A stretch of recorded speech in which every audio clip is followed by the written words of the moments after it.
I gotta apologize to YouTube for last night because we cut YouTube mad early and we went to watch the game. Are y'all inside on a good old Saturday night kicking it with me or nah?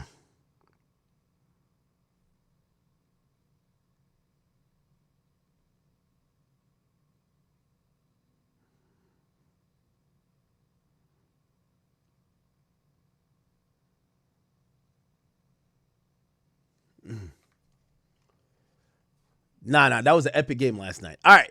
Anyway, welcome. We are here. If I am fortunate enough to have your time on a good old Saturday, April 25th, we're in the building. If you didn't go out, or maybe you got, you got your chick over, you got your nigga over if you're a female, and you decided to put on Big Act, I really appreciate you. We gonna be here kicking it for as long as we can tonight. I got no plans. I really got no life recently, chat. Don't worry, I hear y'all concerns. I'm trying to start a family. I can't find nobody to start a family with. Yo, like I'm going around in the world. It's a bunch of Samayas out here. Like yo, I'm looking for like a chick that exists in the 1990s, like a good girl, probably be a dope mother. We looking for good women out here, man. It's a bunch of Samayas out here. They're only good to get piped out, nothing else. Okay. So at this point, man, I'm like, fuck it. Let's just stay home and stream. It's okay. What up? Hey, chat, y'all know I called it on the Meg situation. I called it to a T. Post-season is going to be post-relationship. Come on, man. Come on, chat. Y'all know I called it. We're going to talk about it. I do want to get into some really breaking news that's happening. Yo, who keep trying to kill my president, man? Which one of you Iranian, Israeli niggas is trying to kill my president? Breaking news, Trump was rushed out of the White House Correspondents' Dinner after gunshots start flying. Remember last? Okay, not really. Apparently there was gunshots in the lobby, and that caused everyone to evacuate, especially Donald Trump at first. And apparently the shooter is dead. But this is a scene, if you guys haven't seen it, and this is a live situation currently as everyone's, out there trying to monitor if there was multiple shooters or what the hell was going on. But if you guys haven't seen it, yes, this is what happened. The president is gone, and you have a number of people that are clearly shaken up over this, but does appear that you may be able to see the aftermath. They get the president quickly out of there and down.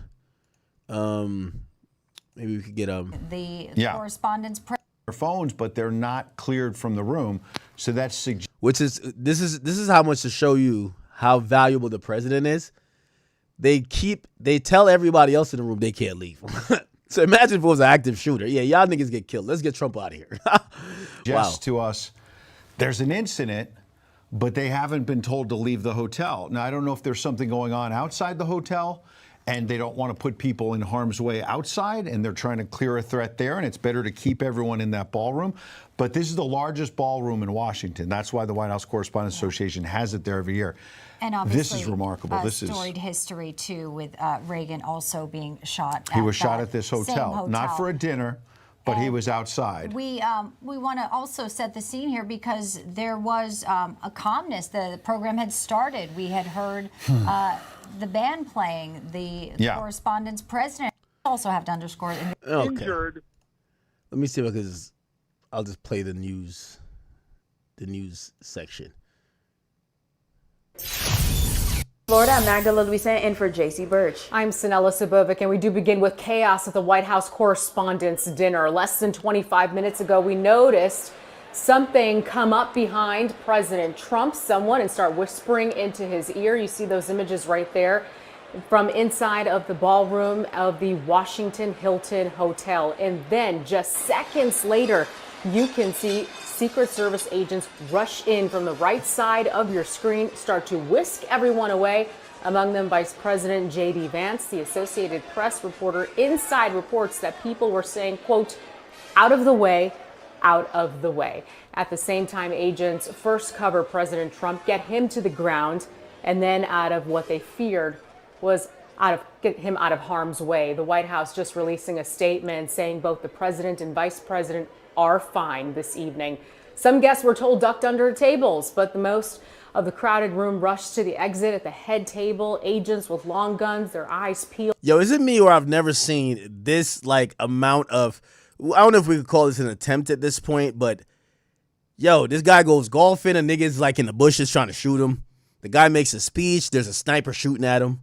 Like, bro, yo, what the fuck is going on?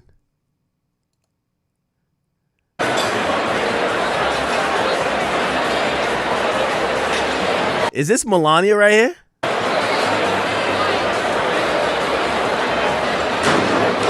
Oh, that's the gunshot supposedly. Look.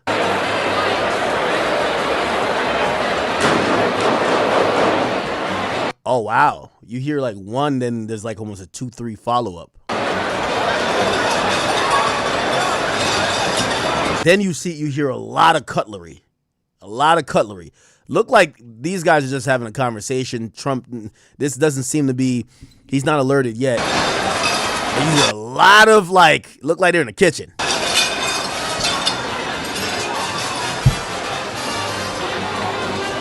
All of a sudden you see they're flanking him.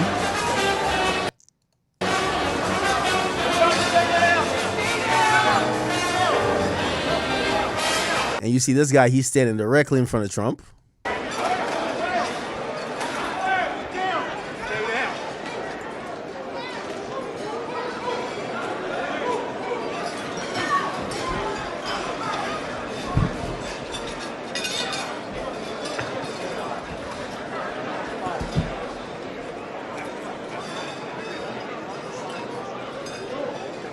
Yo, W Secret Service, man. Yo, Trump gonna have to start making an example of these niggas who keep firing guns near him, bro. Real talk. Trump got to bring back a good old hanging. Straight up. Live, televised type shit. Like, that'll send a message.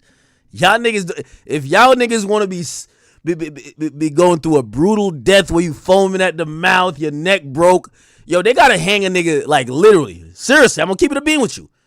Because it look like it's like a free-for-all now, man. Everybody trying their luck. You know what I mean? Everybody trying their luck. You don't need no firing squad. Firing squad, a nigga died too quick. You got to hang a nigga. Straight up. Straight up.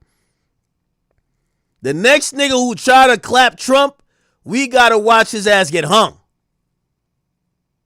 That's what they would do over there in Iraq and that shit.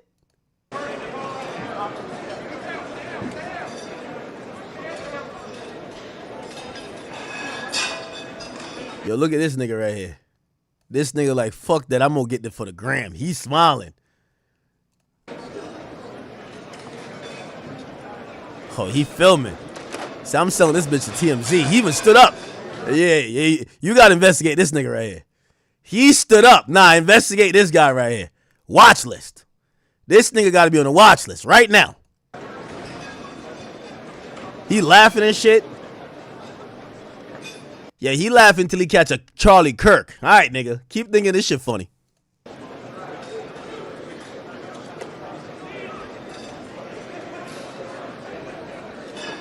Holy shit.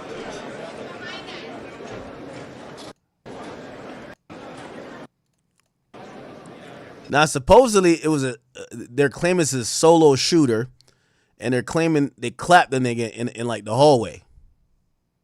Feel me?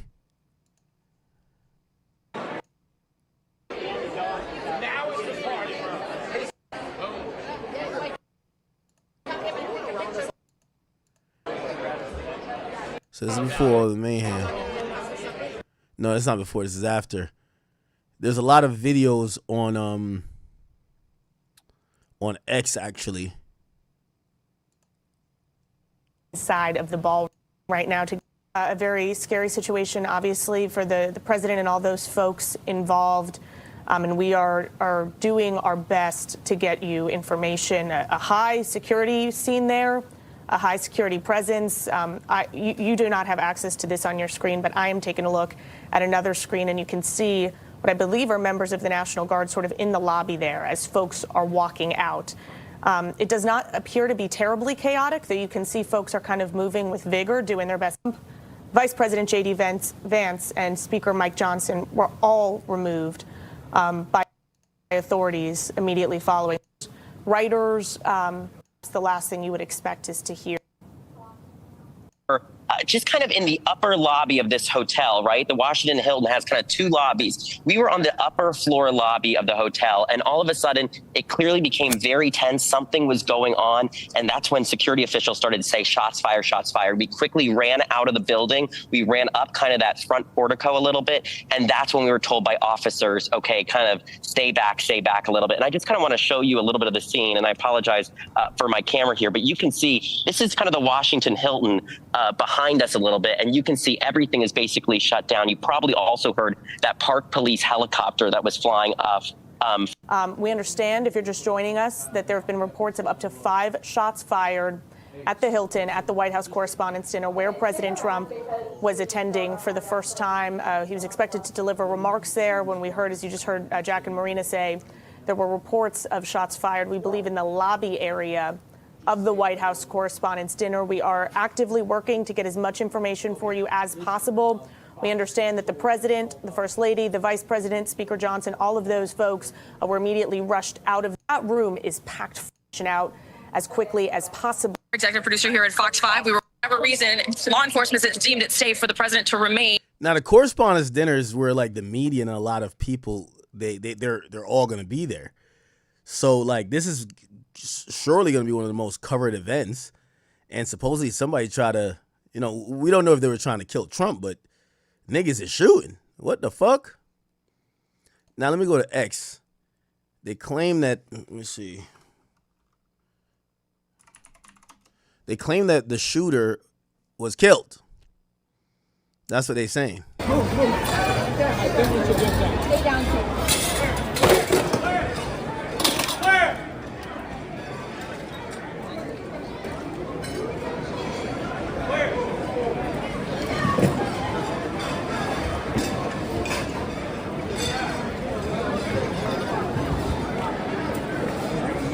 Yo, Americans, man, all we could do is fucking film, bro. We just feel so defenseless. Just pull out your phone and film.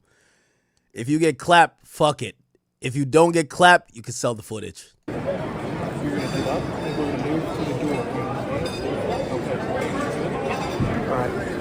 Katie, do you have all your stuff? Yep, I'm fine. Go.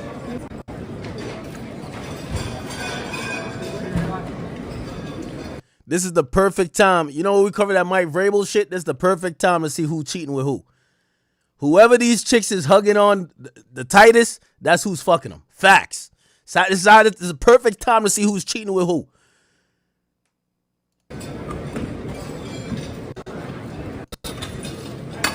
Go to your right. Go to your right.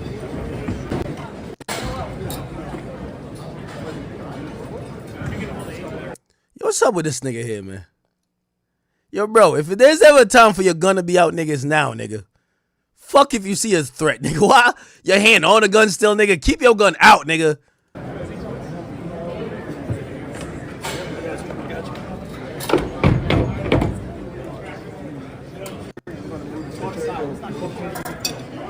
Okay.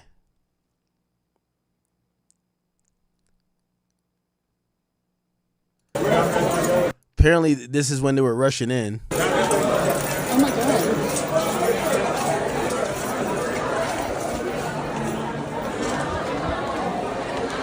Yeah, everybody's running. This security nigga right here, you can tell he's a hourly worker, man. He's like, bruh, I ain't getting paid enough for this shit. Y'all niggas go. Oh my God.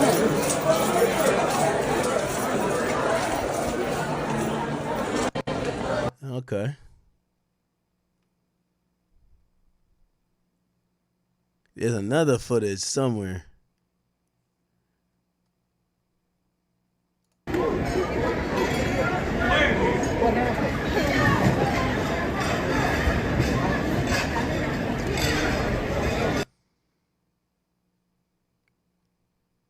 Fuck is this?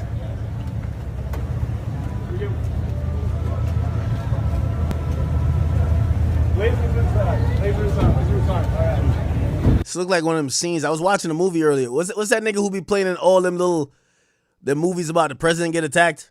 And they always got, they be having Morgan Freeman as the president? What's the name of that nigga, man? Y'all know what I'm talking about. Nobody go this way. Is that understood? We are evacuating. It's not someone coming in. I will tell you, this speech tonight will be classic Donald J. Trump. It'll be funny. It'll be entertaining. There will be some shots fired tonight. Literally, huh? Nice. He said 1 shooter, 2 weapons. We got him. It is now a crime scene. Secret Service is in custody, has the person in custody. Everything's okay. 1 shooter, no, we know so far. 1 shooter, yeah, they gotta hang that nigga, man. They probably clapped him though, right? Yo, what they gotta do, like when they kill these niggas, they gotta put their body like riddled with bullets on the internet, man. Let niggas see what happened, man. Like y'all niggas play dumb. This is how you gonna be, nigga. You gonna have 15 holes in your head. I ain't capping, bro. You gotta do that. It's the only thing people gonna learn. Trump is in a secure location.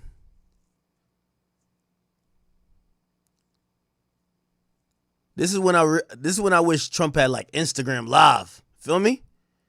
Here's the first image of the alleged shooter, showing a body on the stairs, surrounded by law enforcement. Word. Is this him? Or is he like locked up? Is he dead?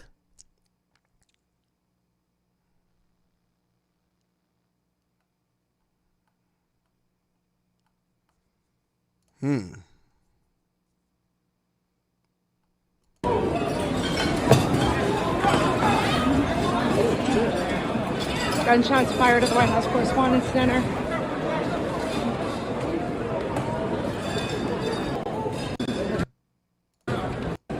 It's getting out of hand, chat.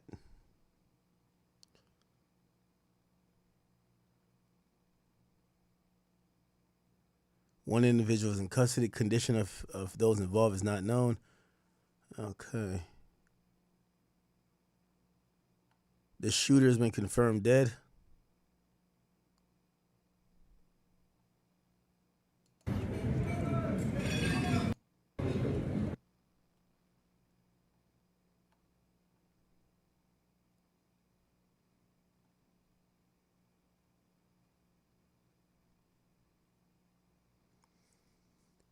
Yeah, I'm going to be honest with you, man.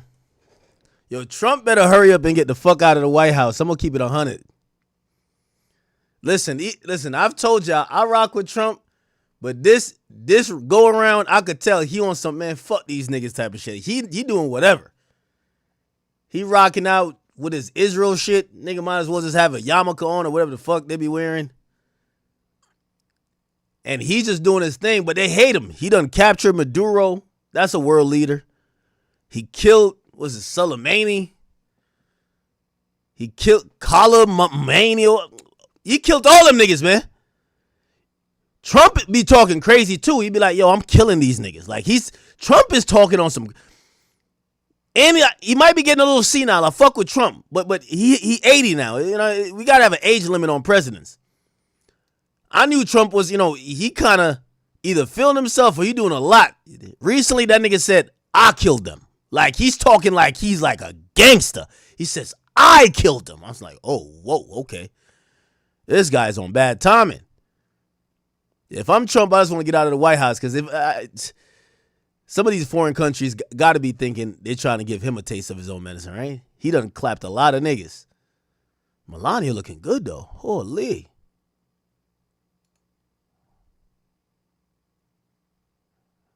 Chaos right now in the ballroom, and we're seated maybe 50 feet from the stage where the president was up there, the First Lady Melania Trump. We have to stay here for now.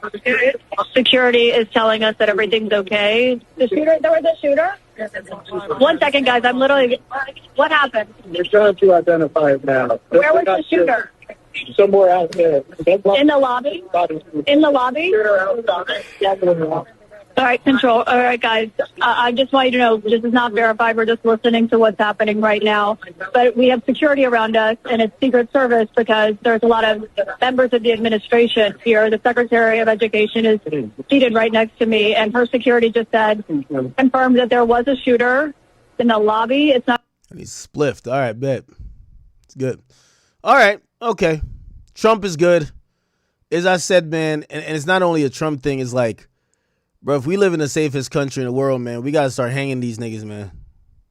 Hang them on, put it on every channel, even Nickelodeon, man. We got to see these niggas get hung straight up. You try to kill the president of the United States, man, we doing it to you. Trust me, the first hanging niggas see, they'll get the picture.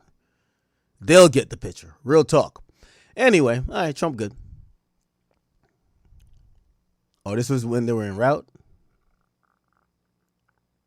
Okay. All right. What is this? All right, some other shit. Okay. Let's get into some hip hop shit. Right?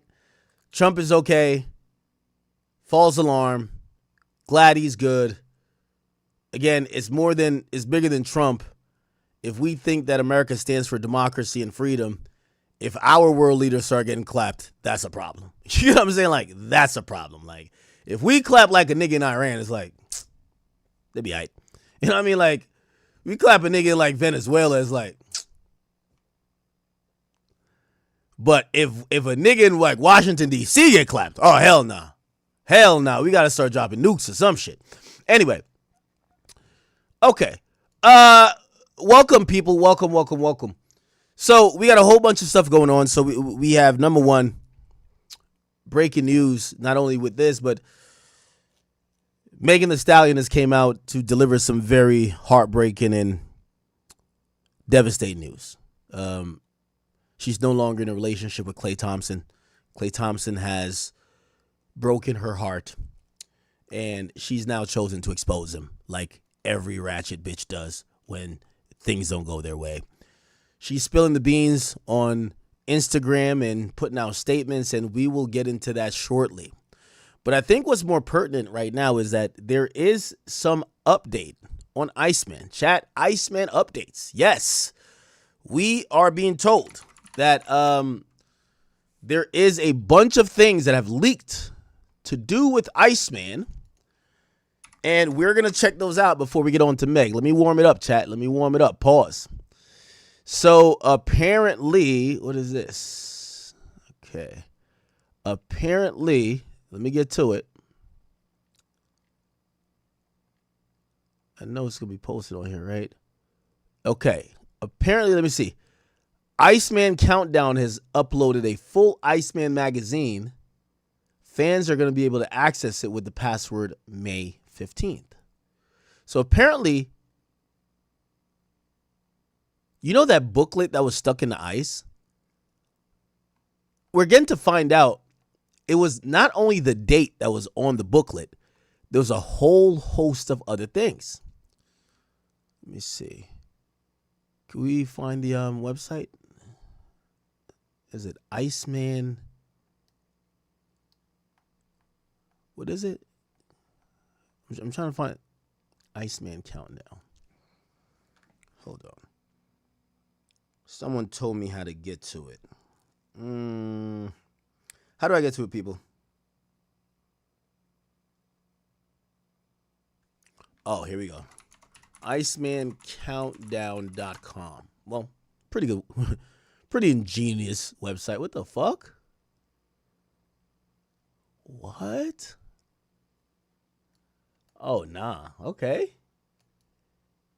IcemanCountdown.com. This is it. Look at this, chat. 19 days, 2 hours, 7 minutes, 14 seconds. It seems interactive. We could click on many stuff. Iceman text generator. Oh, wow. Iceman.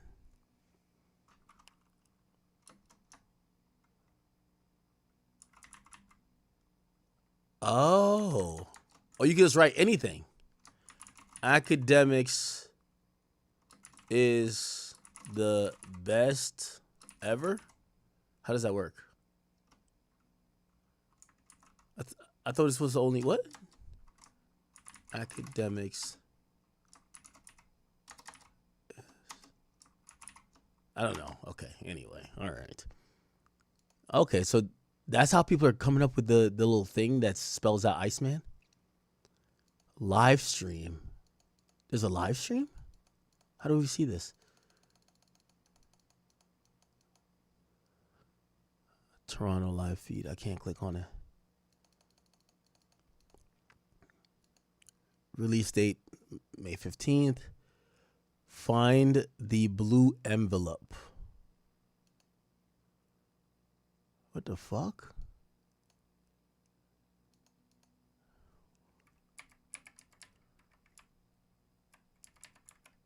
Wait. You could like... It's like a game?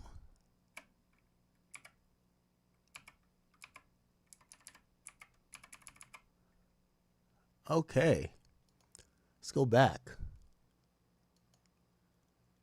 What's this? Check the code. Crack the code. The block is sealed. Enter the 5-character key to break the ice and read the zine.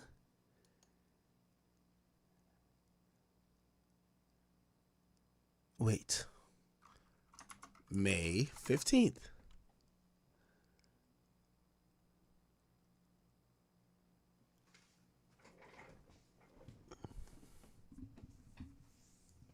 Iceman, May 15. Is this like a second? What the hell? This is like a second page? 2024 will be my year. It's crossed out. It says 2026. Damn, look at these big old biddies, huh? Is this Drake? Yeah.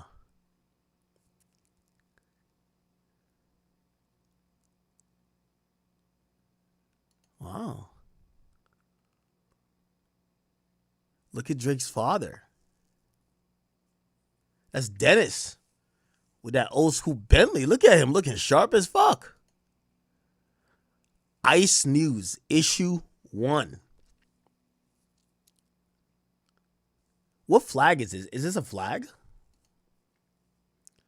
Despite the first casualties, it seems part of the game plan.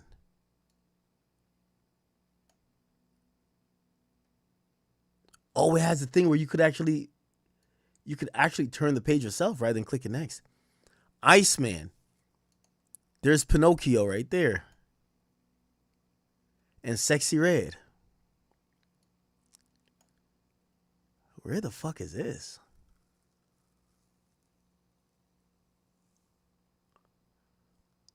It's 69 pages too. Where is this?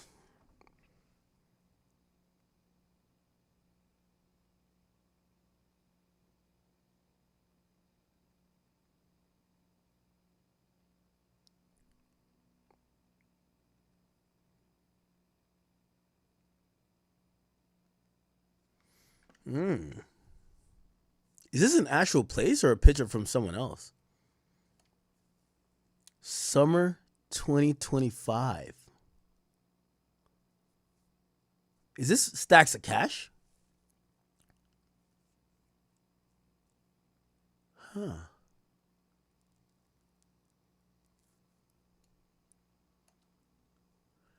OVO chains? Okay. Are these his or ones that's gifted? I feel like I've seen one of these before.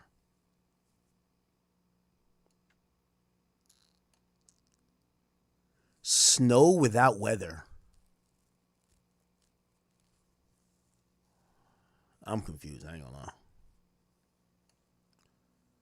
A bunch of different Iceman logos. Are these like all like different types of possible renders that he had to pick between? Does anyone see the one that he went with?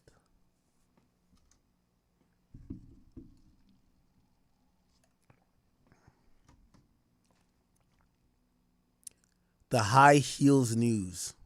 Save our clubs. Is this Drake? And are these tombstones with CDs on it. Hold on. 1 tombstone, 2 tombstone, 3, 4, 5.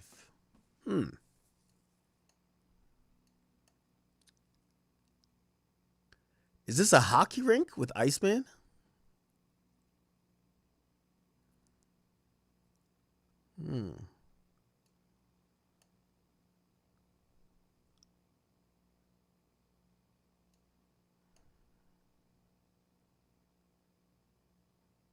What's this?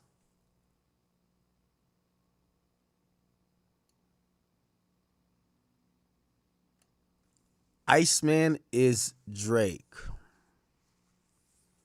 Drake is Iceman.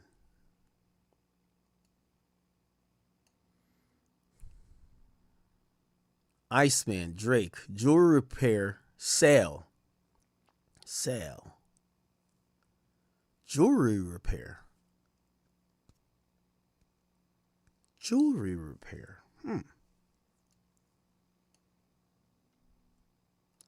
Ooh, look like this is about the ice thing where they hid the thing in.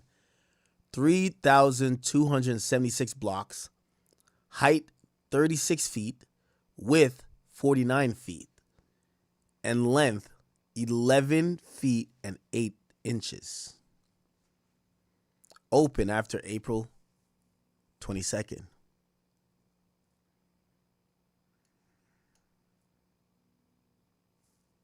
Iceman with like a devil thing. Is this some devilish shit?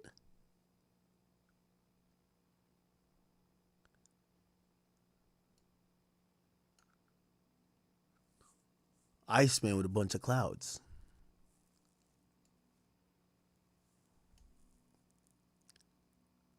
Iceman with like a rope or some velvet type rope.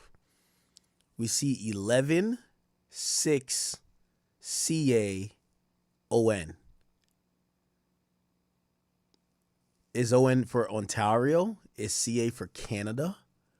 What's 11 for? And 6, I would believe, is the 6, Toronto. Freeze the world.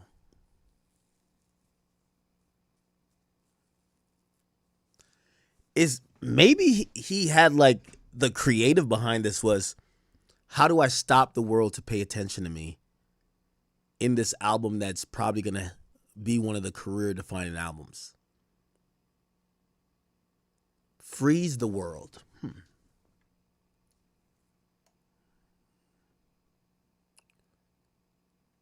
Iceman. This is Area 29. Iceman performed by Aubrey Graham. Does that mean he recorded? I heard he was recording in certain places like strip clubs and other places. What is this? This better not be no fucking nitrous. Now on some Kanye shit. That shit is frying people's brains. That shit is frying people's brains.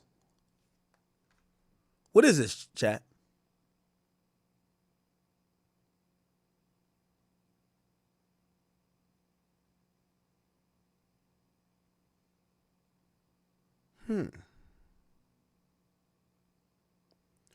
What is this called?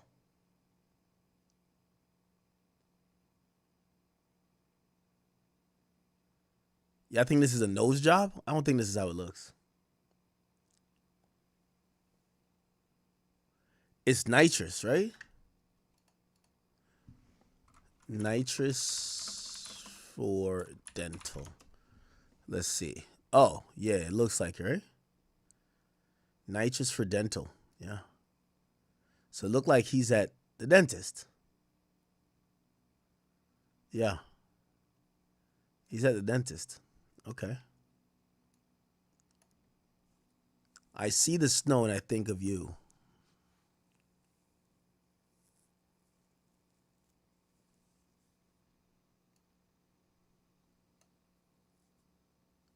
Just Drake standing next to what is this? The Post Oak? Like, what car is that? What's in the background here? Oh, wow. Tupac, Biggie, Vibe magazine, that is.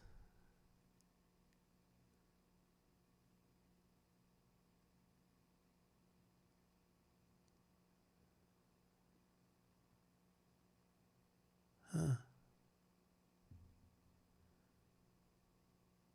Tupac and Biggie and Vibe.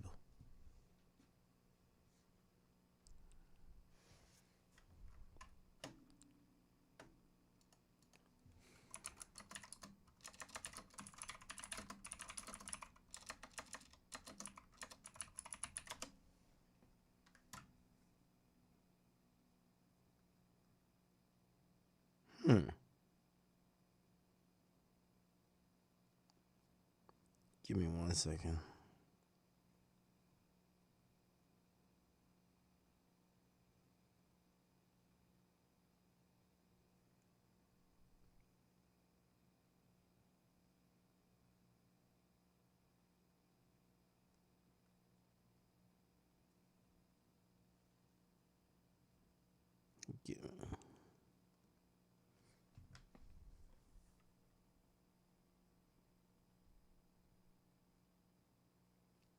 Yeah, I think people blame Vibe for kind of like, Vibe magazine played a pivotal role in documenting the 1990s East Coast, West Coast rivalry, featuring the iconic coverage of Tupac and the Notorious B.I.G. before and after their deaths.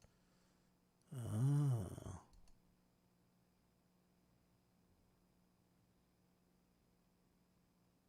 Huh. Iceman.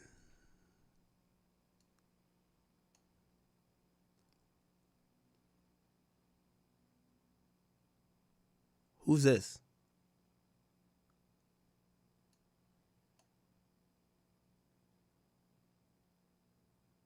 What's this? Looks like Drake, right? This looks like Drake again. Is this him in his Texas crib? Looks like, right? Calico.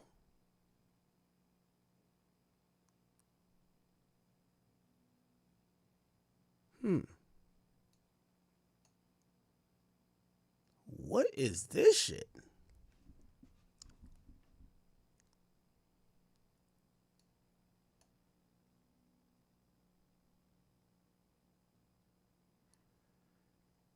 You know who I need to get on? Maybe they could help me.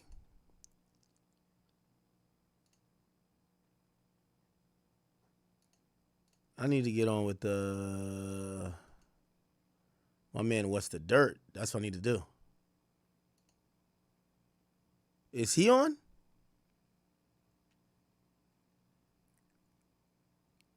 I'm guessing like there got to be some meaning behind this.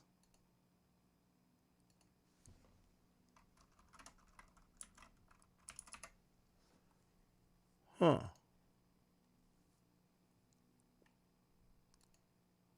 Wait, let's read what it says.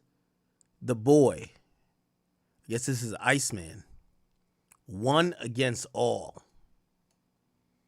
One against all.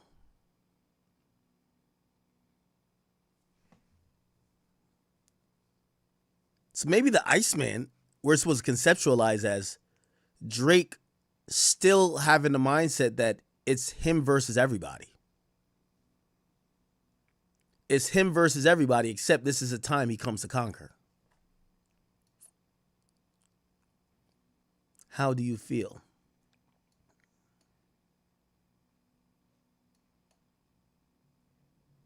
Drake with all the guns in front of him. That's from the What Did I Miss video. So the secret teaching of music.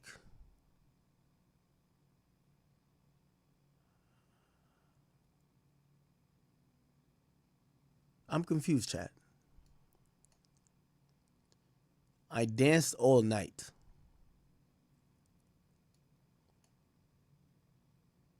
Oh. Cartel is now a free man. It's Vibes Cartel.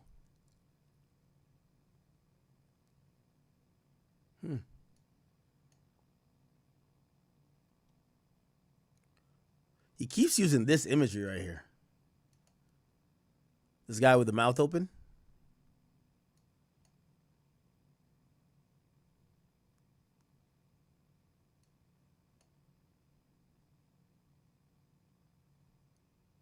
Is this Travis Scott or am I tripping? Someone look like Drake. Who are these people?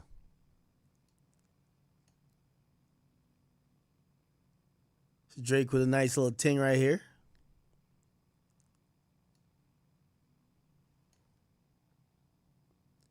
So will you be my girlfriend?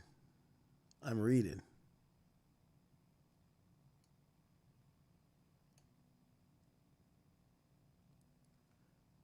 Pablo Escobar. And who is this? Is this his mom? Who's this young woman? Are they in Colombia?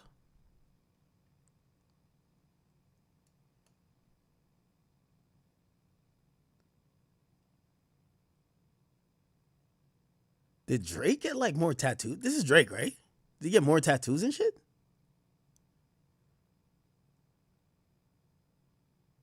Huh. Guess so, right?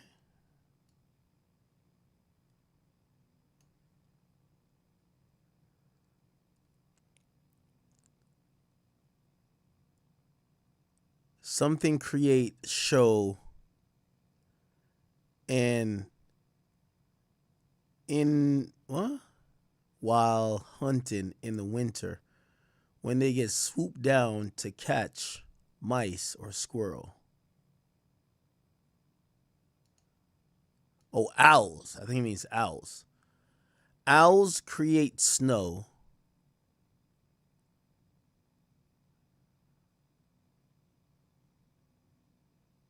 Huh.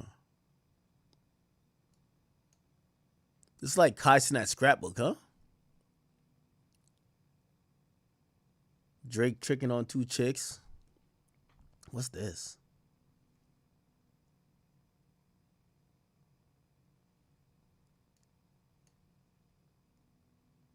Who's this girl? Chick in a wedding dress holding a gun to her head, then eating. Dr. Dre high-fiving Lucian Grange, but he overlays a picture on Lucian Grange's head, and he says, Seattle's First Baptist. And it says, remember, you are dust. Wow. Taking shots at Universal's president. Also, this is Swiss Beats. Look like it's unrelated to him. Why use this picture? Why have Dr. Dre in it? Is it because Dr. Dre is connected to Kendrick? Is it because he basically accuses UMG of trying to devalue him by trying to boost up Kendrick? Especially in the time when he's negotiating.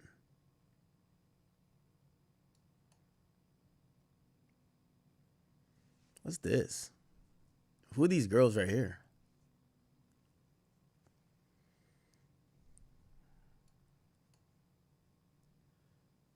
Now he puts up Khaled. And Khaled says, I have 2 Drake songs on my new album coming 2024.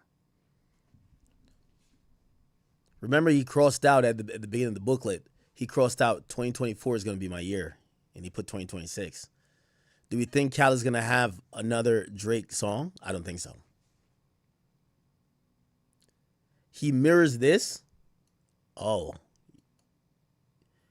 He mirrors this right next to this video right here.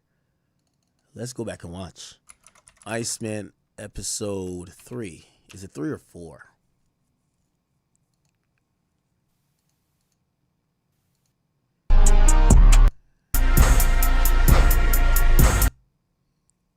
Yeah, he has the Khaled picture juxtaposed to here.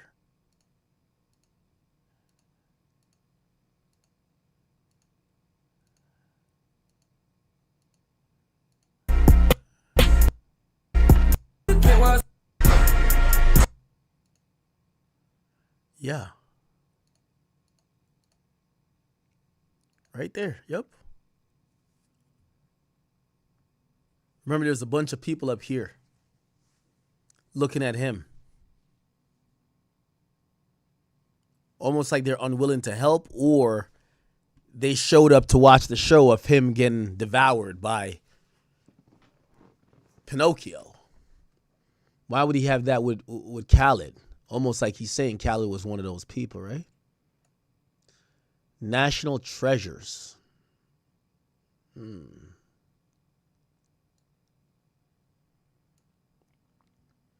Iceman.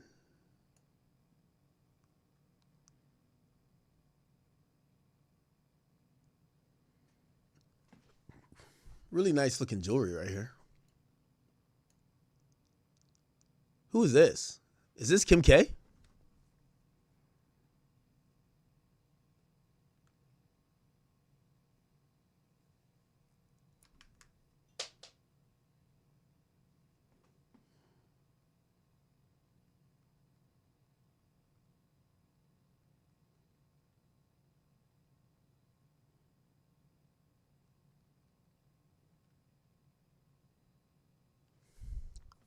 Is this Kim K?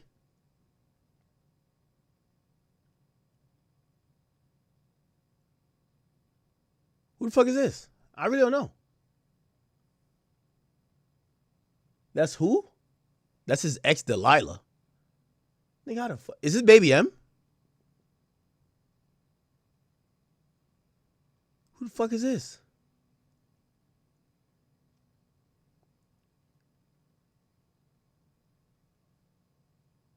I'm not even playing dumb. Like, y'all really think I'm like playing dumb. I'm not even playing dumb at all.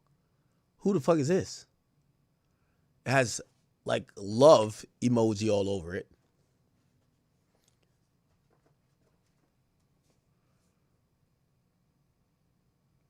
I don't think this is the Baby M girl.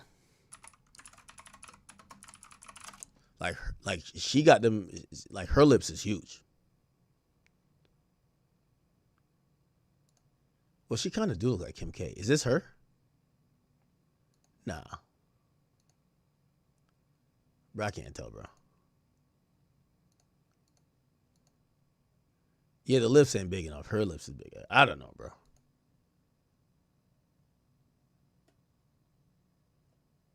Huh. Iceman.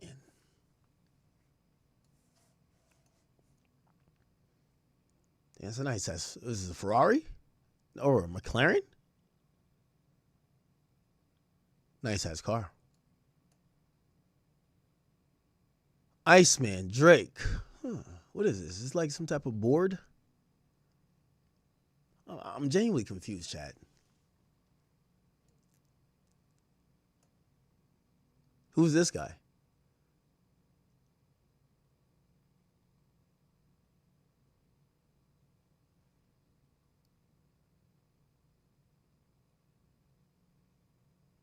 Who's this guy, chat? Is Low Shimmy? Bruv, I've never seen Low Shimmy look like this. What the fuck? Only can see one eye. All right. Is Low Shimmy on the album? Nah, Low Shimmy been glazing Drake recently. I can't even cap.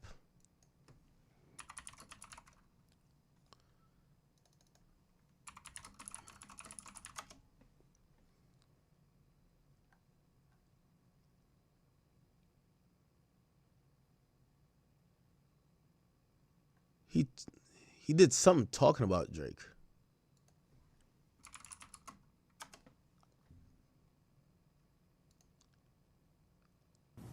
You got the Drake cosign. That's huge. Shout out Drizzy. Shout out Six. Can we expect the collab from you and Drake? I know y'all. I feel like y'all already made a song. You don't gotta tell me. But y'all did. Y'all made a song. Hey, listen. This is all I'm gonna say. Whenever it drop or whenever it happen, shout out Six God. I ain't going against that for no nigga. I'm putting y'all down. The camera. I ain't going against that Six shit for nothing. You dig what I'm saying? Shout out Drizzy. I love you. I'm with you with that. I'm with you with that. Yeah, Drake, and I ain't going against that. Can't nobody turning me against that. He a good nigga. He put people on, and like he support other people, brother. They ain't really got nothing. So can't nobody come in my ear and tell me that he ain't no good nigga. Yeah. Fuck you. I don't believe it. Pop it.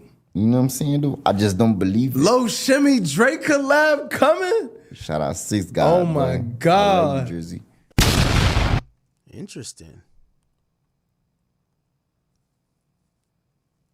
I'm trying to get what's the dirt in here. Okay. Maybe he's on Iceman. Maybe he's on Iceman. Yo. What up, what up? What up, what up? What's good, bro? What are you doing? Trying to make some sense out of it or what? Yeah, hold on. Let me Why am I hearing myself twice? Hold up. You gonna hear yourself twice? Yeah. Is it something from mine? Wait, is it me, chat? Wait, is it me, chat? I can only hear you one time. There is an echo. Hold on. No, it's coming through your thing. It's coming through your thing. It's coming through mine? Yeah. I don't know how that Oh, wait. Let me do this. What about now? Okay. Could you hear me? All right, now it's an echo. I hear the echo now, but before I did.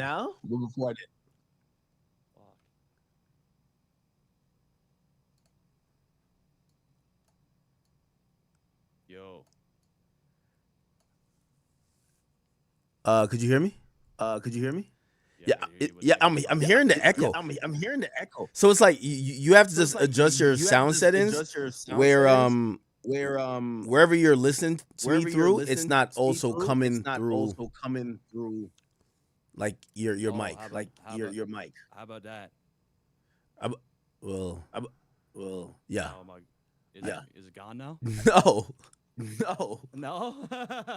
All right, let me figure this shit out, bro. I'm just gonna call you right back. Okay. My bad, bro. I don't know what's going on. Nah, it's all good. Oh, damn. Darkness, chat. All right, bet. Okay, all right. So we're kind of back looking at this whole thing right here, chat.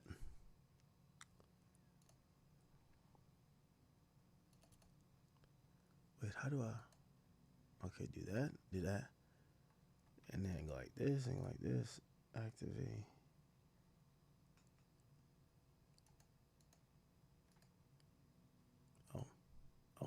Yo, is it working now? It's a nasty echo, brother. I don't know what's going on. All right. Yo, the K-Boss has got your shit fucked up.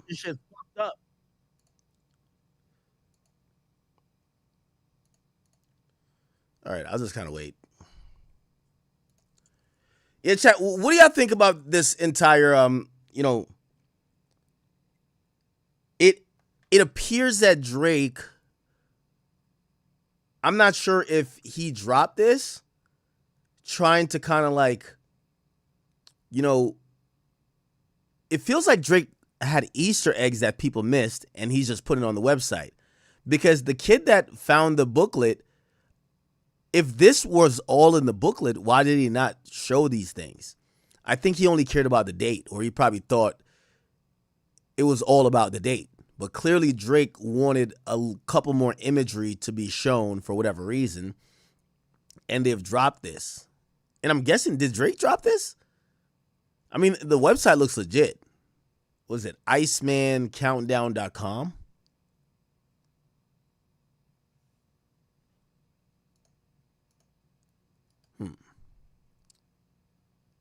Okay, let me just deactivate this camera. And I should be able to activate my camera over here again.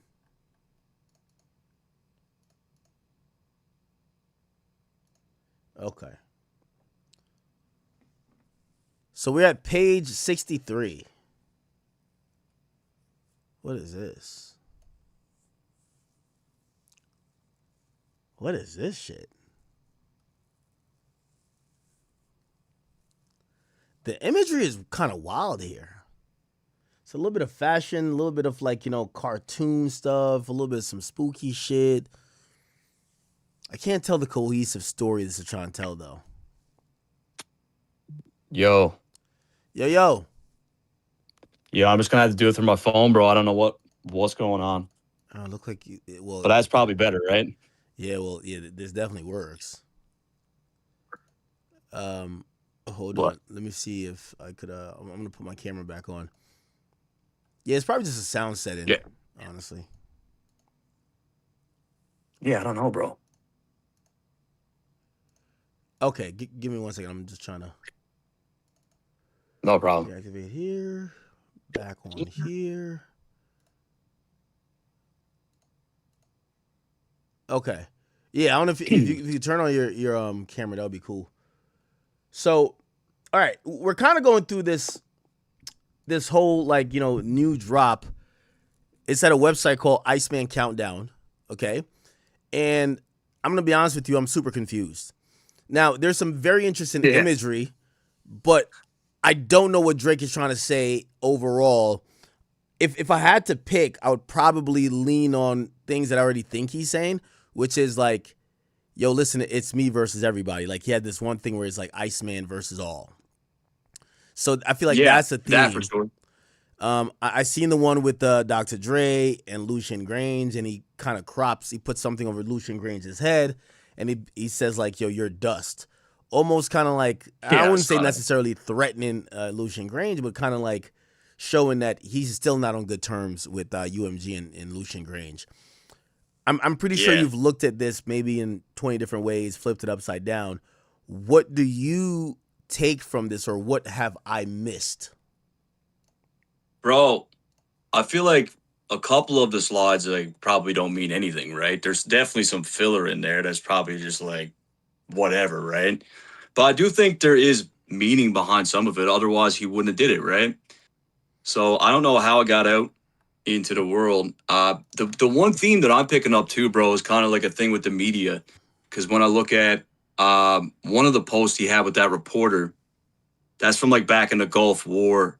And they were really talking about how the media at the time was manipulating how the war was actually happening and how media has a huge role in that, right? And if you look at Drake, even if you want to talk about the lawsuit or whatever, there's a lot of stuff tied to the media and their involvement. And then you got the Biggie and Tupac with Vibe magazine and stuff like that. And you see the magazine East versus West, and you remember, the media's role in that battle or, in that beef.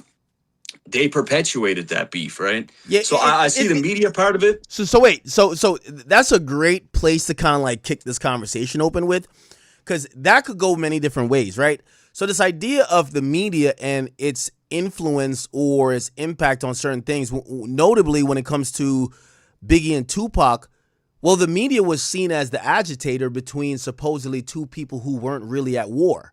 Like the media shaped the narrative at, oh, this is a East Coast, West Coast war, which then had implications of now other people trying to jump in.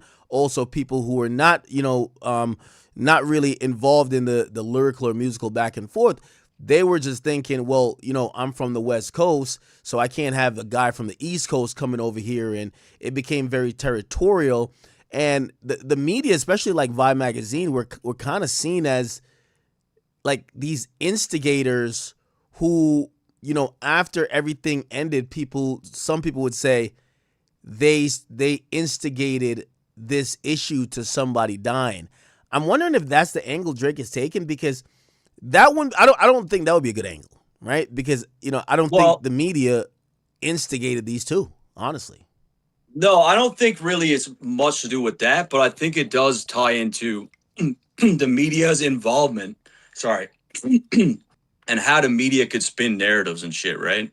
I think that's what it's more about than like, I don't think it's literal in like this could lead to a death or like the media started it. But I do think the fans and the media have perpetuated parts of the Kendrick and Drake beef. Like, I don't know where the whole big three came from. And like, the media ran with that for years. Really, that's just between the media and the fans, I guess, right? But I think he's looking at it in a different, I think it means something along the lines of that. With the media can spin narratives, right? And he's talked about that. And I agree. So I mean, I guess that's probably the most likely meaning of this whole thing, but that's always been the case, right? Like Meek Mill lost the battle through the media, and not only just print media or, you know, whether it was radio, whatever, he lost it through social media. Like people were already saying this guy's the butt of the joke.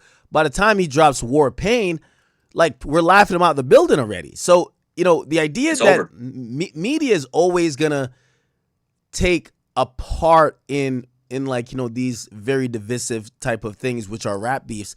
I'm wondering, like, and I guess he has to speak on it himself, but I'm wondering how he felt watching a lot of media switch up on him, right? There was a heavy consortium of media who were like, you know what? Maybe it's because you didn't give us an interview. Maybe it's because you didn't do our radio show. Maybe it's because you didn't do X, Y, and Z. They were like, fuck ya, we want to see you like die. We want to see you burn. And they pretty much laid their support like that, right? Mm-hmm. No, definitely. I mean, you could trace back a lot of these relationships from prior, whether it be with Hot 97 or like, you know, Hot 97 and not just Drake, but like Nicki and Wayne and Cash Money. Like there's a whole lot of things happen there too over the years, probably to make it get to the point it got to, right?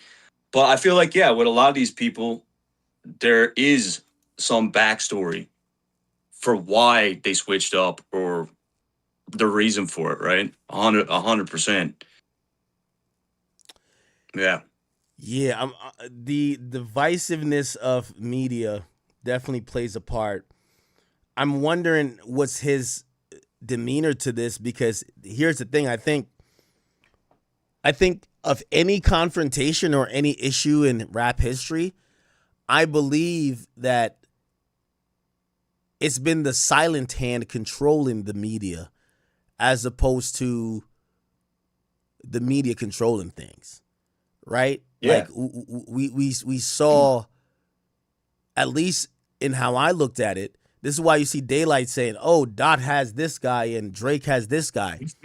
Because they're running like these interference campaigns, and it's almost like the conversation from bots almost turned into, okay, who could we get with the big enough voice to kind of push our narrative to make the other person look bad or to make us look good? 100%. That's what it is, man.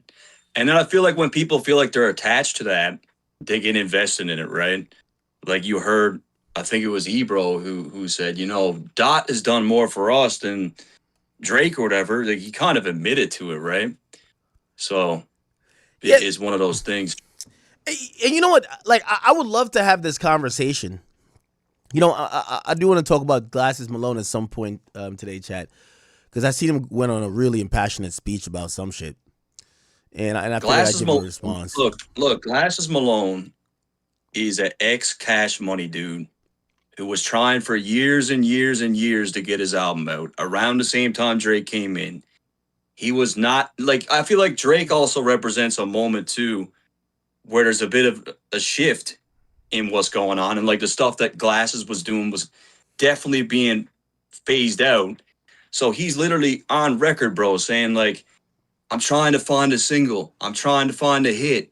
And they told me they won't put my album out without the hit. And then you got Drake, same time. He's coming in, he's pumping out hits like crazy. You mean to tell me? And then he never gets to put his album out through Cash Money.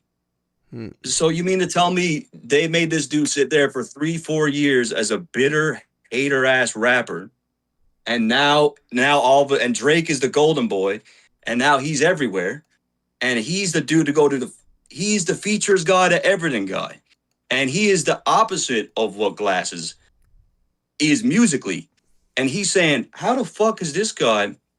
How is this guy considered cool now? Like, well, what happened? You know, like, the funny part. You know what I mean? I wish people like. And so you can't look at what Glasses Malone. You can't look at his opinions of Drake without looking at the history of the fact that they were both signed under the same conglomerate, and that he's a failed rapper, and that Drake thrived the exact same time as his career tanked, and it didn't work out for him. West Coast, yeah, he's got at least one like really dope West Coast album. Like I'm not saying he's a good rapper actually, right? He's decent, but I think he looks at Drake with a level of animosity for a couple reasons. And you can't talk about his opinions about Drake without bringing that up. You just can't. You can't look past that. So I'll sum up everything I think about him. I think he reminds me of Ebro. Like, I heard him go on this rant, and he was like, well, you know, how could we let Drake do this? And Drake fans should stop. And I'm kind of listening to him, and I'm like, if whatever, like, soapbox you're trying to stand on, whatever moral code you're trying to stand on, or you're trying to do this hip-hop thing, is like, do you expect people to, like, completely just start riding for these type of things for you? It's like he thinks we're all a monolith, right? Not realizing that there's a bunch of people that like Drake, just like he might dislike Drake, or he might feel other way about whatever. And that's the problem I do believe with Listen, man, he's on his 492nd podcast about Drake. He's gave the same. You could play any one of Glasses Malone's podcast episodes about Drake. You just need to listen to one of them. You don't need to listen to all 400 of them because they're all the fucking same. Well, here's the thing. And I do believe, and that's why I said I wish I could talk to, I wish he was in a space of not just complete biasness. And I think we're all biased to some extent. But, like, these guys won't trade ideas. Like, for example, I would love to have a debate with, like, say TDE Punch, right? And the reason why is that it reminds me of the moment when I go to Kendrick's show, right? These are the guys who now complain that, why did all this go too far, right? I go to his show, they come over with like 45 goons to try to confront me, right? They think this is beef, right? But they're the ones who later say, how is this going too far, right? Well, you guys have made this like, obviously not East Coast, West Coast, but you've made it where if I'm a bigger fan of Drake, it was almost like I'm not welcome to watch Kendrick's performance, right? Well, yeah. So he pulls up, right? Well, not he, but Anthony Silla pulls up, and then we had what's the guy's name? Dave Free that pulls up, and it reminds me of TD Punch and like their entire demeanor, but even Glasses Malone. When Dave Free looks at me and I could tell like he's kind of seething. I'm seeing a little snot. I'm seeing like I'm like his eyes are watery, but it's not necessarily like he's about to cry. It feels like he's really upset. He's passionate. And the number one thing, and this goes back into what Drake was saying, is like he couldn't understand, and I had the same issue with Meek. He couldn't understand that my views and opinions about Drake were not paid for. He literally said, how much are you getting paid? Like, almost he was down to give me a counter offer. Like, hey, you want to join this team? We'll bump it up.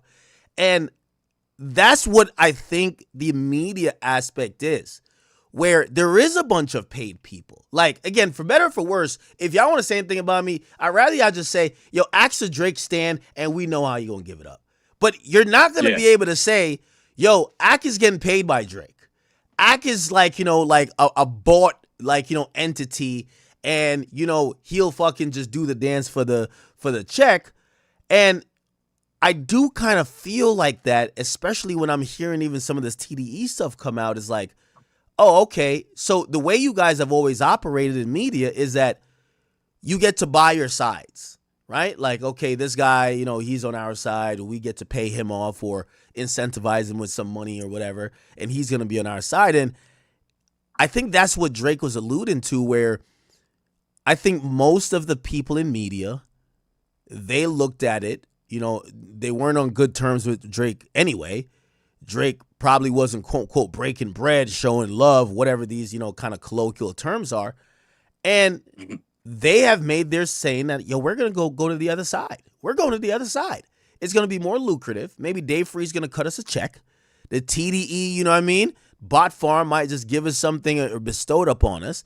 And I look at that and I'm like, okay, yes, it's not Biggie and Tupac type of instigating, but it is probably concerning if we're now looking at media to say, well, you pay this guy that, you pay that guy this, and now you get a propaganda machine. Yeah, that's what it is. That's what it is, bro. Well, I get it with Glasses Malone got a relationship with TDE. It's kind of like yourself with Drake or like Maul, for example. Hold on. You know, Maul's not going to really, But wait. And I got to cut you off and just, at the beginning of things, listen, I never spoke to Drake ever. Chat knows when the first time I spoke to Drake. Like, I always said, the first time I ever spoke to Drake, that's when I knew how powerful X's fan base was. Me and Drake had never spoke before. It was one day when X was going crazy and I posted it up, and Drake wanted to clarify that he wasn't getting at X, and he first reached out to me. It was because of XXXTentacion. So this is 2017 or post. I've been covering hip-hop. I covered the whole Drake and Meek thing, and I never spoke to Drake. Okay? So this idea that I'm not giving opinions. My track record is there. From me supporting him, from Take Care, If You're Reading This Is Too Late, Nothing Was the Same, What a Time to Be Alive, More Life, Views, all of these times before I've ever spoke to him, it wasn't like, oh, this is my homie. So now I do speak to him, but I don't want people to be like, oh, it's because Drake is speaking to him. Go look when I spoke to Meek Mill before I spoke to Drake. And I literally told Meek Mill and his team on the phone, Drake is my favorite artist. And if that's the biasness, it is what it is. But my preferred type of music, my preferred type of vibe is Drake. So, I just wanted to kind of like step on that point of, I'm not giving opinions because me and Drake cool. That's not it. You get what I'm saying? And you're a fan first, right? Yes, and by the way, here's the thing too.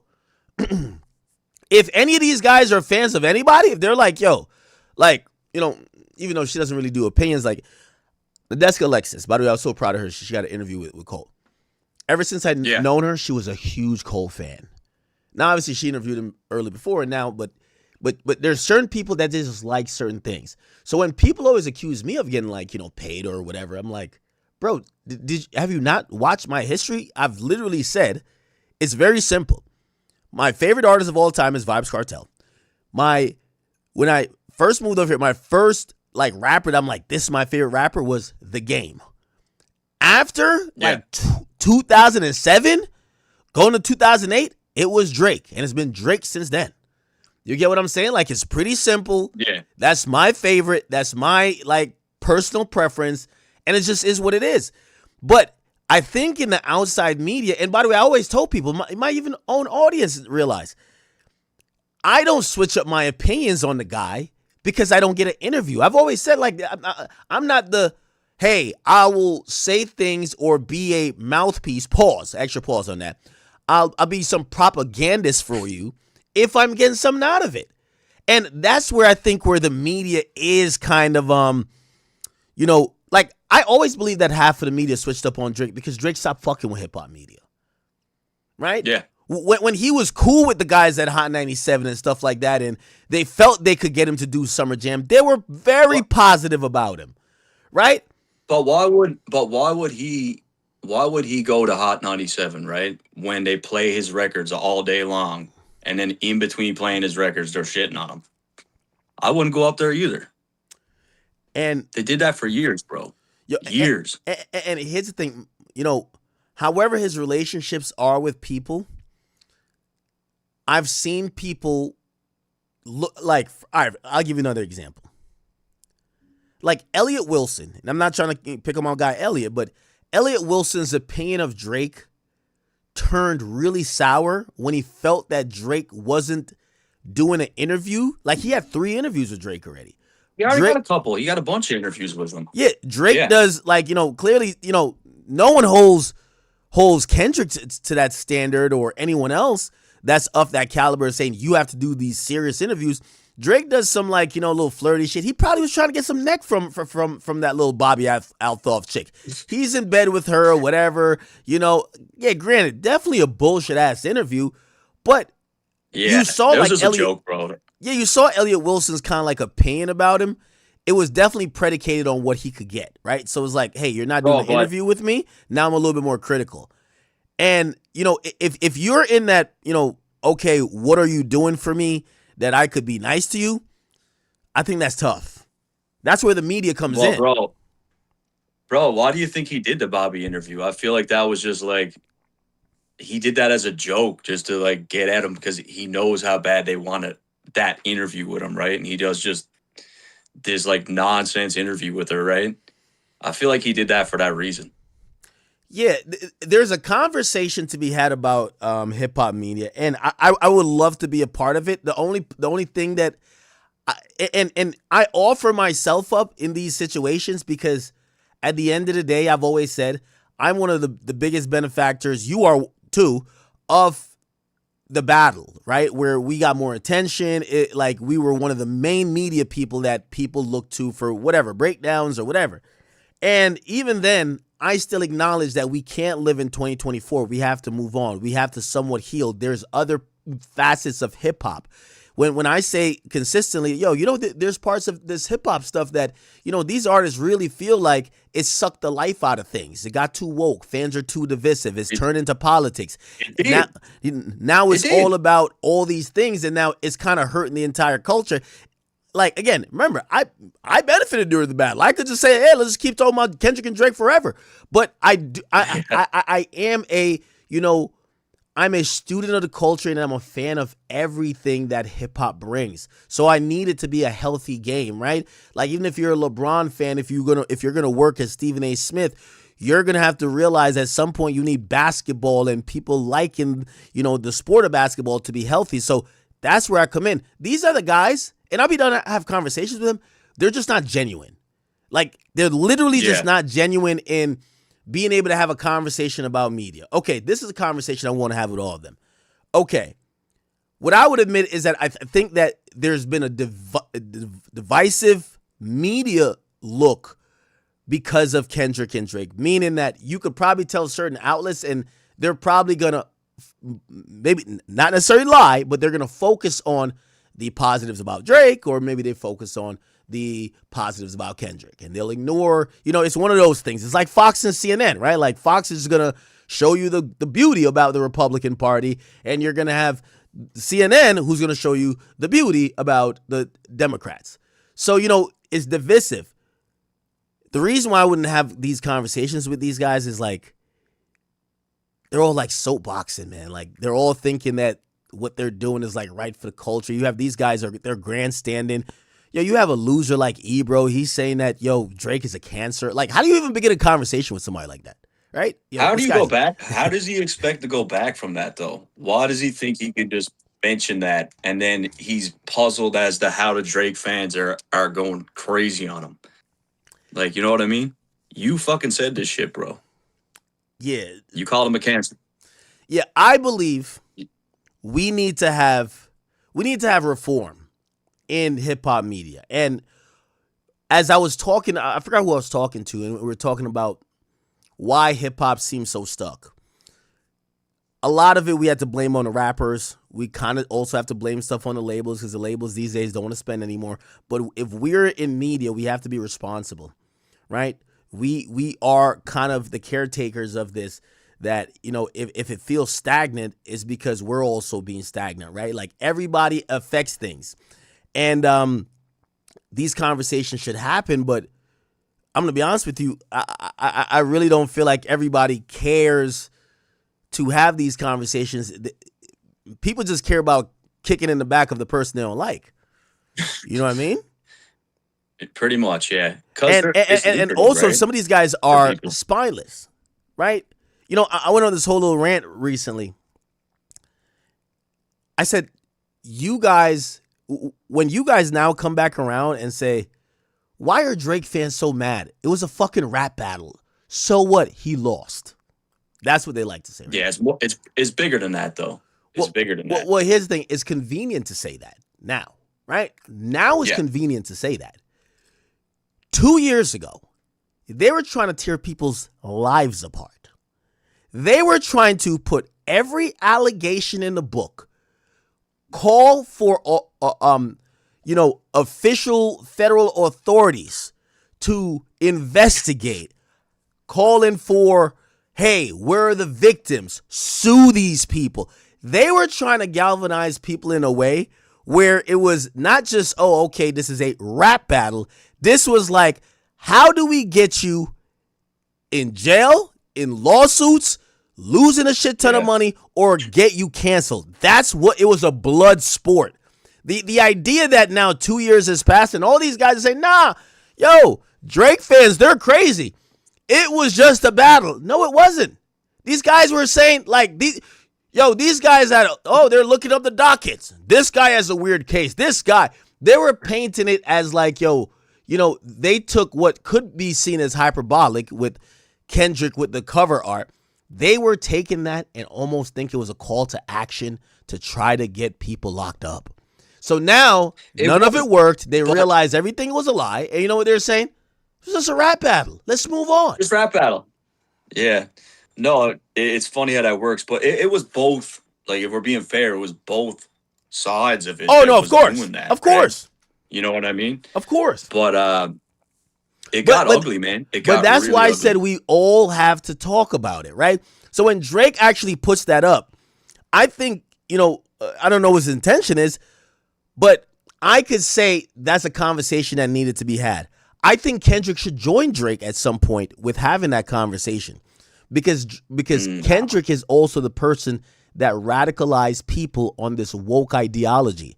Hey, these people are pedophile, rapists, and creeps. They have weird cases. You need to treat them accordingly. Kendrick basically did a dog whistle for people to have those demeanor.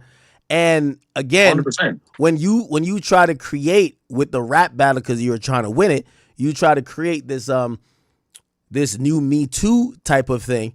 You got to take accountability for what the fallout is now. It's super divisive.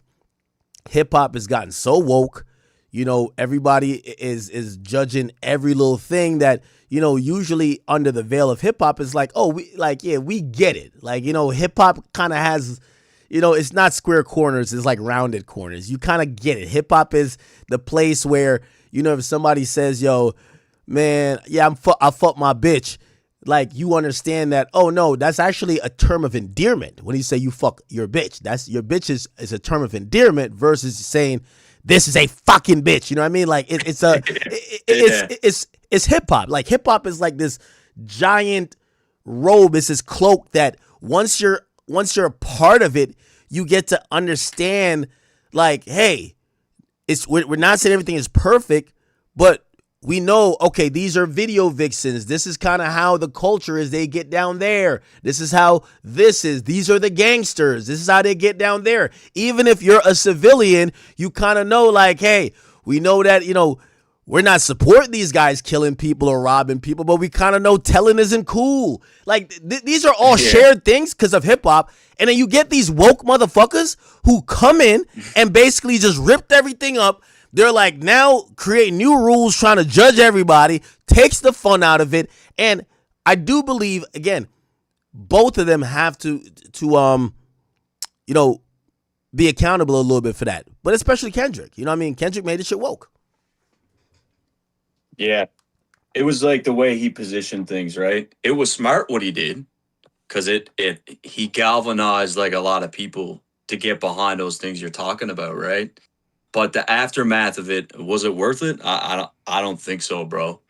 Because it's been ugly and it hasn't. I don't feel like hip hop has really moved on from it.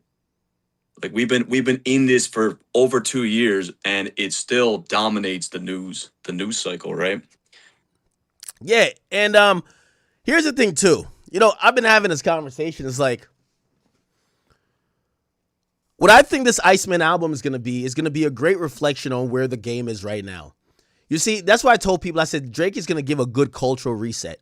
He's going to have to sit back and he's going to have to break the game down and kind of really put it in a way where everybody who's lacking leadership and lacking like whatever the blueprint is, they can understand. The entire game is fucked up, right? New artists don't necessarily have a way to kind of keep elevating. We're not seeing people doing features. People aren't like this well-oiled machine is just not working, right? It's not working in many sense. The media these days, it's super divisive, right? You have artists who don't want to collaborate because of X, Y, and Z. You have certain type of music that is kind of like almost getting eliminated. Not saying everything is because of the battle, but like, let's think about street music. Drake, I think he is tasked with trying to establish a little bit of the normal that we thought it was. Like, I hate to say this, and, I know, when I use my political takes, people obviously don't want me to compare like Drake or something like to Trump, which obviously that's not a real comparison, but it's like, I'm thinking about ideology. Like, it's like make hip hop great again, in a sense, because what we're looking for on this album is, could Drake make us feel like how we felt before all this bullshit happened, right? There's nobody, like, this idea, and one of the things I don't like that people haven't acknowledged, after Kendrick came out, did his thing in the battle, drops GNX, he basically says, watch the party die, and nobody acknowledged that was probably the worst ideology to exist. Watch the party die was actually watching the culture of hip hop die. Watching music that existed in all facets and form die.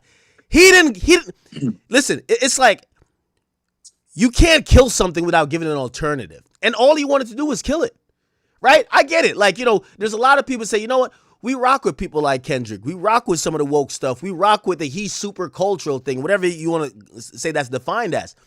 But if you walk into somewhere, right? It's like you get elected. I know you're from Canada, but imagine you get elected to be the president of the United States, and you walk in and you say, fuck the Constitution. You rip it up. And people are like, all right now, so it's ripped up. What do we do now? And you're like, I didn't think that far. That's the problem. So it's like, I thought this whole Kendrick, like, supposed era, they kept dick riding, dot era. There's no dot era, bro. There's no dot era. He's like Colin Kaepernick. No he tells you to kneel. You've been kneeling for like the last 30 games, and now you're like, nigga, I'm about to catch arthritis. What's the next step? This motherfucker is doing burpees in a fucking park in Compton. He don't give a goddamn fuck. He's just doing whatever the fuck he wants. No, he's left the people in shambles. Okay? He's left the people in shambles. And that's my thing. So now we're all at a place where even though hip-hop wasn't in its perfect form, we're left to say, damn, remember when hip-hop was nice? Remember when the big artists used to like jump on random songs? Remember when this was going on? Essentially, we're looking for Drake to give us a bridge to a fucking time machine to literally 3 to 4 years ago that we felt it was a little more nicer. You know why? Because the fucking Grinch came through, destroyed Christmas, told us we're watching a party die. With the party done dead, party done. We're saying, where is the next iteration of this? And he says, let me do my 1,000,000th burpee, and I'll holler at you maybe sometime. Huh? Bro, Drake had the line, like, what was it on Give Me a Hug, where he's like, what are they going to do with it? Have the girls twerking with a dictionary or whatever, right? And then DJ Head called that line, what do you call it? Insatiably inflammatory. Yeah. He said the line was disrespectful to women. Yo, and those guys, what are we doing?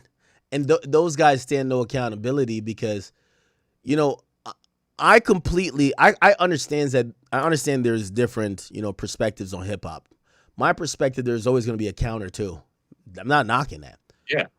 My thing is that they have pretty much utilized.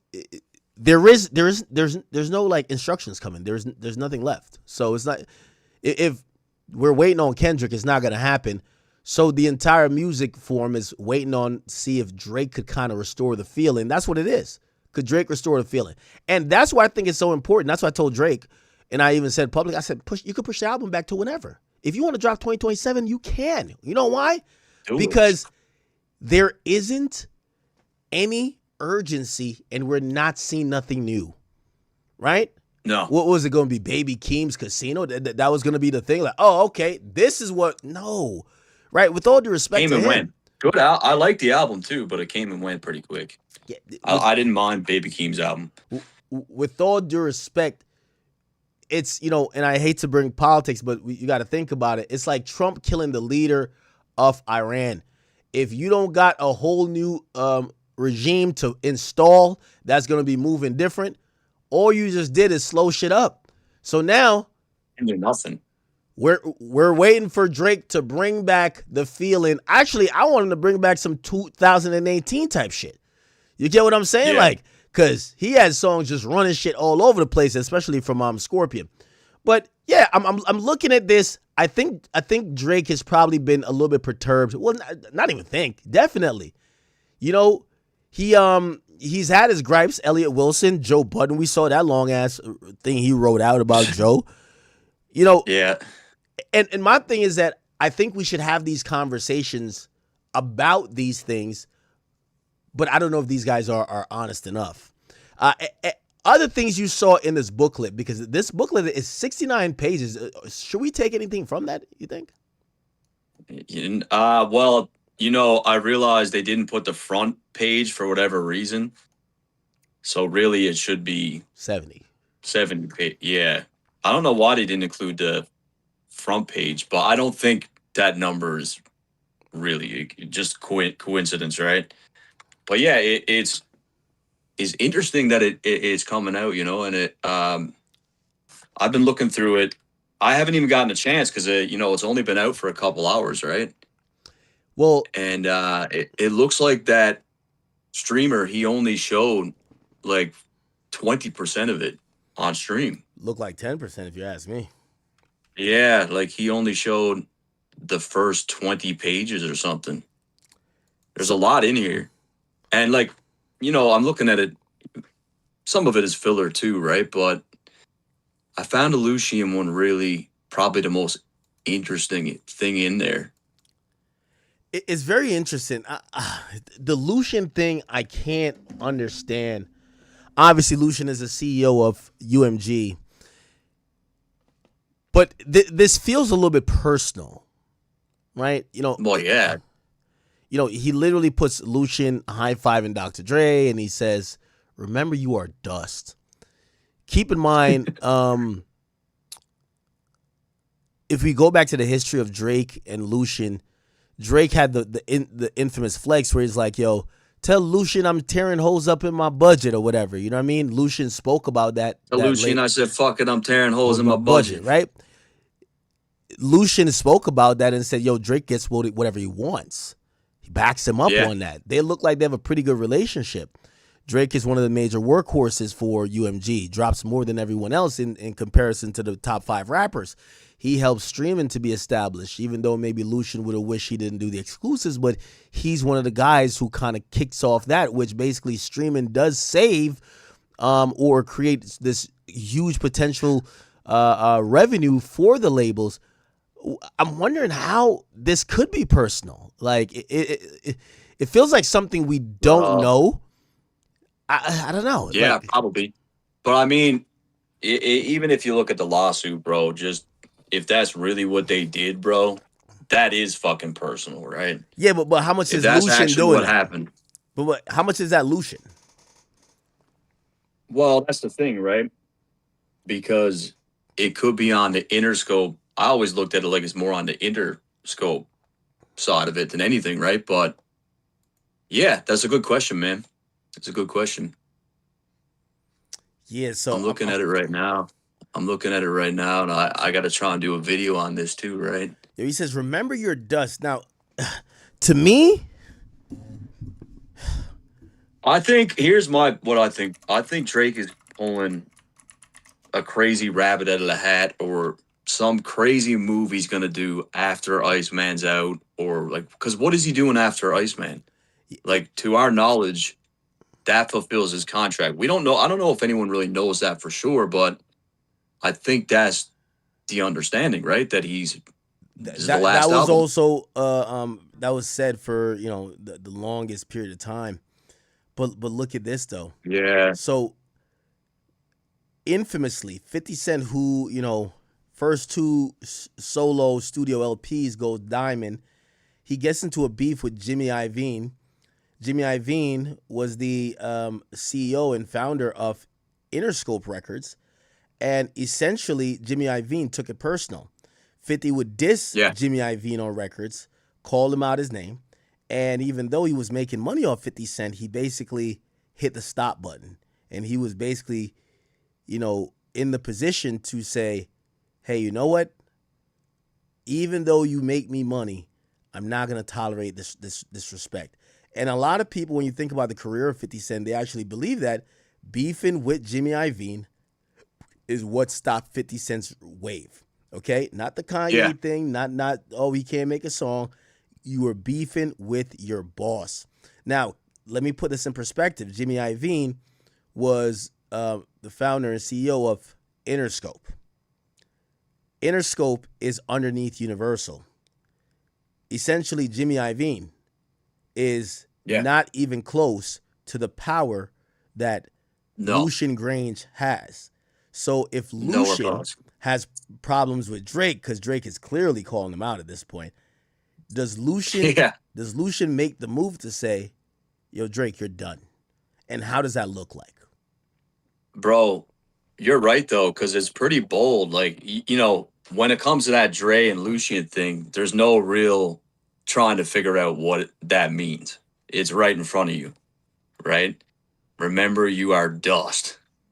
Yeah, and it's crazy. An interesting thing because if this is his last album, but he's leaving and he's suing, like what would incentivize them other than the fact that obviously they make a lot of money if they promote Drake, and that, you know, they'll make more money off him the better he does. But at the same time, there's all these other things, right? So what do you think about that? So here's the thing, right? Let's say Drake gets to fulfill his album requirements with Iceman. The way how these contracts are usually worked, there's a lockout period where Drake can't drop any other music. Okay? I'm trying to think what leverage they have if they want to do something to Drake. Obviously, you know, they're going to go through whatever lawsuit thing. But they can, any label never supports your last album when they know you're leaving. So when they know you're leaving, they're not going to support it, right? So they're not going to really support Iceman. Also, there is usually a period where he can't release, even if he's out the contract, he still can't drop new music. That would be the moment or that type of grace period that they would try to make it look like Drake career is over. He's unsuccessful. He is falling off. And whether he goes independent fully or he tries to go to another label, he, you know, that propaganda might affect him. And now people think that Drake is washed. Now, granted, we know it's Drake. It's a 101. Nobody's ever done that before. But these labels, nobody's ever really gone at Lucian Grange like this before either. Never. Nowhere close, bro. I feel like he's going to pull, I don't know if he's going to drop something right after or like, I feel like he's pulling something, bro. I think he might have found some loophole or something. I don't know. I'm expecting something big from Drake. I don't really know what it is, but for him to be talking this way, bro, and like, there's got to be something, man. Like, if you look at the plot twist, he planned that 2 years ago. He was posting all this cryptic shit then. It's been, you know, the Iceman streams, cryptic, this new booklet, cryptic, and we're left to try and kind of put the pieces together. But even in episode 3, bro, I kind of feel like even the breakdown I did and some other people, you could kind of read between the lines. And like you talked about, it's him versus them. But I'm wondering how much further it's going to go. Is there a grand reveal? Is there this red button? Or is he just going to drop music? Because at this point, just dropping music seems kind of anticlimactic. I mean, I just want good music. But by the way, the fans are kind of going, the fans are going kind of crazy right now, right? Yeah, chat. This is a girl that Drake has on that page. Let me see if I can find that page again. Her name is Vivi Santizo. No, it's not Chroma. It's let me find her. Is that the one that he's with in the picture? No. She just has like this look on her face. She's making. I'll tell you what page it is in a second. The blonde chick? She's on page 58. They're saying this is Page her. 58. Let me see. Page 58. Mm-hmm. Okay, I'll way through. What did you say her name was? Vivi. Oh, this chick. Yeah, she's a model. She's from Toronto.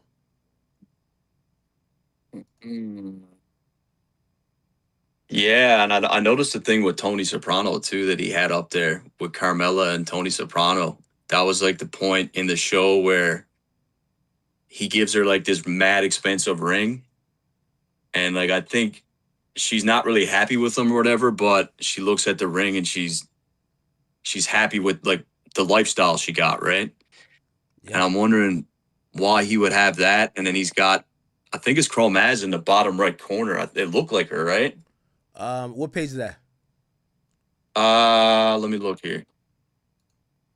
It is. Fuck, where'd that go? Oh no, I see it. Yeah. You know what I'm saying? 53. Yeah. I can't, like, I'm a big Sopranos guy, but I can't remember. It's been a while, you know? But I think, yeah, she's looking at the ring, but at the same time, I don't think she's told. I don't know if he was cheating on her at the time, but there's some context behind that scene, right? And I find it weird how you got this chick in the bottom right. I don't know who it is though. Is that Chromaz? I mean, them titties are big as fuck. It probably is Chromaz. Massive.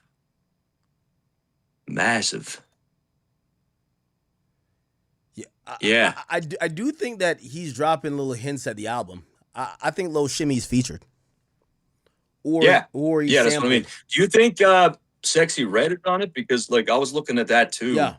He's got that thing of her. And that photo in particular is the mixtape where she just signed to Gamma.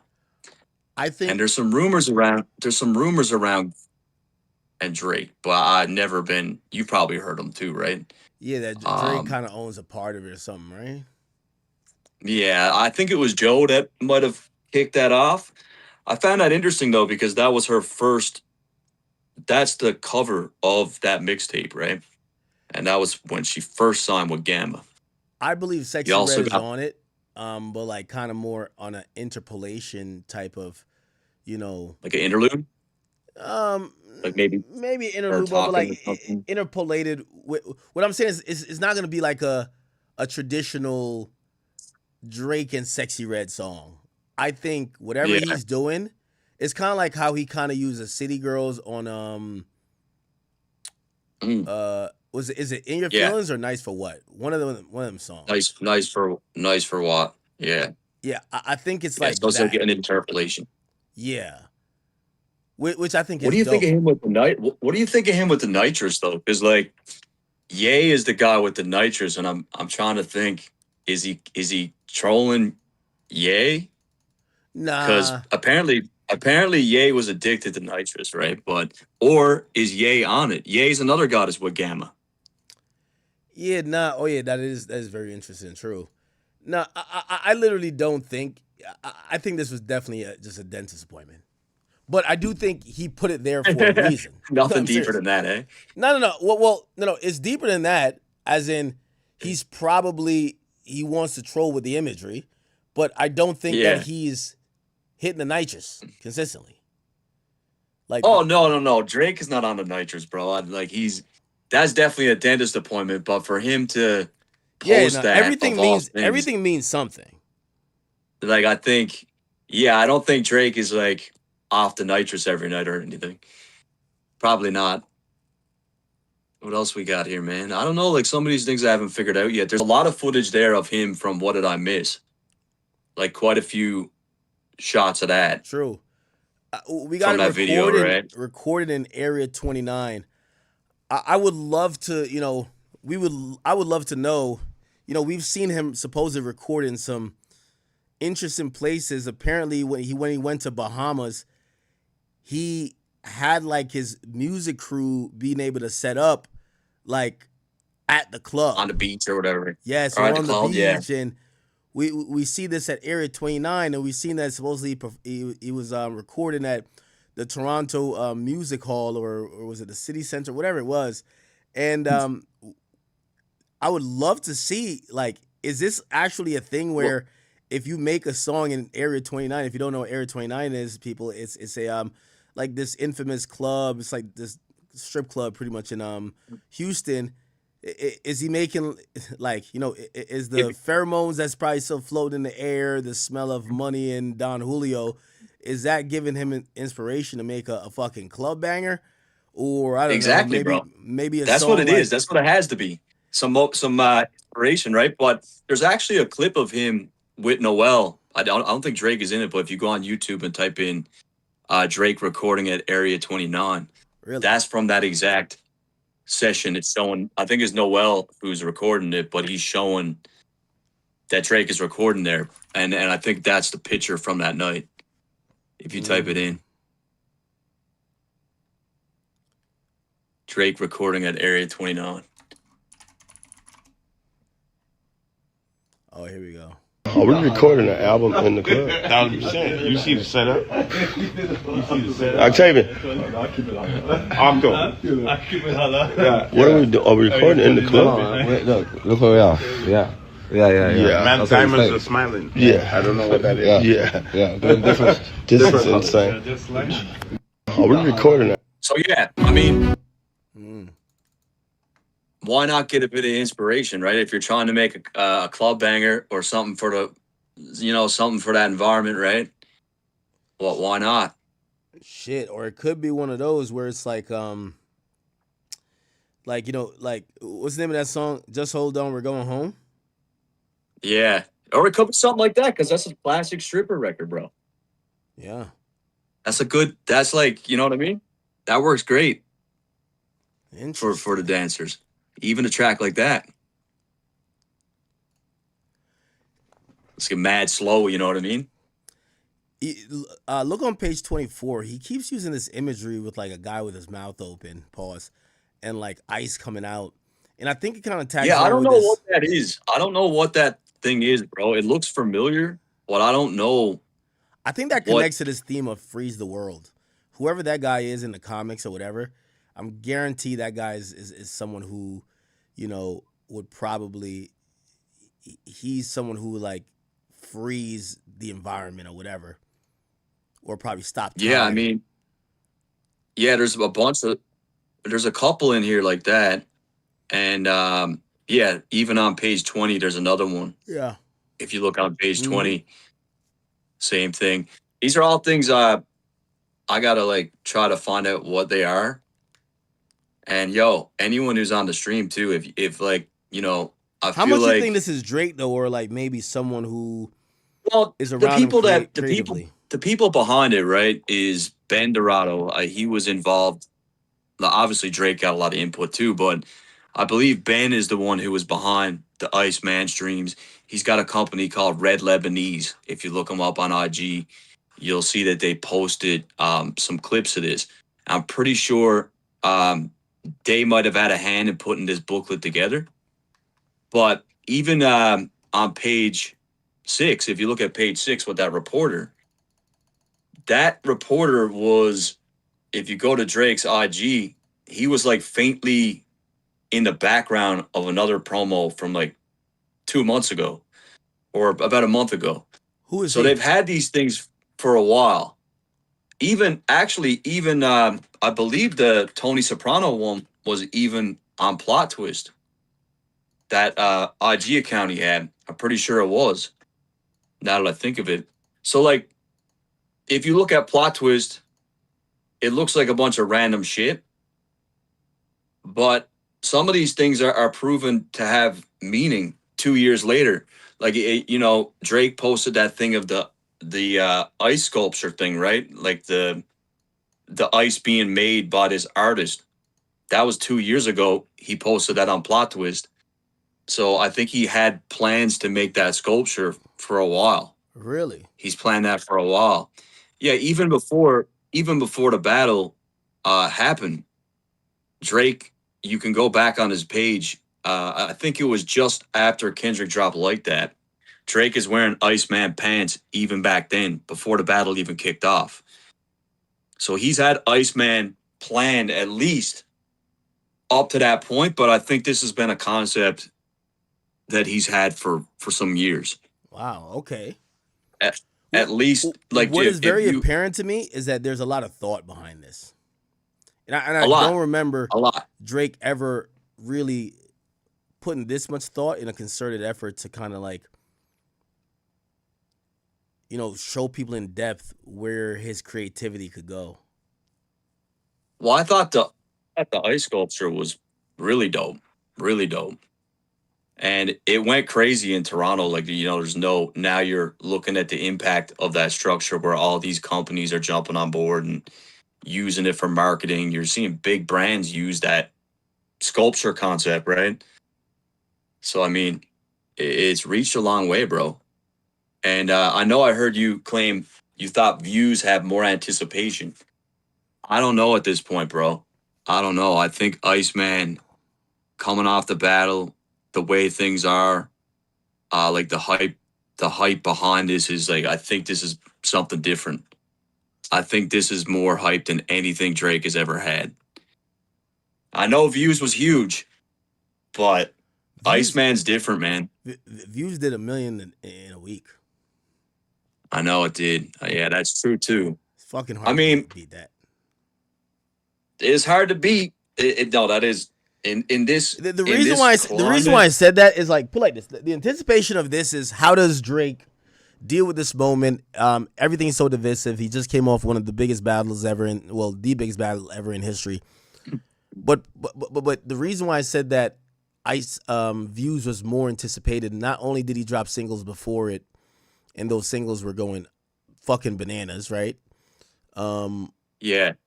Like, I believe One Dance is off of it, which is his biggest song, I believe. True. When you go back and look at it, after he drops Take Care in 2011, and Views doesn't come out until 2016, the guy goes on the most incredible feature run ever. Versace, insane. Birth the Migos, what's the name of that song? Tony Montana, Future gets crazy birth, wrong, right? You get what's the song with Waka Flocka? Like, he goes on this fucking insane run where this is where we identified that's the true stimulus package. Everything he touched turned to gold. And when he dropped in 2013, so he drops Nothing Was the Same. Nothing Was the Same. But then 2014, 2015, he comes out with If You're Reading This Too Late. It was peak excitement because we felt like we were watching. It was clear he was Jordan, right? He was the guy, yeah. Yeah, and that was the payoff. Like, the payoff was always the album to follow, one of the best albums he ever did, which was Take Care, but then he followed up even with a better album, according to critics, and even me and him, with Nothing Was the Same. But people, they yearned for that Take Care sound. Why?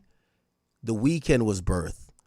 There was so many, like, that sound was prolific. People wanted him to go back and do that. So I'm going to be honest, just by pure him being on a hit streak, it's like, I don't know if you remember the time when, what's my guy who chat we're going to talk about soon too, Lil Wayne. By the time we get to Lil Wayne Carter 3 and its anticipation, is like, he gave us like 400 songs and mixtapes that were just so fire that you're like, whatever his album is going to be, we just need it. Because we were, at that point, we were eating off like unofficial releases. So that's why I'm saying it's more anticipated. This is anticipated a lot, but it's because we're wondering what is he going to do in comparison to the moments he just went through, and him falling out with all these people and him going through some turbulence. But just off of excitement from a guy that couldn't miss, that was on a unstoppable run, that would have to be Views to me. Yeah. Yeah, I mean, you just made a pretty good case. I'm not going to lie. When you factor in all of that, Views was huge. You're right. Like, and I feel like he was talking about Views a lot. Like, you'd hear him, like, include a bar about Views here and there. Like, he was talking about it. Like, it had a lot of anticipation. It was very anticipated. But I think with this one, bro, it's like a lot of people are wanting Drake to come in and like literally fix hip hop. Like, he's got a lot of pressure on him right now. He's got probably more pressure than he's ever had in his whole career. Yes, this album probably is the most pressure-filled album. 100%. 100%. Because like you talked about, particular people just want it to not do well so that they can feed that narrative. And the other thing too is, bro, like you talked about, the watch the party die narrative was like, this fun party type music is done. Like, no one wants to hear that anymore. And I feel like if that don't hit, then that kind of makes those people, like, it validates that narrative, right? Yeah. It kind of validates it a little bit, you know? No, so I look at it that way too. Yeah, this is going to be a really interesting album. I think he's going to deliver, but I do believe that. No, he is, bro. He won't miss. What I would caution all reviewers, if you really are going to be neutral to this album coming out, give it 2 to 3 weeks before saying anything. Not a week. I'm going to tell you why. We're going to see all of the people that have said, oh, no, yeah, even though I've hated for 2 years, like, I could be impartial. They're waiting to just kick the back and like, yo, we thought he was going to do this, but look, he didn't do this, he did that. You know, they're going to be so critical that I think the only way to judge this album is not off what's your favorite podcaster or streamer or internet personality or reviewer says. You have to watch to see if this album starts to connect with the people. And it's not going to take a couple of days. It's not going to take a week. It's going to take a couple of weeks. Because I'm telling you, all them guys who's doing apologies now and saying it wasn't that serious, they're just launching and gearing up to go shit on the album back again. Trust. They're going to be like, yeah, you know, if Drake had followed my advice, this, that, and third, but clearly he's da-da-da-da, he's obsessed with Kendrick, or damn, he's too scared to respond to Kendrick. See, you can't win. Yeah, no, he can't. He's not in a position where he can win, bro. I won't hold you much longer, bro. Yeah, keep in touch, and we're gonna. Well, Iceman's here, man. We got 20 days left. It's 20 days right now. We got a countdown going. So I'm expecting a lot more shit to happen between now and then as well. Like, you know, I think the rollout has just begun, so we can expect a lot more. A lot more. Yeah. 19 days and 33 minutes. We will see. Oh, shit. All right. Thank you, my guy. All right, bro. All right. Respect, bro. Appreciate you. Wow. Okay.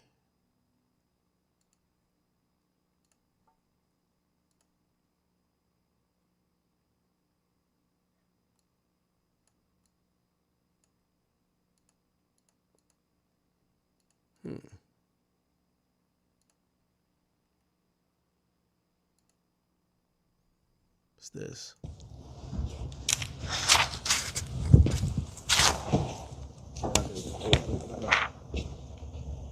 Iceman, May 15th.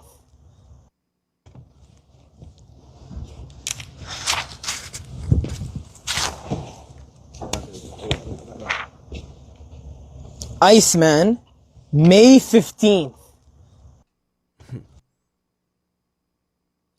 Interesting. Interesting. Okay, chat. I know we're going to get to the Meg Thee Stallion thing. Just hang in there with me. Hang out. We are hanging out tonight. I know it might be a little bit late for you guys, but just rock out with me. Hey, chat, I don't know if you guys saw this, but I did want to play this. Yo, chat. Give me a second. Let me pull it up.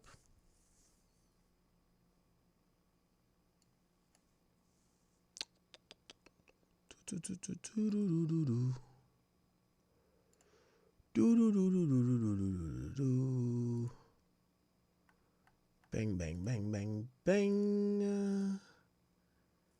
Is it there? So that's cool. Okay. All right, chat. Let me tell you this. Boosie and Vlad, we're still talking about it. I'm gonna make this quick though. I like to give people. I hope when you're watching me, the reason why what we do. I know my name is DJ Academics, but even though that, what we have here is the Academy. Through all the laughter, the bullshit, the fun, I hope you guys get a little bit of business insight. You get a little bit more knowledge than you get on other channels about news stories or political stuff, or maybe even, criminal cases or just music in general, the industry. That's what we strive to do. We've kind of spoken about Vlad and Boosie and whatever's going on with them. I want to give you this last thing, and this is for all my entrepreneurs out here. I've told the story before. If you're not a stranger to this channel, you probably have heard the story 10 times. It's okay. I'll tell you for the 11th. I always said to people, I truly believe I was on the best hip-hop show of all time. Me and Joe Budden, we had a show called Everyday Struggle. It was on Complex Networks. I really believe we did the damn thing. While at Complex, I watched media change. When me and Joe walked up in that building, they had about probably like 150 print staff. So people that would write articles, people who were all about, editorial and this and stuff, but it was writing articles. It was about going to a website to read articles. When we walked up in there and we did our thing to make sure that we were compatible in doing a show, and they knew we were starting the show, and the show starts with a bang, the next day, or maybe it was the week, we showed up. There was a bunch of computers sitting in the corner. They cleared out 2 floors. They fired like 100 people at least. I think it was about 200 people they fired. That was Complex changing their whole stance, that they didn't want to be majority a print media company anymore. They wanted to be video. They learned quickly what worked for them. Joe Ack on screen. This is explosive. Fuck writing articles. This is a new wave. That show was such an amazing show. I'm still very fortunate that I was a part of it. I'm fortunate that I shared the time on there with Joe Budden. And I was always saddened when it ended. You guys know this. I really wanted it to continue because I knew I was making history. I knew how great it was. I do remember, though, the day that I knew that Everyday Struggle was over. And it was before you guys knew. That day was the day I realized one very important thing in business. Complex, through it being a company that was huge, but then it was trying to establish this video department, and they were very lackadaisical with information. Right? A lot of people had access to how much money they were making, how much the deals were bringing in, and they didn't care too much about it because everybody that worked at Complex mostly worked for Complex. Even if they knew how much money Complex was making, it's none of their business. You get an hourly rate. That's it. Well, it didn't really apply to people like me and Joe because we were seen as vendors. We were contracted. We were outside the company, but working with the company. The day I knew Everyday Struggle was over was the day Joe Budden walked into that office and he figured out how much Complex was getting paid compared to what we got paid. We had gotten a sponsorship from Spotify, and that sponsorship seemingly was like $700,000 to do like, I don't know, like 6 or 7 episodes, which is damn near like 100,000 per. Consecutive weeks. Remember, there's 4 weeks in a month. Essentially, they wanted to give me and Joe Budden a bump of like $20,000. So, like 700,000 come in. They want to give us, let's just call it 50.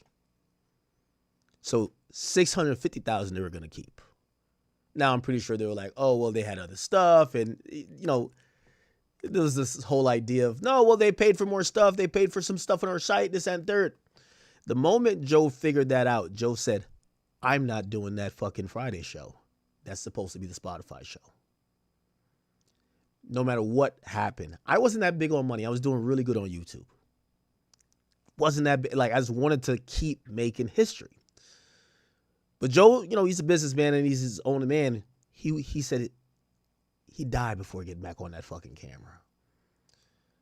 And once that happened, it devolved into multiple other things.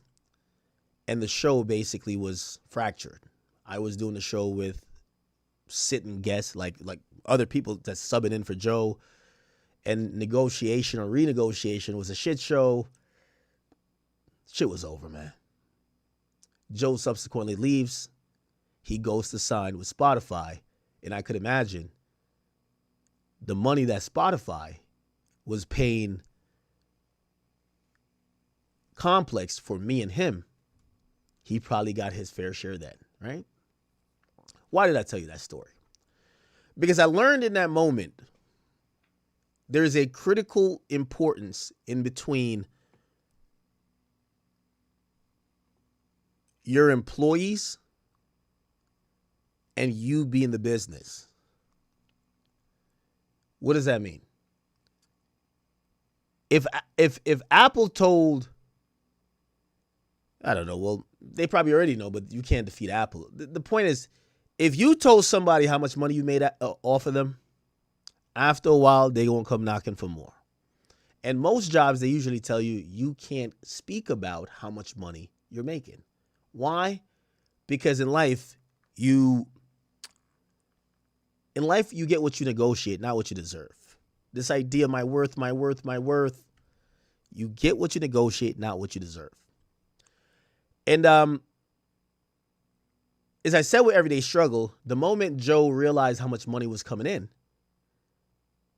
and he wanted to get pieces of that money, when they told him no, he told them, I bet they want me more than they wanted that deal. And he was down to walk for it, and he did. As an entrepreneur, you gotta shield how much your employees know that you're making. I'm gonna give you quick examples. I knew No Jumper was gonna blow up. The moment Adam admitted that he was making $1 million a month, you can't pay no nigga $300 to go do a whole show when you go brag about making $1 million a month. It's not gonna make sense. Everybody now wants to renegotiate.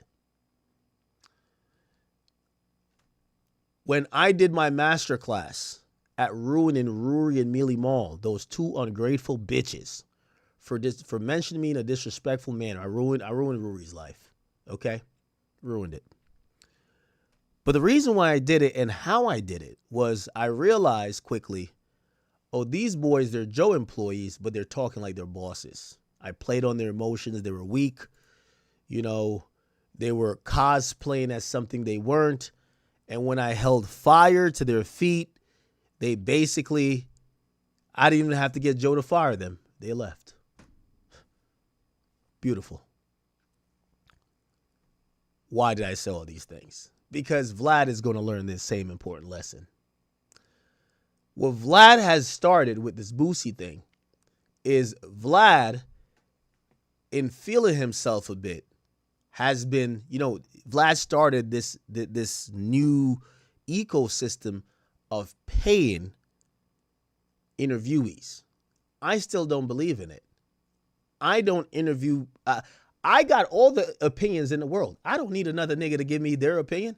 I got my opinion. Vlad his motto is different. He wants personalities that are interchangeable, that he could interview for their life story, but then later he wants them to comment on topics. He compensates them as if they're hosts on a TV show. Well, here's the problem. Not everyone was getting compensated. And also the compensation varied. For example, Boosie was getting $25,000. There's some people that go up in there and get $1,500. There's some people that go up in there and they do it for the free ski. I'll give you an example. And I'm pretty transparent. I've never charged Vlad $1. We do a swap. I respect him. He's an OG in what we do. We do a swap. Hey, listen, you come on my platform, I'll come on your platform. I don't have to watch your pockets. I'm good. But a lot of these guys, they look at this as a job. I know I'm being slow with this. What am I talking about? Ever since Boosie has put this out, that he was disgruntled over a $5,000 raise, Vlad one-upped him and put out the real number of what he was getting paid. Let me tell you the truth. None of these niggas on Vlad TV interview knew anybody was getting paid over $10,000, $20,000. So when Vlad comes out and said, oh, I've been paying this guy $25,000, everybody now is in shambles. What? It's like realizing you've been stocking a shelf next to Pablo, but except Pablo gets $50 an hour, you've been getting $8. So this is what I'm telling you about how Vlad has fucked himself. Everybody now is about to take stock on what they're getting paid, and this is how it works in business. I'll use the everyday struggle thing again to make my point. When Joe was leaving Everyday Struggle, it was clear he could make a deal. You know what he said to me? And I thought it was a real nigga move. He said, Ack, and he dapped me up. He said, Ack, stick them boys up. You know what that meant? They can't get me, so they got double the budget for you. Stick them up. Here's what's happening. Boosie's, right now, Vlad don't got Boosie. So everybody's looking at it like, oh, you were paying $25? And you were only giving me $1,500? It's time to talk about raises. So Vlad is now, and I don't know if this hubris or him being pompous, he's put himself in a position that all of his guests that usually get paid and the ones that were getting paid a lot less, they're now coming at him for more money. What we're going to see is a trickle-down effect of people demanding more than Vlad's probably down to pay. I know you're still saying, Ack, what are you talking about? So Boosie's doing his own interview. But a guy who I thought was like really locked in with Vlad, apparently he's kicked it off first. Don't know who I'm talking about? I'll show you here. His name is Erie Spears. He recently announced on his podcast that him and Vlad haven't seen eye to eye. And this just started since he realized that Vlad was paying Boosie $25,000 an episode. You know what he's saying? Well, if you paying him that, what you finna pay me? Just listen, chat. This is why, and you know, my overall theme is you can never let them employees know what you're really getting. You're really paying people, because now every nigga who sits on Vlad's couch, they all think they worth a little bit more, and they all coming for it. They gonna say you don't got Boosie no more. You need us. Check this out. Now I want you to put your business/Jew hat on. A Vlad hat? Yes. Matter of fact, when Andy puts his Jew hat on, it comes with the Hasidic curls. I guess I don't wear them. Yeah. So when he puts it on, I'm going to make a hat like that. 2 curls. I'm going to make a hat like that for the podcast. That's hilarious. Tell me what you think of this. So, you know, Vlad pays me to be on. And he's probably mad that you said that, because then everybody else wants to get paid. No, he pays people. Everybody? He pays? Yeah, but we all get different pay. So people have said, yo, the most popular guest that Vlad has on, Lord Jamar, Tony Yayo, Godfrey, Boozy, and Aries. I'm the only one left. Godfrey stopped because of the beef with Farrakhan, as did Lord Jamar. Tony Yayo just doesn't do it anymore. Interesting. I didn't know Yayo didn't. Yayo started doing a podcast with Uncle Murder. and Boozy wanted a raise. Come to find out, Boozy wanted $35,000 an episode. Wow. Now, see, that's what I'm saying. This is why at jobs, I know at your job they usually say you can't tell your coworkers where you're getting paid. This is why. Because the moment you realize that nigga's getting the bag, you're like, I work harder than that nigga. I do more than that nigga. I'm more important than that nigga. He was getting $25,000. Wow.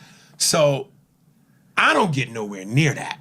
And, obviously it's based on the numbers because a lot of Boozy's clips are in the millions. Now, again, I've had a few clips in the millions, but a lot of my stuff, the full interview, probably ranges around $300,000 to $500,000. So I basically said to Vlad, I go, hey, listen, man, I'm not trying to rape you financially. I know I'm not going to ask you for what you gave Boozy. But, come on, man. You know what I mean? Break bread. Break bread. And he goes, well, your numbers don't generate what Boozy generate. And so I showed him a bunch of, people that quotes and on YouTube and shit like that and on my phone. And one person said, hey, man, I only buy Vlad subscriptions when I know he's interviewing you. Once the interview's over, I cancel the subscription. Another guy said, hey, man, Aries is... Now, I hope you guys are understanding where this is going.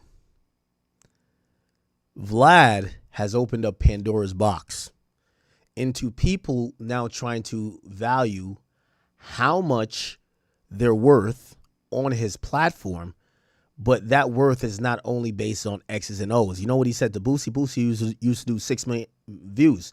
Now you're doing low fives.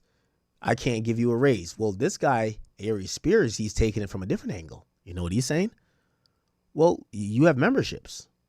People would pay to get a membership because of me. Why am I not getting a cut of that? You see what's happened? This is why Vlad has now mentioned how much Boosie's getting paid. And all the other players are saying, well, if you're giving him the max, I want the max too. Beast, pay him what you pay in the mother. And blah, blah. So there's a bunch of these. So he goes, so you want me to pay you more based off what people are saying? And I said, listen, man, again, I'm just saying, be fair. People are saying to you, they're buying subscriptions. People are saying to you, they only watch when I'm on. And of all the guys you had that were popular, I'm the last one standing. What's your take? Yeah. It's a couple things. And you hit the ones that you needed to hit. Yeah. What would you have wanted? That's beside the point. He asked him to be fair. Yeah. I mean, a couple grand more. Yeah. But the thing that he's right in the idea that, yes, you have loyal fans that are calling up and representing you. That's great, and people have that. Yeah. That doesn't mean that moves the needle where it's going to pay him the amount of money that he wants to make off of an episode. Those diehards are there for you, but are they there? Is there enough of them to make the numbers work? Chat, I'm so saddened, and this is why, despite what they ever say about me, I think I'm the fucking GOAT when it comes to this new media shit. And what I mean by that is, when I see all these guys with their platforms, whether it's a 1090 Jake, whether it's a Flacco or whoever, I see these guys who, I remember even looking at Flacco and saying, Flacco, there's two ways to go. You could go build your own platform, or you could be a host on No Jumper. It's just how it goes. And all of these guys, especially these younger, newer creators, they're all about building their shit to not be in this position. This is what I was saying about Boosie. I said, Boosie, you done gave away the milk. You're the cow that gave away the milk for free for mad long. Now you're expecting to, you should have been done this. I'm watching these guys who are veterans, 40, 50 years old, guys. They're really talented. But they're beholden now to what Vlad wants to value them. They don't have much other market value. I like Aries Spears' interview, but he's never done an interview. I don't see him doing that. I didn't even know he had this episode or this podcast. So he's not marketing himself to many other places that's down to pay him. And that's where I think Vlad isn't wrong. until y'all come back to him with a competing offer. This is how it works. If you're in the NBA or you're in the job market, period, you usually say, hey, listen, I got to leave this job because I have a job offer that's offering me $5,000 more. And your employer gets to make the choice. Hey, do we care about this guy enough to bump up his pay to either meet or match, or exceed what our competitor or someone else in the market is down to give him? Or are we willing to let him go? It's like the NBA. When a player is a free agent, which all these guys are free agents, they get to go explore the field and find the best offer. The problem with Boosie, the problem with Aries Spears, and a couple of these guys is that y'all don't have no other offers. Vlad is focused on his business, but y'all never focus on y'all business. What y'all should have done is, I am a draw. Like, for example, I give you something. One of the reasons that I haven't done anything with Dr. Umar don't do no free interviews. Point blank, fucking period. If you're going to have Dr. Umar on your platform, he's hitting you with the check. Point blank, period. There's a booking fee. Dr. Umar ain't trying to talk to you for fun. I don't care what you're talking about. Even Joe Budden got to pay him. Trust. Now, Dr. Umar has a market of people who are paying him whatever amount at certain times.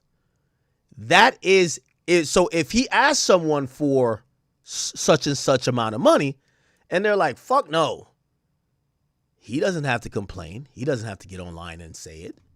You know what he does? Okay, I'll just go to the next person. He's established the market. And also, if someone says, I don't think you're worth that much, he could literally show them, hey, I have 4 other offers that's saying that. What's up?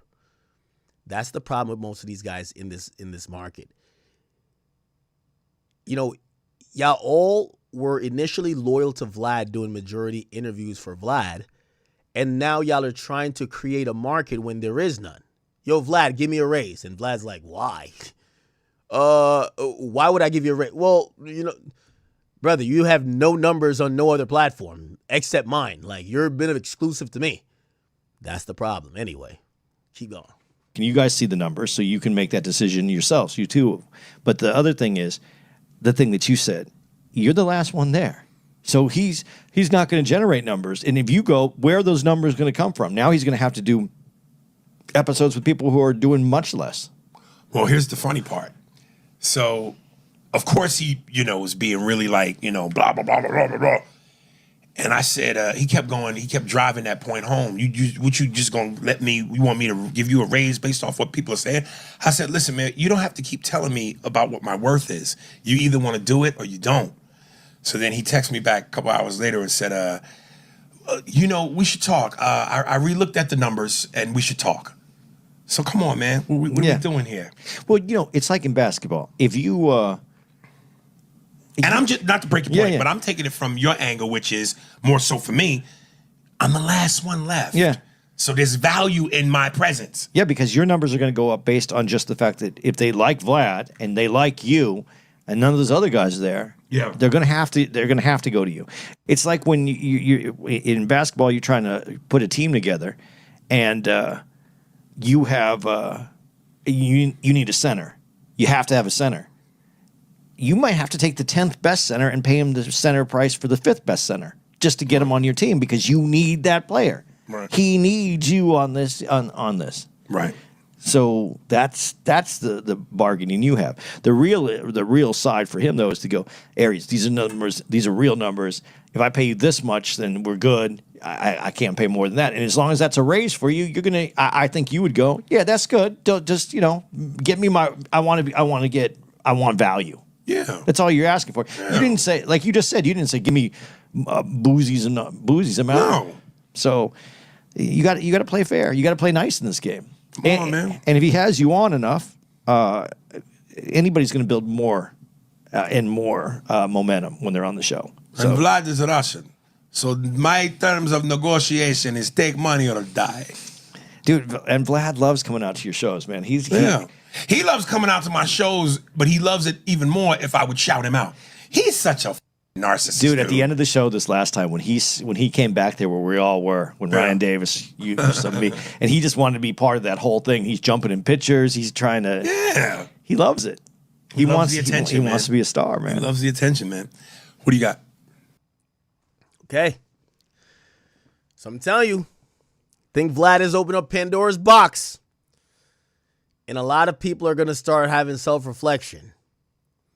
Once they heard that 25,000, you can't put the toothpaste back in the tube. So we're going to see what kind of happens next. Speaking of which, it's kind of interesting what's happening with Vlad and Boosie. But it's also very interesting what's happening currently with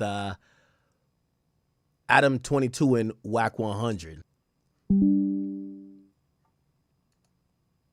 Shit. My thing get cut.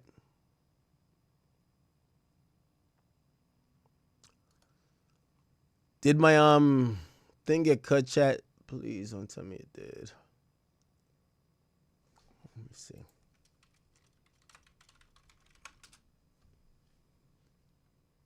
Are we good? I apologize if we lost connection for a second. I don't know.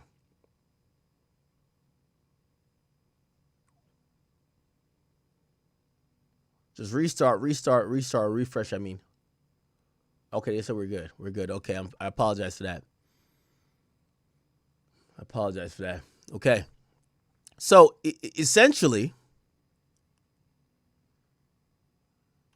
already got a no jumper clips.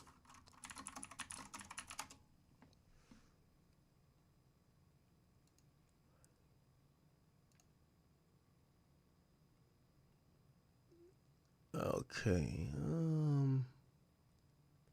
How can I see this? All right, y'all back? Okay. I know we still haven't even gotten to Meg Thee Stallion. We're going to get to it after this. So essentially, No Jumper, you know, I keep saying, man, I love me some No Jumper. It's really, it's like Jerry Springer. I love when it's chaos, it's mayhem. It's a bunch of bullshit. I can't even lie to y'all. Anyway, apparently, let me see if I can find out. Live from the 5. So, with like 65. I know who that was. Okay. So essentially, after the whole crash out with Wack 100, they do a 24-hour podcast, and Wack calls in to basically, you know, he calls in to clarify with Adam that what went down is unacceptable. Okay? Oh, they got females on this junk now. Oh, shit. He's 607. I come here to talk about God. My shit. On our own shit. The big Roman from Wack. Wack. I don't know how. Wack is walking into. Listen, look what Wack doing. Wack is walking into. Oh, Red Hat's good, bro.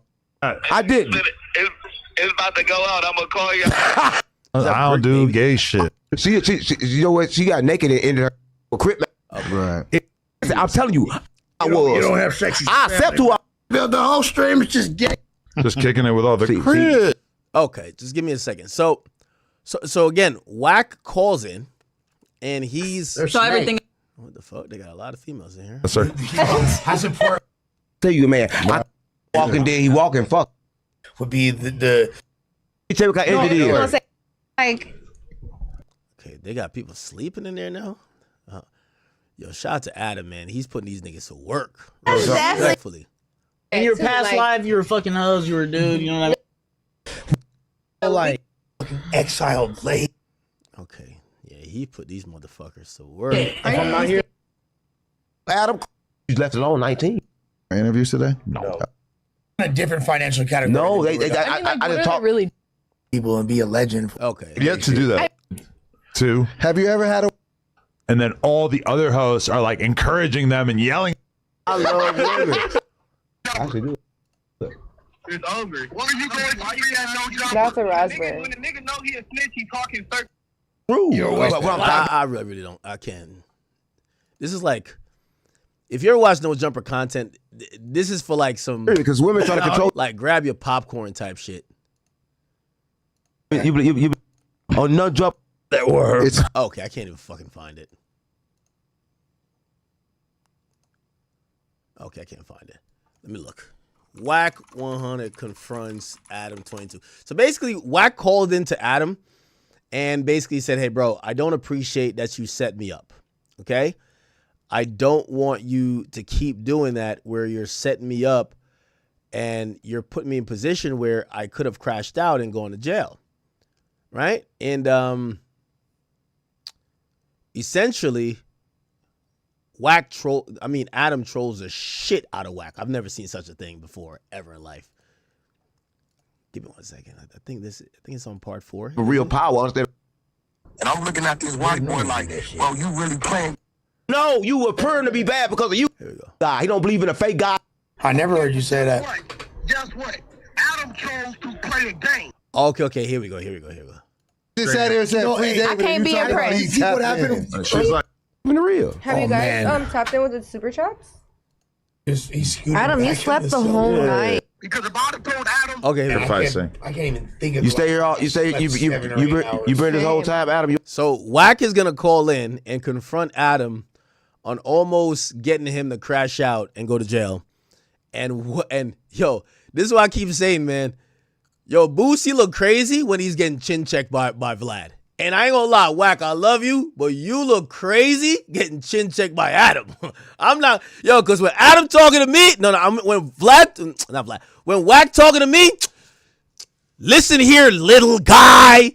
Wack talks crazy. And I ain't gonna lie, this nigga Adam was treating Wack. I gotta keep it a bean. He was treating him. You ain't left? No, I went to sleep in my office. In your office? Who slept in your other office at home with your wife? My wife slept in our bed alone. How you know? How would I know? No. Yeah, how would you know? I want to let you know that congratulations, you made some man happy last night. Yeah, I hope so. But you made money, so hey, it's worth it for you. I hope they had a good time. What are we looking for? It's too early to be arguing. It's too early for anyone to have uploaded anything to YouTube worth watching either. There we go. Yeah. Who was that? Anything to YouTube worth watching I'm either. getting a call. Who is it?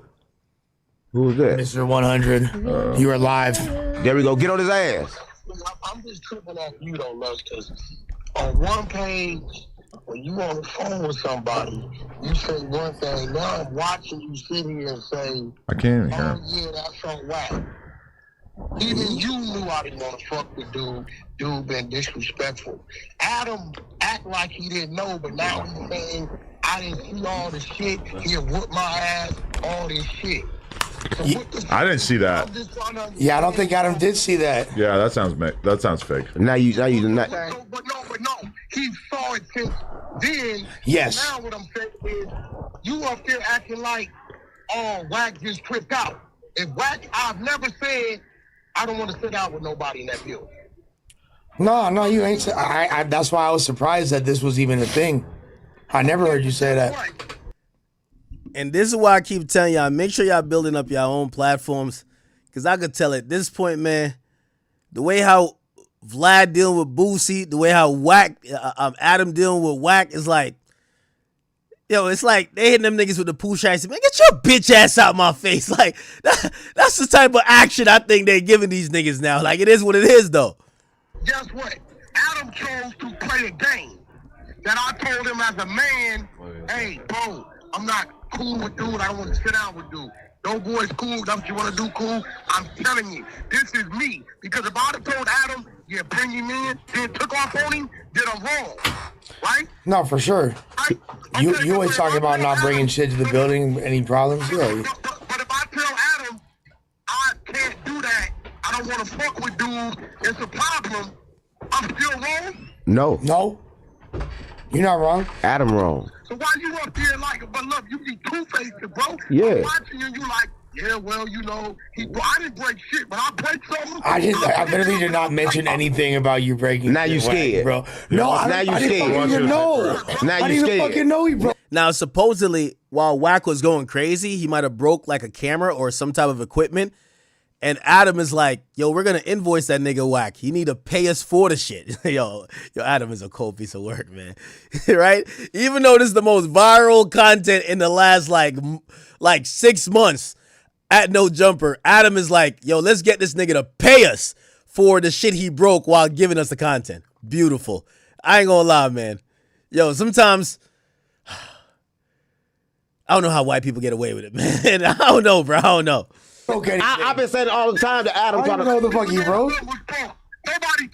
that day nothing broke, and I ain't picked up nothing broke nothing. Nigga, I wouldn't even been Pyro. You were knocking shit over. motherfucking man. On Pyro. In there, bro. So I'm taking it like Adam saying he takes no responsibility in nothing. Nothing. I didn't never tell him on April 15th, I don't want to fuck with dudes. The responsibility is on the person who is acting violent and knocking over camera equipment, though. One mic. Why you don't let him talk? One mic. You saying what you did was cool? You were not alive for nothing? I mean, bringing two podcasters together on a podcast, what's wrong with that? Did I not tell you I didn't want to sit down with dudes several times? Yeah, but it's the same thing that you did to Spodie Face, right? What? No, definitely not. It's exactly the same. Definitely not. No, it's not. What's the difference?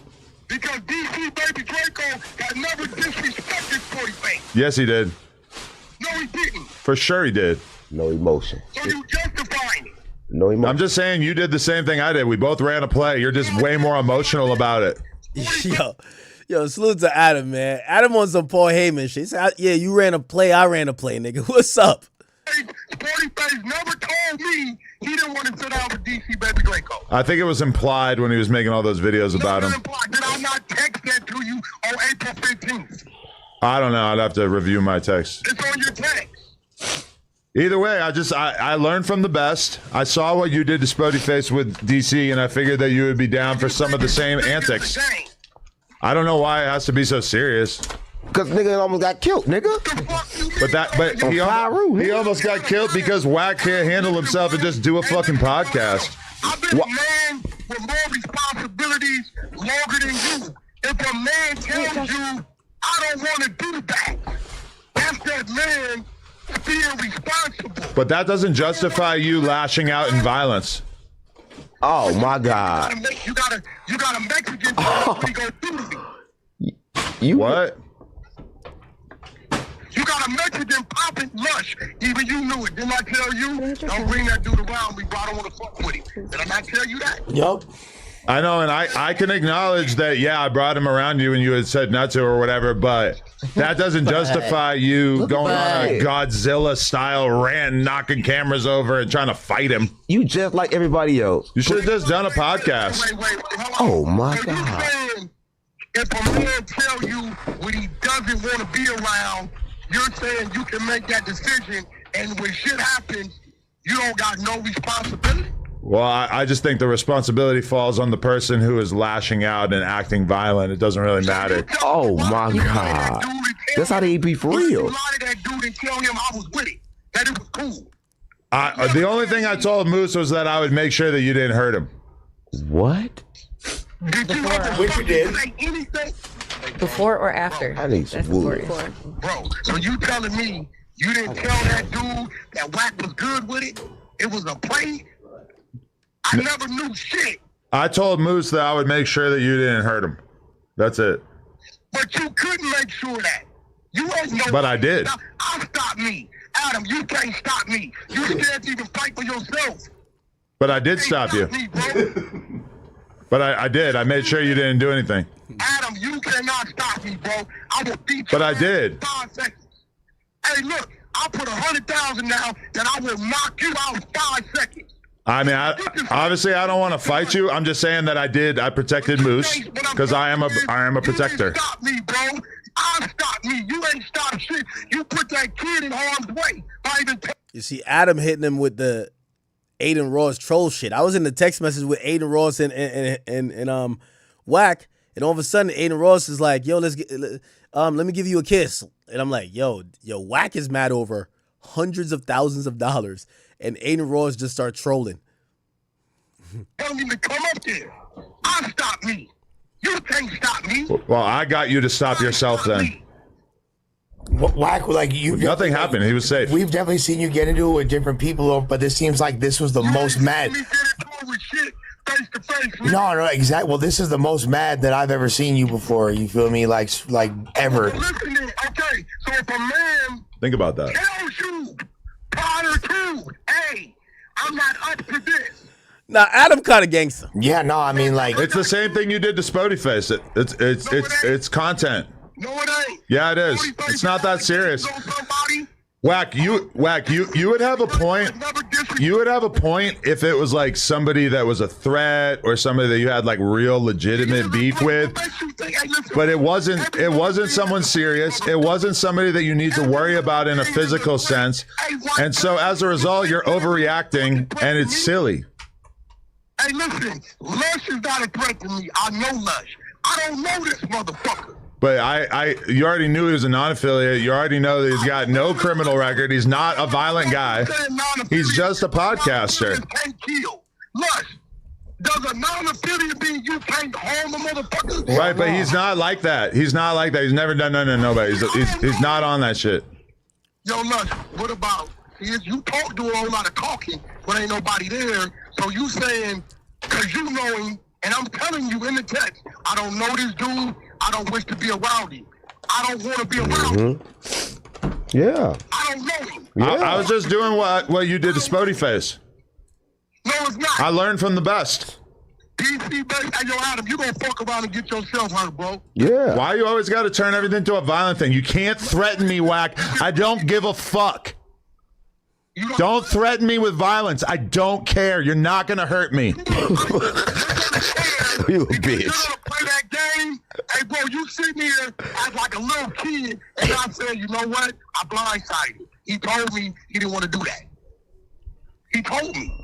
On April 15th, the dude texted me like a man and said, hey, bro, I'm not up to that. Because I know it's going to go somewhere. I know, and I did a play for content because I think he's a good podcaster, and I wanted to get you guys on the same podcast. And it's exactly the same thing that you glorified when you did it to Spodie Face, so you can't take the moral high ground here. Check this out. You can't find one clip where DC Baby Draco had ever disrespected Spodie Face prior to that. I don't know, but I assume that it's out there. You can't. So what? DC Draco had ever disrespected Spodie Face, and I wasn't Spodie Face podcast anyway. The owner of the podcast knew the nigga was coming. Draco, Baby Draco had a gun on him. Moose Man doesn't even get down like that. Moose Man's chilling. Moose Man's just a regular guy. I don't think Moose Man's gonna park. You acting like Moose Man is some serious threat is fucking hilarious. But Wack can actually stop some shit though. Wack politic, he can actually stop some shit. You don't got the power to stop. I'd rather listen to Wack than you. What about what I'm saying Damn, on here? sunned him. I don't know this motherfucker. Yeah. What does that have to do with anything? I guess at that point, I get. Talking shit about what he gonna do to me. This is a man. He didn't say he was gonna beat you up. I don't know where you got that from. He didn't like make a direct threat, but he like I could see why Wack is like, yo, why is this guy saying this shit? Well, Lust, Two-Face is a bitch. No, I mean I said that to Moose earlier. He did say he was ducking up and down. He didn't say what he was gonna do to me. Is that footage out there? I don't think so. What did he say about what he gonna do to you? Like, because from what I saw, he made like a comment like, oh, like that guy's not gonna do nothing. Like that 5 foot, whatever he said. You feel me? Like that's what I recall. Yeah, that midget. Well, hold on. So, he was on a fucking marathon. He was on all kind of nigga shows.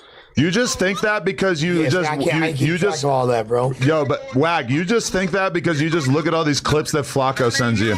Listen, bro. Listen. Just because y'all don't hear the see it, this is why I told Adam I don't want to be around you because I see what he popping. And I did a play just like the ones that you always do, and it was a good time. But you flipped out a little too much. You should have just potted with him. I did a play. But if it goes, hey, bro, so you telling me we can gonna try this shit again with me? What you saying? I mean, by trying this shit with you, you mean bringing around somebody on a podcast who's not a threat, not on anything violent at all. It just really doesn't seem like a big deal, and it seems like you're just overreacting, and then you've got all these people that are like justifying it as if you have like it's such a serious threat. Yeah. I mean, nah. It's fucking Moose Man. He's a gummy bear. He's a Yuri mod. Yeah, he's like, chilling. I mean, keeping in mind, this is the same guy that when you got into it, he was talking about the police and shit. Exactly. Bro. So why did you feel the need to try to fight him when you could have just talked to him? If you throw meat in there with a lion gonna eat the meat, nigga. Shut the fuck right. up. No. If I know I'm not in the good space with you, I don't know him, you been talking shit, disrespecting my name.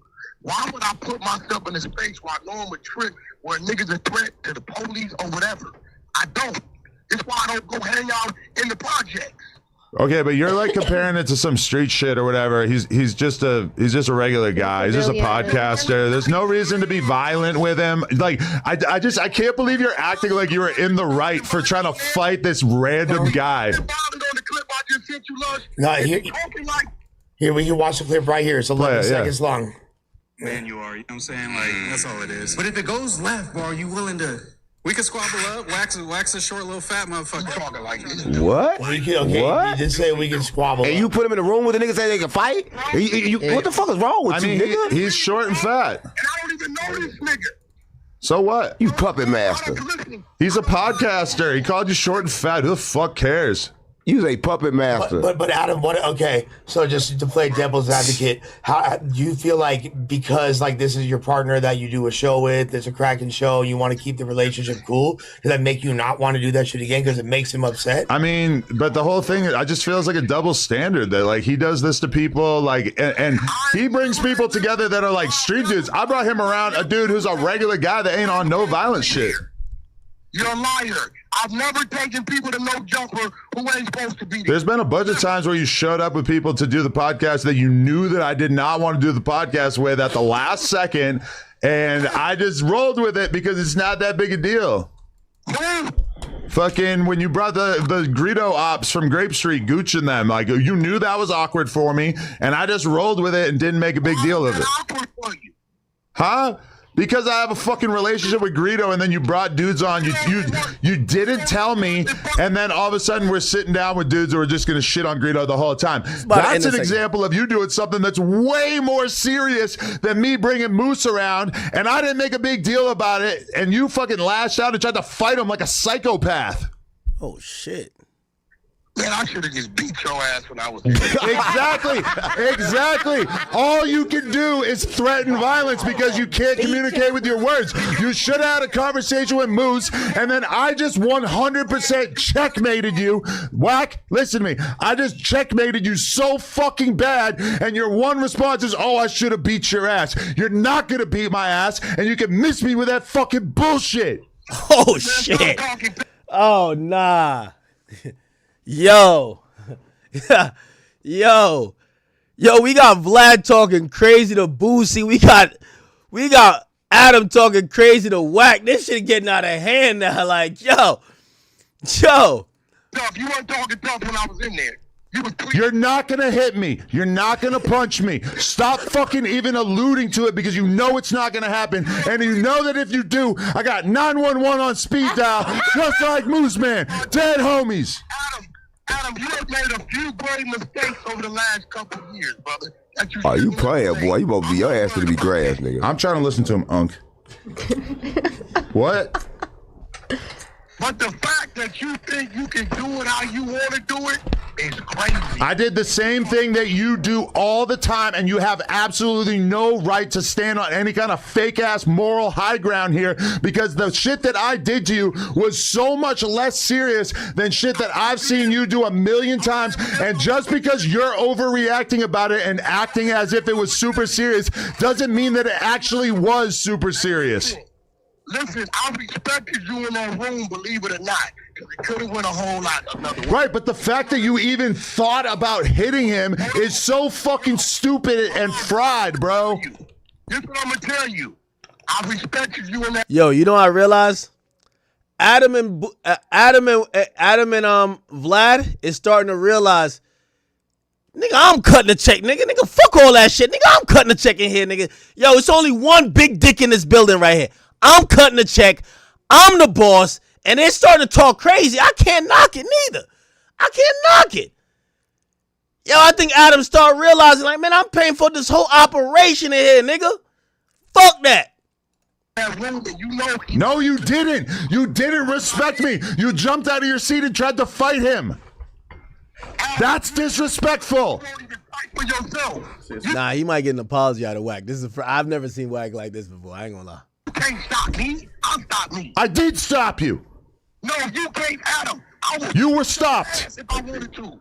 I don't care. You're not going to whoop my ass. Stop fucking saying it because you're full of shit. If I wanted to get the dude, you can't stop me if I was really wanted to, bro. But I did stop you. The fact that you even attempted to hit him is the problem. I'm not going to congratulate you because you didn't follow through with whooping this random non-affiliate's ass, okay? You want a fucking medal because you didn't fight him.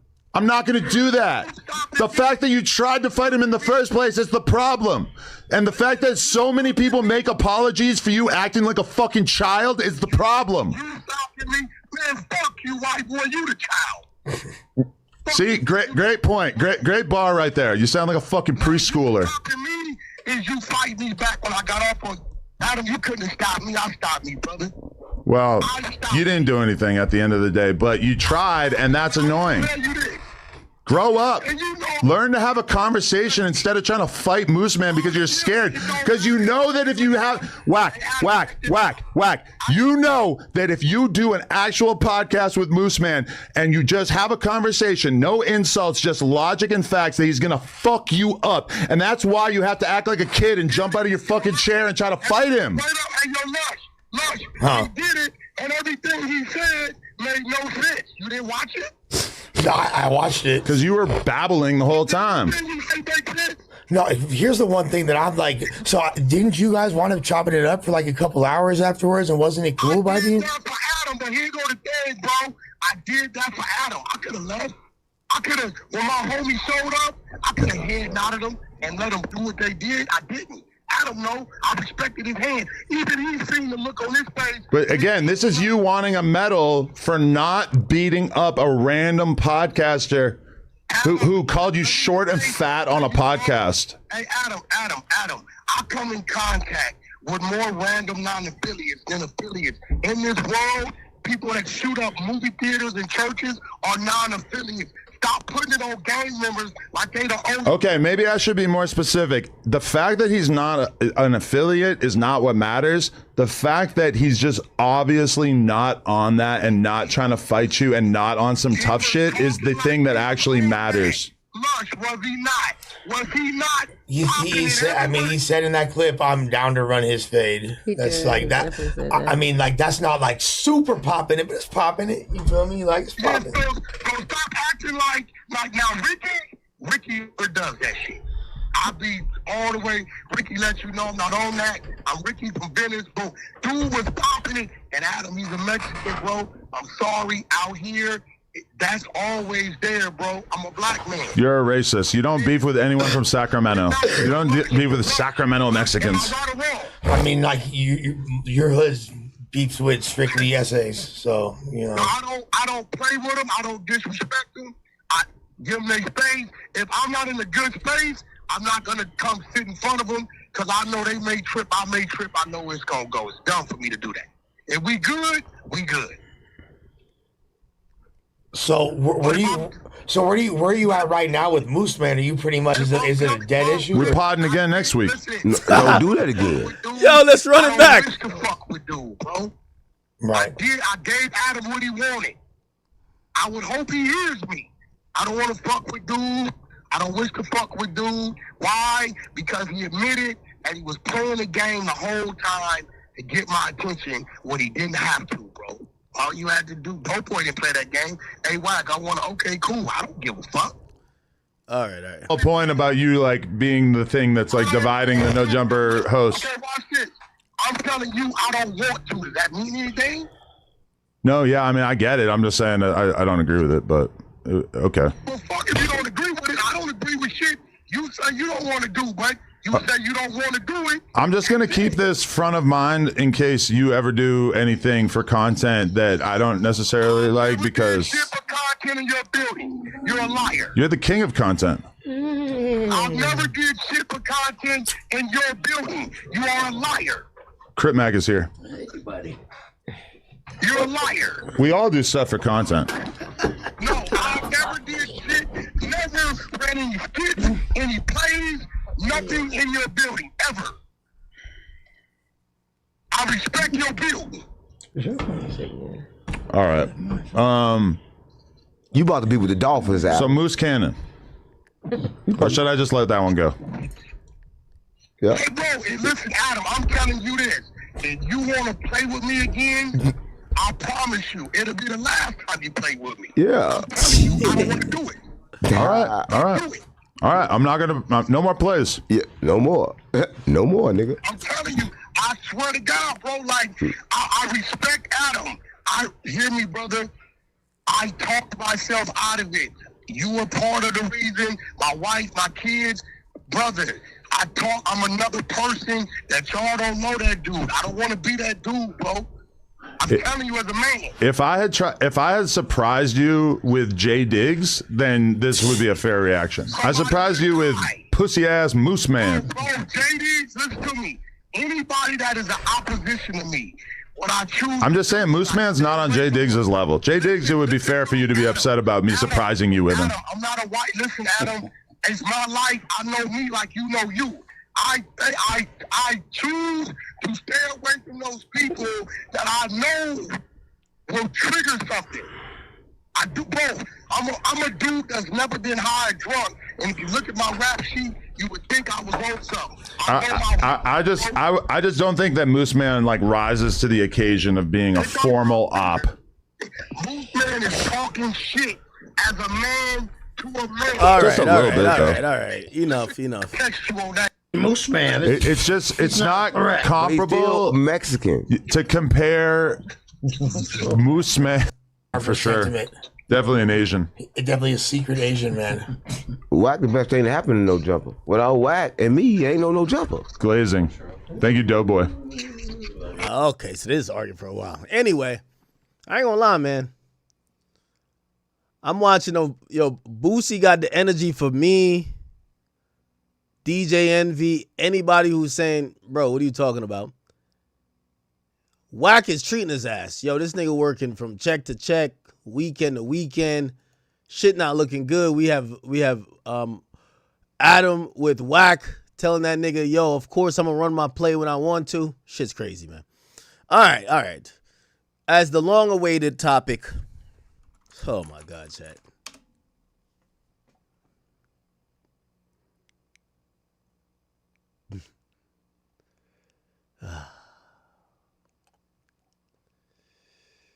Hold on. Hopefully I don't get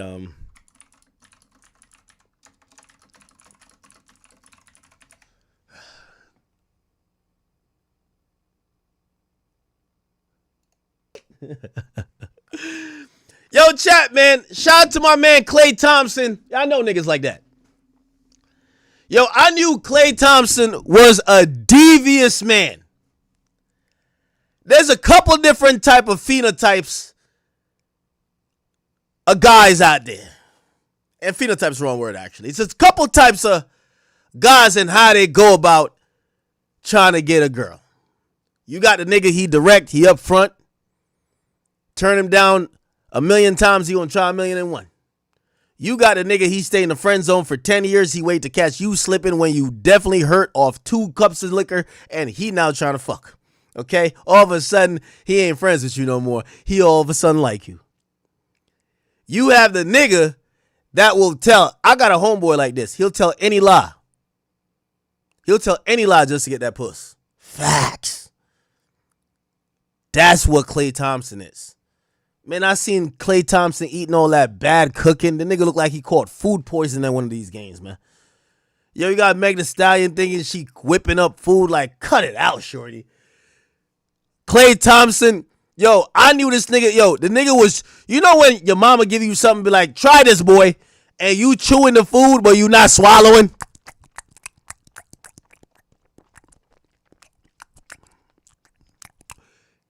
Nigga never swallowed ever, bro. Pause. The point is this, man. Klay THompson was just trying to get the box. He got the box. I don't know if it was mid or whatever. But he played the game. I told y'all from the get-go, listen, this shit ain't going to last to the end of the season. Matter of fact, the postseason going to be the post-relationship. And boy, was I right. Am I ever wrong with these things, chat? Be honest, though. Be honest with yourself. So essentially, he hit her with the, listen, it's not you, it's me shit. He tells her, he tells her this. I got a song for everything. No, actually, no, I won't even play. He tells her that he can't be in a monogamous relationship with him. It's too much box out here for him to only be fucking Meg Thee Stallion. And Meg Thee Stallion basically erupts, claims he's been cheating, and then puts out a statement on Instagram and through the press claiming that this guy's a fuckboy who she dealt with his emotion, cooked him all type of meals, and now he's telling her he don't want to be in a monogamous relationship with her. Chat. Man, I know niggas like you. Klay's the type of nigga, he meet a bitch, he go with her to her grandma funeral. You know what I mean? He act like, yo, he'll do the most. He just wanted some pussy, man. He just wanted some pussy, bro. You know what I mean? Yo, the signs were there, chat. Call me Extradamus if you want to. But I told y'all, this nigga was laughing through her corny jokes, dealing with her insufferable attitude, just sitting there. You could tell when a nigga got some disdain for the bitch. He ain't never really want to be with her, period. You know what I'm saying? He just left Golden State. He needed to switch up the, he needed to switch up the conversation, switch up the meta. He get with this chick. He probably noticing everything that Tori noticed that goddamn night. She loud, she drunk all the time, boisterous, and the only thing she was trying to bring to the table is a couple fucking recipes from out of a goddamn TikTok cookbook, okay? And even then, you could tell this nigga was just like, he couldn't even swallow none of the meal. I'm keeping a bean with you. You get what I'm saying? And he supported her habit while he was out fucking other chicks. Now, let me break it down and let's get back to square one. So today, all of a sudden, Meg Thee Stallion, after chasing around $50,000 from Milagro Cooper, she's been in and out of court. She claims she's suing this person, that person, spending millions of dollars in legal fees, not realizing she's a goof. Right? Straight up. Goof. You know what I mean? Just a lying-ass goof. You feel what I'm saying? He said, and for anybody who say I'm picking on, Meg Thee Stallion had me in court for 10 hours. Fuck her and fuck you, nigga. Okay? These people, most likely these people never done nothing to you. That bitch had me in court for 10 hours. Fuck her and fuck you, nigga. Both of y'all eat a dick. Straight up. I'm going to tell it like I'm going to tell it. Fuck that. Everybody like, yo, why he always in female business? Well, tell this bitch don't bring me no more fucking court for 10 fucking hours. Wasting my fucking time asking about Drake and Nicki. Fuck out of here, nigga. So anyway, let's get back to business, man. For anybody, why he always in female business? Shut the fuck up. Back to some female business. Oh yeah. Oh yeah. So this fucking Scally posts up today like this is the fucking news we needed to hear. Cheating, had me around your whole family playing house, got cold feet. She always talking about some featuring, huh? Holding you down through all your horrible mood swings and treatment towards me during your basketball season. Now you don't know if you can be monogamous? Bitch, I need a real break after this one. Bye, y'all. Listen, Meg, I'll see your ass at happy hour. Shots on me. Not those type of shots. We're just talking about that Don Julio, okay? That Hennessy. Don't worry about it, okay? Anyway, she came out saying this, and chat, we gonna break this down like a kilo of coke. You gotta read between the lines, y'all. Gotta read between the lines. She's claiming he was cheating, claiming that she was around. Listen, let me break down what this relationship was, okay? Meg Thee Stallion done ruin every nigga's life that she been with. Let's keep it a bean. Let's keep it a bean, chat. Like all these, one nigga doing 10 years in jail. I don't even know what happened to Partisan. Like, bruv, like, Meg Thee Stallion is like bad luck. Straight up. I ain't see one nigga that she really, like, she get with this nigga.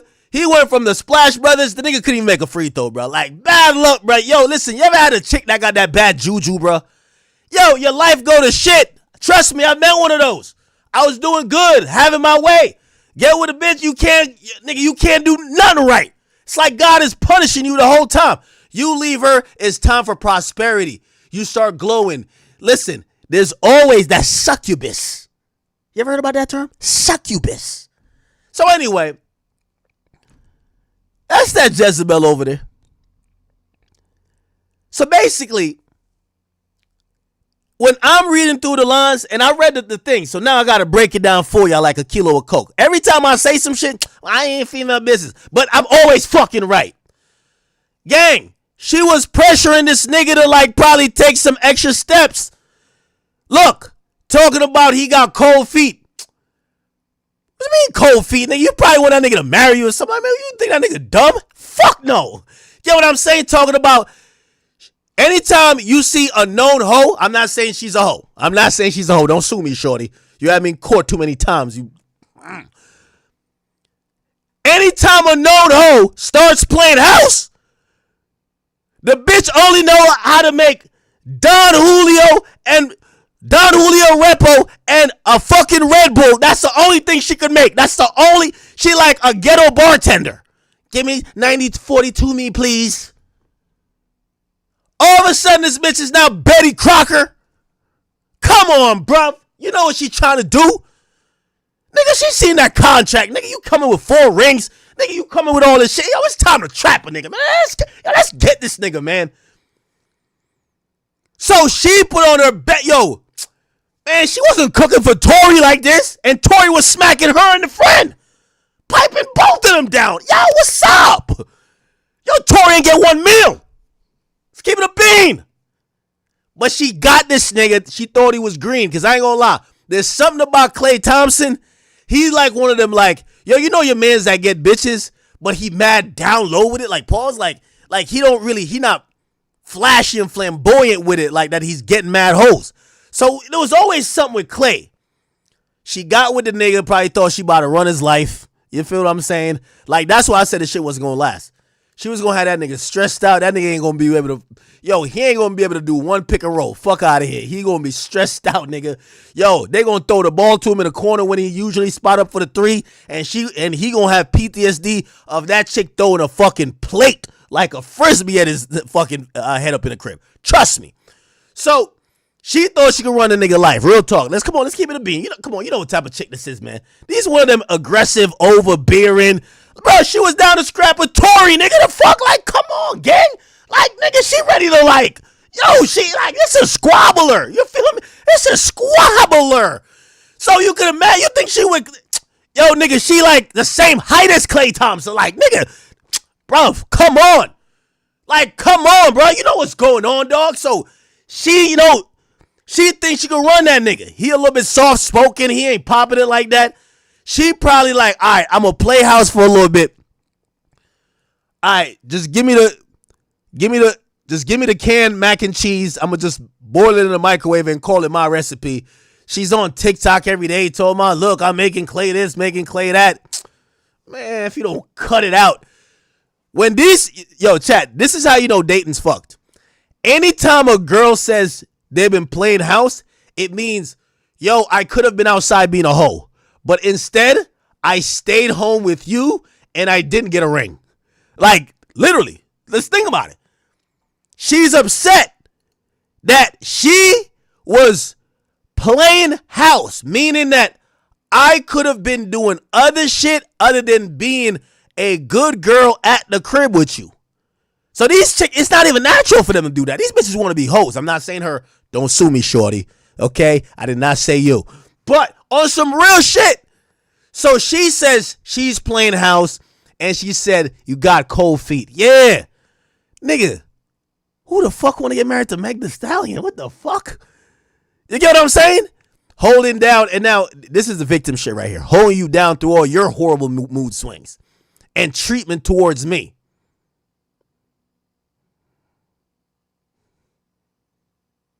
Really, nigga? Really? Now you don't know if you could be monogamous? Man, shout to Klay, man. That nigga probably started cheating day 1, and I respect it. I respect it. I'm telling you, that's that bad juju pussy. Straight up. Bad juju. Like, you can't hit a 3. Klay Thompson went through 5 games. No 3s. The nigga just like, he just out there shooting up bricks. Straight up. You feel what I'm saying? So now, And I'm telling you, that cold feet shit, you ever got with a girl that start planning your future? All right, so, all right, we're going to like start living together and whatever. And yo, we should be at this point. We should buy a house. We should do this. And you're just kind of going with the flow. The whole time you're thinking, bitch, I'm just trying to fuck.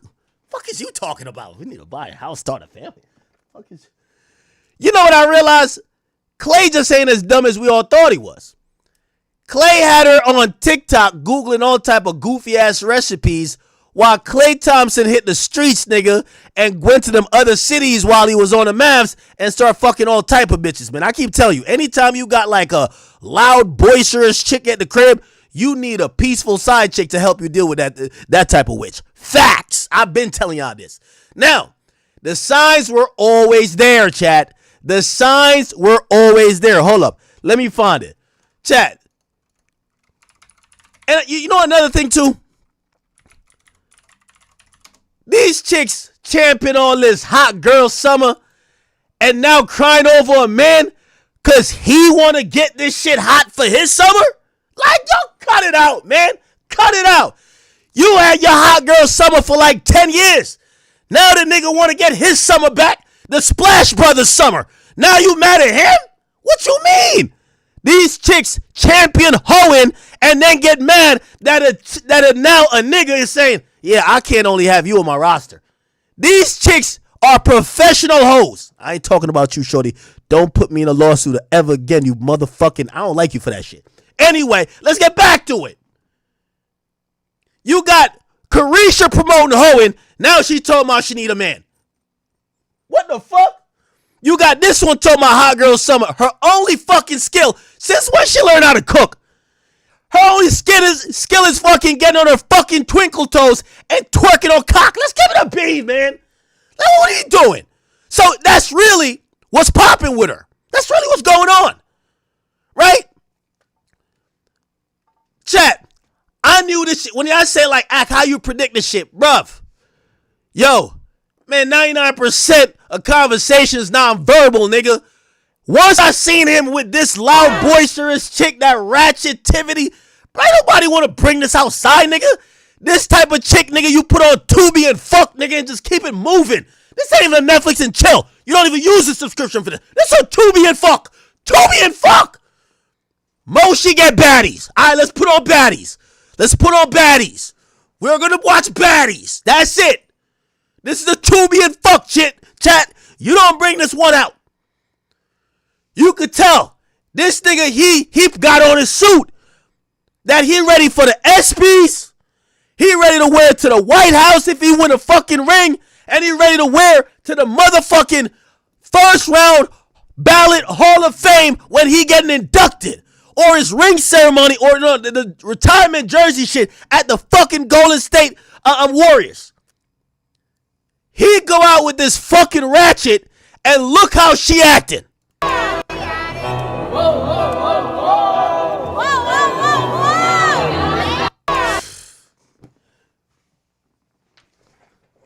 I could tell, man, like, yo, this is when he realized, I'm like, man, this pussy not even hitting like that, bro. I'm good. Yo, a nigga like Klay, though, you gotta watch him, though. If a nigga will do all this to fuck, dangerous man. Dangerous man. Dangerous man. Yo, this is the Tubi and fuck. All right, Peacock. All right, Peacock. We'll do Peacock. But don't you open that motherfucking Netflix when you with shorty. Ever. You fall asleep, this bitch watching all type of dumb shit on your account, man. Fucking up your algorithm. Fucking it up, nigga. You gotta watch Tubi, nigga. Straight up. So once I see this, it's like secondhand embarrassment. You brought the ratchet to the, you like... But he got to smile with her because it's like, oh, man. Oh, man. The signs were there, man. Hold up. Y'all got to see some of these videos. In every video, it's like the nigga had that look on his face, bro. The nigga had the look on his face. He been telling us, nigga. He been telling us. Oh, by the way, a month ago, This is what Meg said. Here's this. I have never dated somebody so kind. Like, Keep it a bean with y'all? See, y'all want me to keep it a... When I keep it a bean, I ain't female. Nah, nigga. Let's keep it a bean. Meg Thee Stallion is like a perennial side chick. She just got upgraded to main chick these days. Like, think about the story. This is how the story goes, okay? Tori is beating down the back of her best friend. She's like the friend that fucks her girl's man. Tori starts slapping it while her friend that Tori was already fucking caught COVID. Let's give it a bean. She's known as like the side ting. Like, this ain't no main chick. You feel what I'm saying? Like, yo, this is type of... Come on, bruh. You know what type of time it is, man. Tori catches... Yo, he's hitting a friend. Friend catches COVID. She wants Tori to give her that... You know what I mean? Tori start beating it down. This is why there ain't nobody got no security but Tori's security. That's what's happening. She's letting Tori pipe her down behind the friend's back. That's a side ting. You get what I'm saying? That's not the chick you bring to the fucking wherever they were at. I told you. You got to rock with her. 2 cups of Henny and you rock with her with Peacock or Tubi in the background. Yeah. When you fucking her, even if the commercials come on, you don't even hit skip ad. You just keep going. Fuck it. Fuck it. This ain't no special shit. So when she talking about, oh, this nigga's wifing her up, it's like, yo, hold up, man. Hold up. Like, since when Shorty's a perennial side chick. Like, how she, it's like bench players talking like starters. I hate it. What's she talking about? I just never dated somebody like him before, and I'm just grateful that he here by my side and he feel the same. Bruv, let's do the math. Bruv, are we doing the math? Tori was slapping the friend. Tori piping the friend. Friend gets COVID. Tori starts piping her. She's keeping it low from her whole team.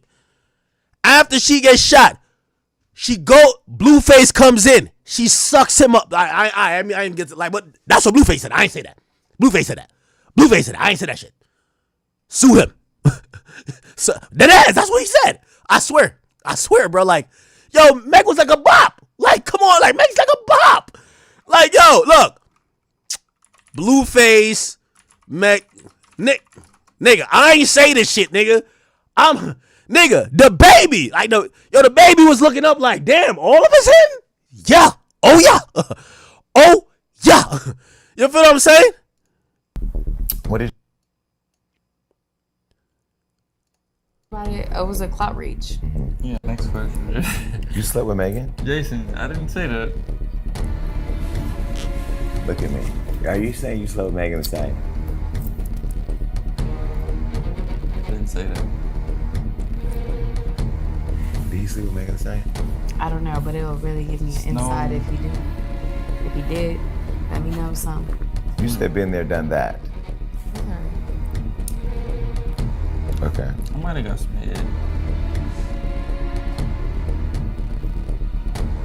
A long time ago. Nah, the craziest part is when he described. He said, "Yo, he pulled up to give her some comfort after she got shot." I'm like, yo, that's crazy. Nah, this is bananas. Look at this. This is when I realized Blueface is a dog. Like, come on, this is... And Tory Lanez shooting happened. Yeah. And you claim that Megan gave you head after that? Yeah, I got at her, you know. You okay? I come check on you. Can I rub your feet or something? Rub your feet. That nigga said he came over to the rubber feet, nigga, and got some head. I ain't gonna lie. Devious, man. Devious. Anyway, we don't gotta linger on that. So already in decoding this, Shorty's saying she was playing house. That's usually code word for girls who are saying, yo, I'm giving up my whole lifestyle. I'm being a housewife. So that's like a real big sacrifice for a lot of women, right? Then she said, got cold feet. She's basically admitting that she's pressuring this nigga, or it seems like she might be pressuring this nigga to some sort of commitment he's not down to do. These chicks is not trying to be somewhat domesticated. Every meal she probably thought she made for the nigga brought her somewhat closer to a ring, a baby, or some type of huge commitment. So looked like she was pressuring him and he was like, you know, either kind of like falling back or just not keeping up to her standards. That's why she's saying he got cold feet. Held you down through all your horrible mood swings. Chat, I know women like this.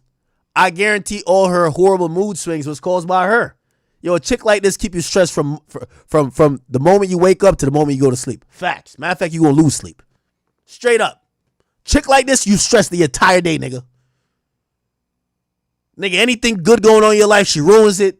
She fucks up. Nigga, trust me, I know it like the back of my hand.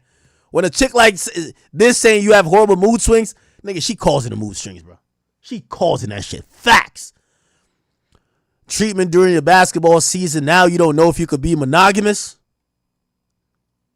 Yo, Shorty really thought she was going to be his 5th ring, bro. Like, is she dumb?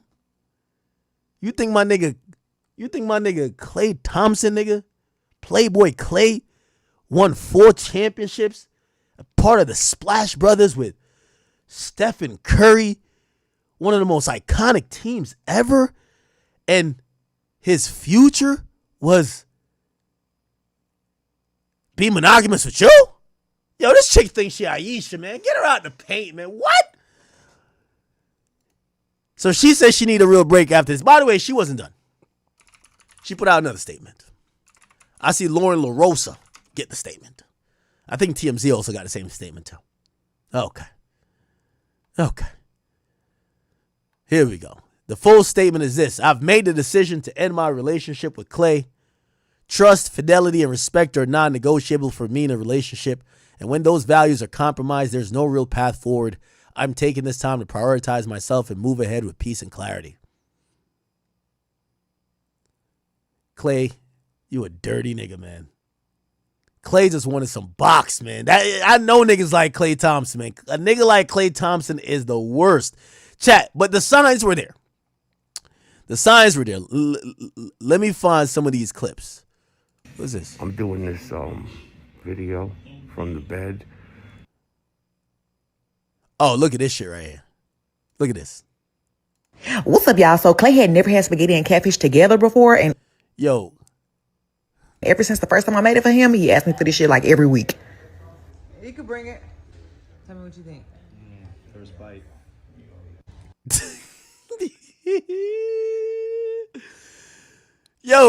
Yo, this chick's so fucking stupid. She didn't realize that Klay Thompson was just telling her all the hardest shit to make to keep her ass in the kitchen while he went out to go fuck other bitches, bro. This one stupid motherfucker right here, bro. Yeah. So good. Yo, chat, y'all gotta see this. Yo, this nigga does a better acting job flopping in the NBA, nigga. You could tell he ain't mean this shit. Look. Tell me what you think. First bite. Yeah. So good. Flawless.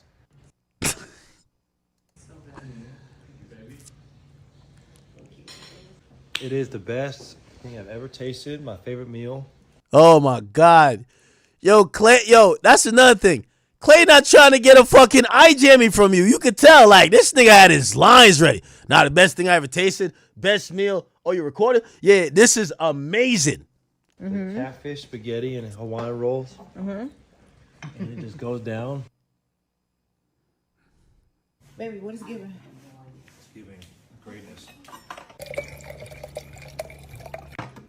Oh, chill. Oh, chill. Yo, this nigga's like, yo, take me back to practice, nigga. Yo, look at his face right here.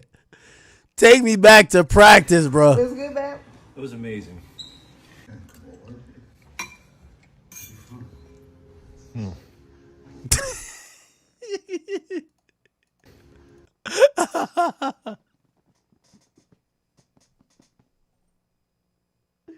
Yo, chat.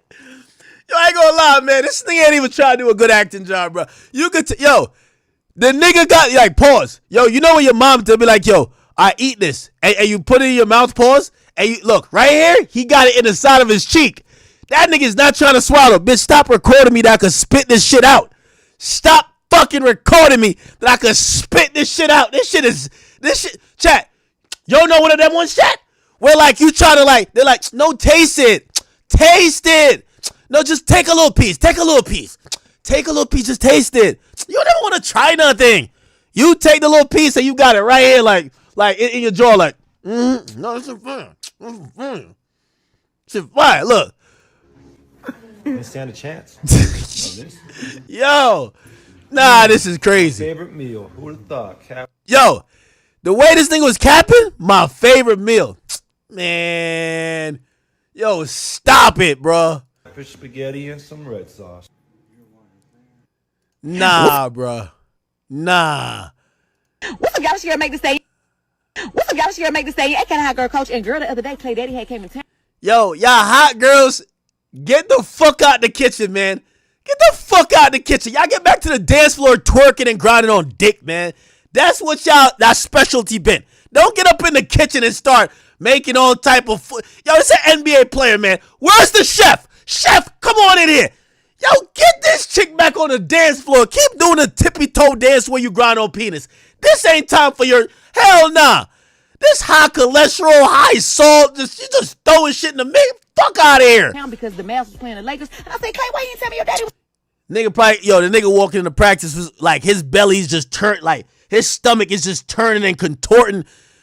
Yo, what type of food are you putting in your system, gang? Coming to town, got me here knocking over stuff. Let me hurry up and cook something because how he gonna come to the South and I don't show him no Southern hospitality? Yo, that's was when he was on the way to go fuck his other bitches. Real nigga, man. So then, all right, let me get out. Yo, let me get out the door before this bitch actually cooked the meal. Peace. Let me get out the door before she cooks the fucking meal. I'm good. Let me go fuck my other bitch. You get what I'm saying? Let me go fuck my other bitch real quick. After that, I was like, what do I got in this kitchen to cook? So I pulled out some chicken thighs. I had some stuff for baked beans. I had some stuff for cornbread. I had a little potato salad. Dang, babe, we just about to go up the street. Let me cook. Okay, so... Shit, I'm about to go up the street. I'm about to go up the street to go fuck his other bitch. That's what I'm talking about, man. Playboy Clay, man. Anyways, yeah, I had some stuff for chicken thighs. I had some stuff for baked beans. I had some stuff for cornbread. So this is me preparing my things for my baked beans, seasoning my meat real good because, you know, I just want to tell y'all this. Chat, I ain't gonna lie to you, though. A real player gonna make his girl feel like she really like could really cook. Like you gotta sell it. I ain't gonna cap with you. Yo, I was with a Spanish chick, bro. Like when I met her, nigga, she couldn't even boil water. Straight up. Couldn't boil water. Nothing. Straight up. Nothing. Couldn't boil water. Nigga, she made some rice, nigga. That shit like, nigga, I remember looking at the rice. I'm like, let me get back on DoorDash, man. This shit is crazy, but I ain't gonna lie, like, I'm fucking her, so she, you know, I mean, like, I don't want her ego to be, so, like, I'm gassing it now. I'm gassing it. Damn, babe. Shit, I told you we should do, nigga, I was telling her we should do a vlog. We should do a vlog where she's the chef. Nigga, she couldn't cook.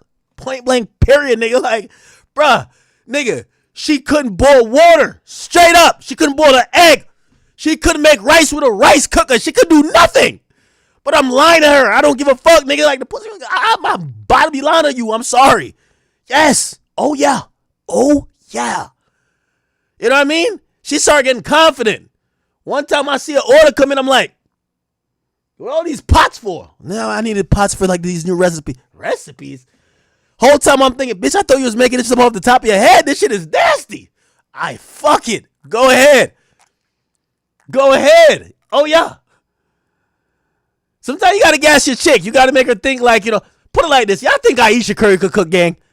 Yo, that's probably the only way that motherfucking Steph Curry could keep her off the fucking microphone and off of the motherfucking, like, some daytime TV show lusting over other men, right? Like, that's the only way. Yeah, baby. Nah, you do a great job cooking. Yeah, stay in the kitchen. Yeah, stay in the kitchen.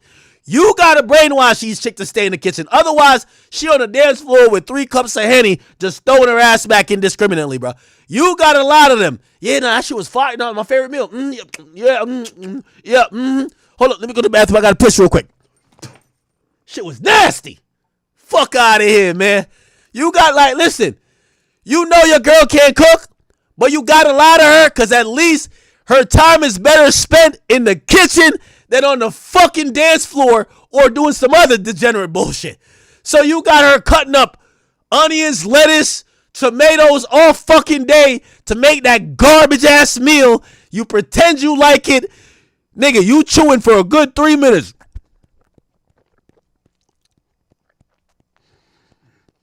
Thank you, baby. Or you do one of these where like you act like you swallow the food and you grab like a napkin and you go like this. Oh, wow. Damn, babe, you put your foot in this. Man, this chick thought she was a chef, man. This shit. Yo, I be like looking at the shows. They got like Ari cooking. I'm like, yo, come on, man. Like, yo, stop it, bro. Like, yo, look at these chicks, man. Yo, y'all chicks y'all known for one thing. One thing. Pots and pans is not it. I know for BBLs and this other dumb shit and fucking stop playing, man. Thompsons love my baked beans, okay? Miss Julie love them. Yo, cut it out. Mr. Thompson love them. Klay love them, so I always gotta make it. Shout out.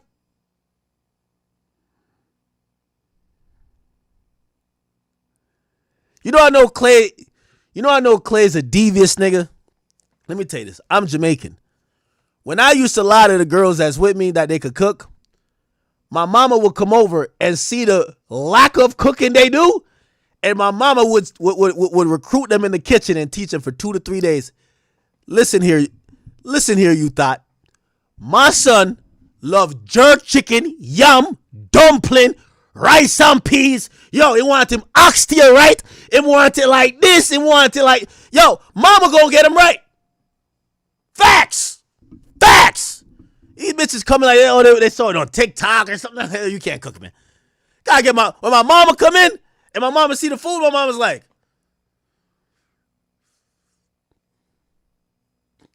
my mom Jamaican, so she always say something kind of disrespectful. You know, clean the chicken with the lemon juice.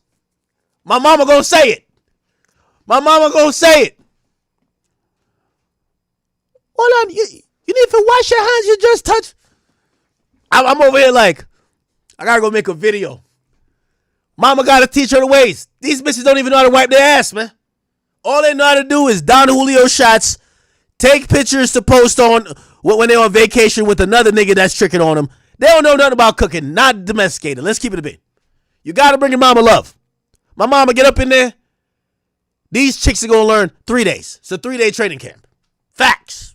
3 days. She know her son like the back of her hand. She know what I like to eat.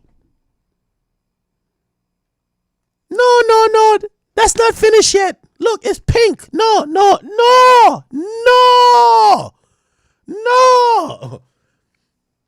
Whole time I'm like, Mom, teach this undomesticated thought. Facts. Keep it a beat. To my granny for teaching. Klay Thompson's family probably was all eating it or like, nah, we're going to just take it home. They take it outside the door and drop it right in the garbage. Bang.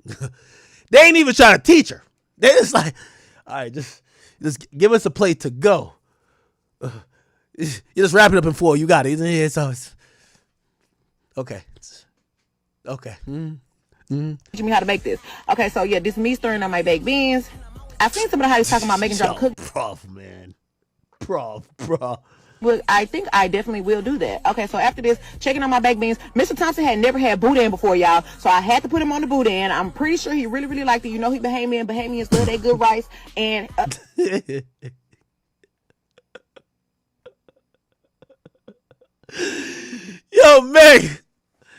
Yo, Meg, stick to twerking, gang. Like, I don't know who got you on this shit, bro.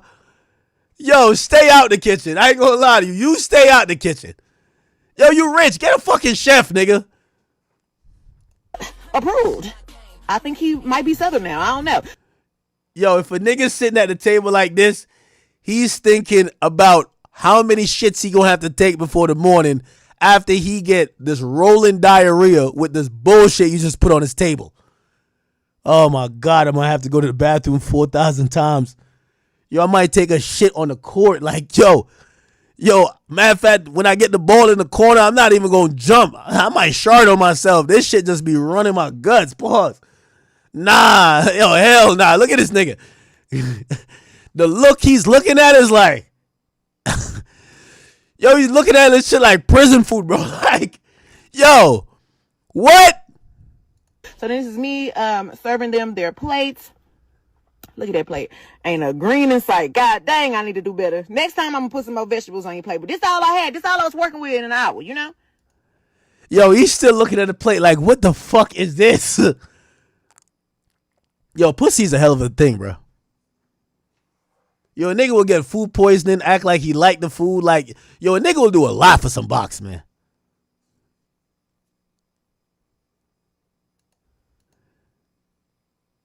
Shit got like salmonella and all that shit. Like, this shit is. Okay, right here, look like they feeling it to me. Yeah, this nigga got up say, I gotta go take a shit. I'm good. You could tell this nigga was either getting his ass whipped or something. Every time he's chewing, you know he ain't trying to swallow the shit. He keep looking up like, bitch, you still recording? Fuck. Look, you see these niggas chewing, never swallowing. Pause.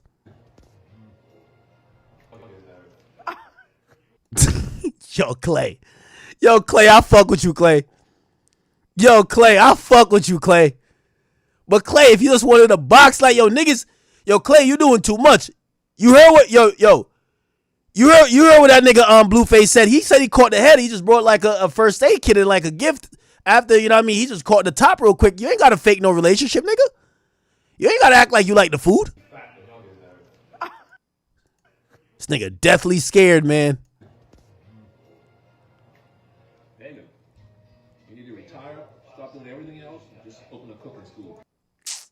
The lies we tell these women. Just stop everything else. Open a cooking school. Just be a chef. That's all you need to do. And they both cleaned the plate. Bye.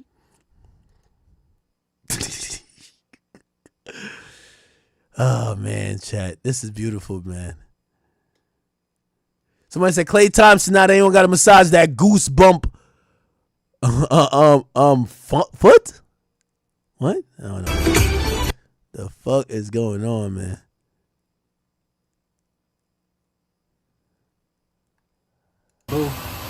I'm sorry I was late, babe. Damn it. I'm sorry. I thought I timed it well.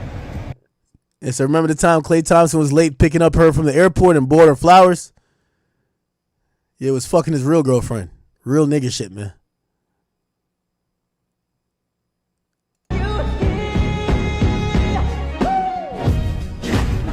Yeah, this is why I said Klay Thompson is a dangerous nigga.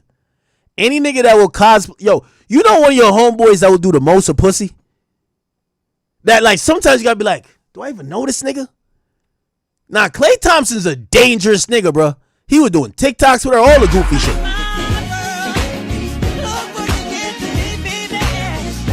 Nah, Klay Thompson's a dangerous nigga still, bro. We gotta keep it a bean. That my man got me. Oh shit.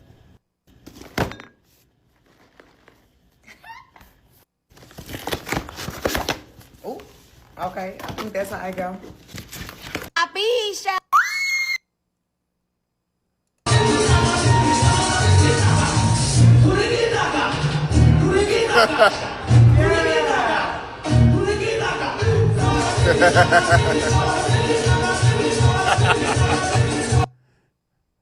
Yeah, that's her God-given talent right there.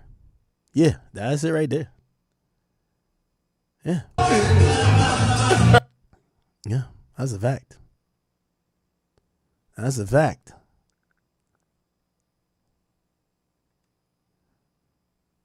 Yeah, this is it right here.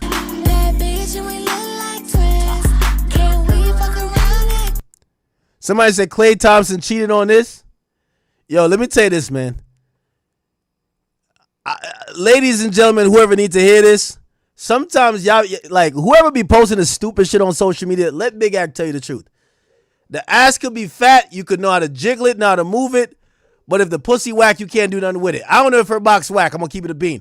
But y'all be constantly posting shit of a girl with a fat ass twerking, thinking that that's all it takes for a nigga to not want to fuck other bitches. Like, I know some of the chicks with the fattest ass got the wackest pussy to me. Straight up. It be some of the chicks that they don't even got a fat ass. They shit fire. Straight up. Being honest with you. So, like, this looks good, but you don't know if she got that shit.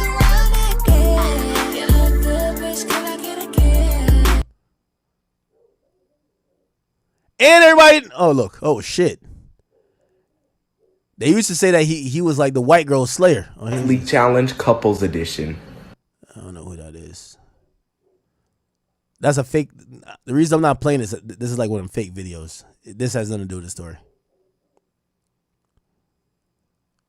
Oh, man.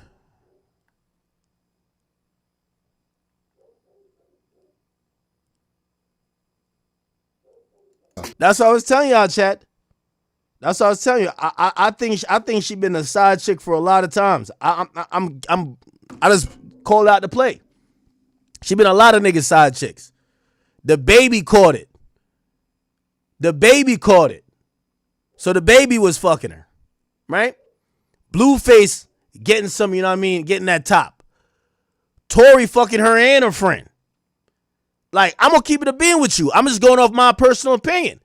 I think that she never been the chick that niggas is choosing up for. She's been like the side ting, like the big awkward friend in the group that you fuck still, but like you want a cute one first. That's how it go. Ain't nothing wrong with that. Happens all the time. Cut that bullshit out.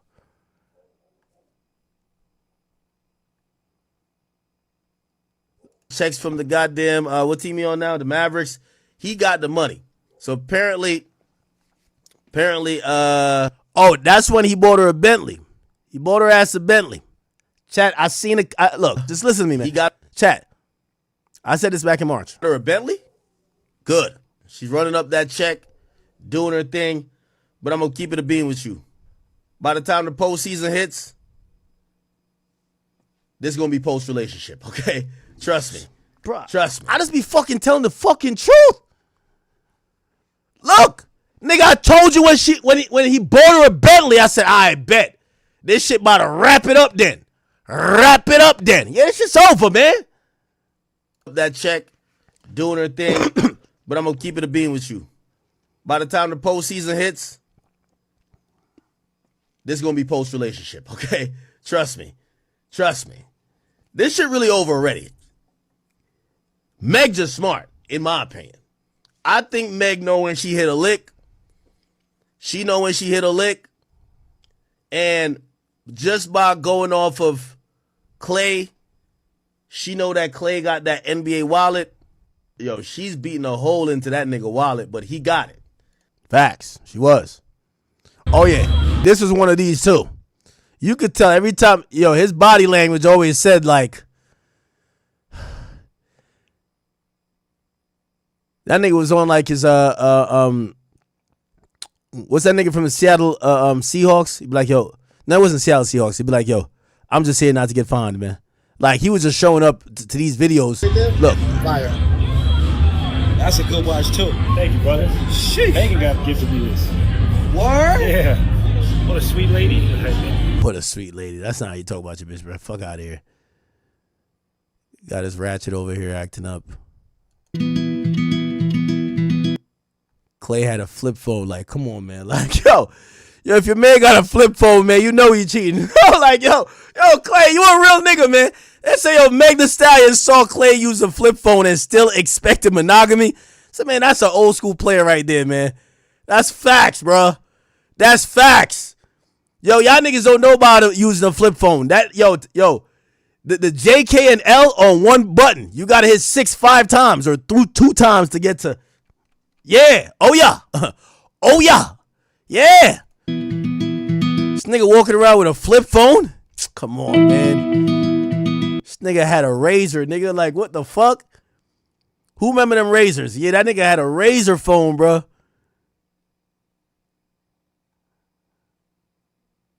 Aka Hot Girl Coach and bitch, I am whispering because Klay is still in his food coma from last night. But let me tell y'all about cooking for my man and his family for Thanksgiving. Okay, so this is me getting my greens ready. I had them things cooking overnight. Right here, this is me getting my dressing ready. I do not call it stuffing, babe, because this is dressing. This is a southern thing. Okay, this is me getting my turkey ready, bitch. I already gave it a BBL, injected that thing up last night. All the flavor.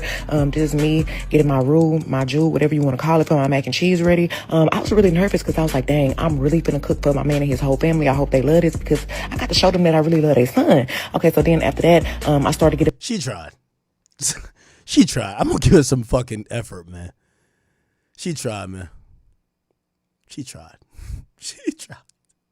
My barbecue baked beans ready, and baby, let me tell you, ain't nobody seeing me on barbecue baked beans. If you want to have a conversation, let me know, because I'm sure I will win. Okay, so then I had to do my makeup, and then we hurried up and we took all the food over there to the Thompsons, and this is my dressing. This is how my beans came out. This is how all my sides came out. This is how my turkey came out. Mr. Thompson definitely said 10 out of 10. I could easily have on my own restaurant, but I ain't want to record him saying it because I was trying to be respectful. Okay, so then this is Klay. He is so ready to eat. He is tired of hearing me talk. I said, babe, what you thankful for? He said, girl, get to that table. I don't want to hear you no more. This is Jacob. He loaded that plate up because he know what time it is. So then this is the beautiful view. This is all the decorations that I ordered. Everything came out so amazing, and I'm pretty sure everybody loved it. This is my plate. This is Klay plate, and he's ready to get to the business, babe. This is Ferris. He already know how I do, so he already knew food was 10 out of 10. Are you full, baby? This one, the itis kicked in. 10 out of 10. Damn, as you can see, it was good.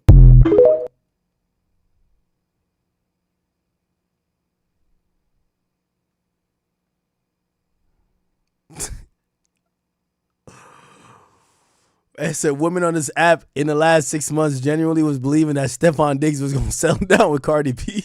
Y'all love Cardi B. Leave her out of this. And Klay THompson was going to marry Meg Thee Stallion. Nah. Leave Cardi B out of this one. We got to give all the smoke to oh, man. Diabolical, man. Shit is diabolical, bro. So Mike Vrabel seeing Klay Thompson enter the counseling session with him. Ah, man. Oh, I love it, bro.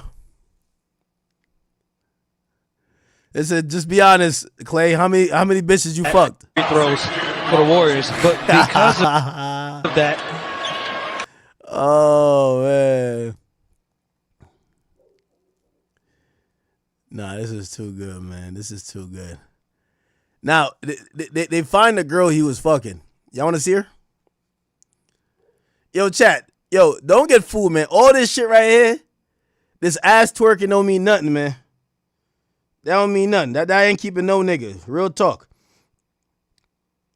Let me I'm gonna show y'all who the chick was.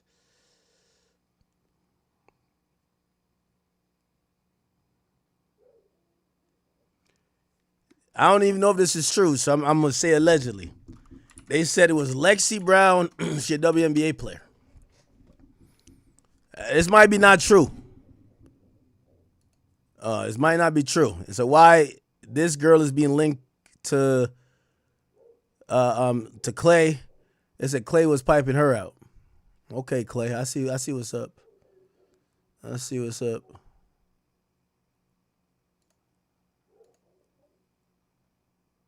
Holy shit.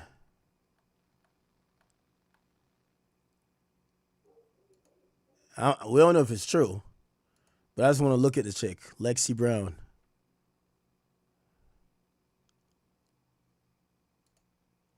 Oh, she look cute. Usually a lot of these WNBA players, they look tough as shit, nigga. Chicks be looking like studs, you know? She look good, though. She look good. She probably making like $13,000. You know, she played in the WNBA, nigga. Like, you play the WNBA, they paying you like an Amazon worker. They ain't giving you nothing. All right. I guess this is her.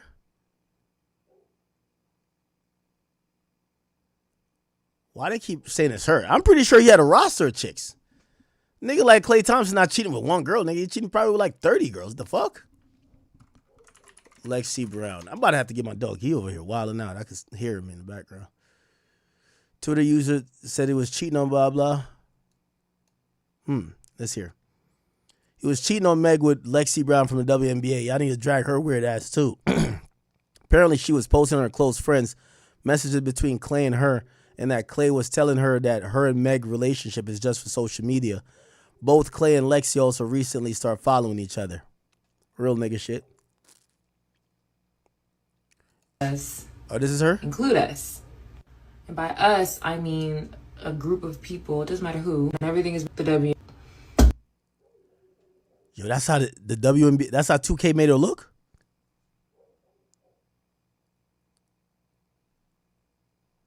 Oh, she look good though.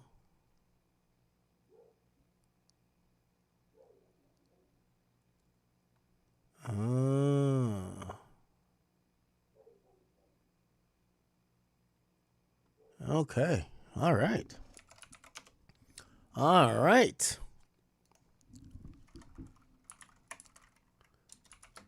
Klay Thompson, man. Shout out to the boy.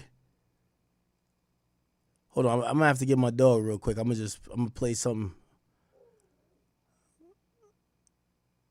Damn, Klay. Klay's a real ass nigga, man.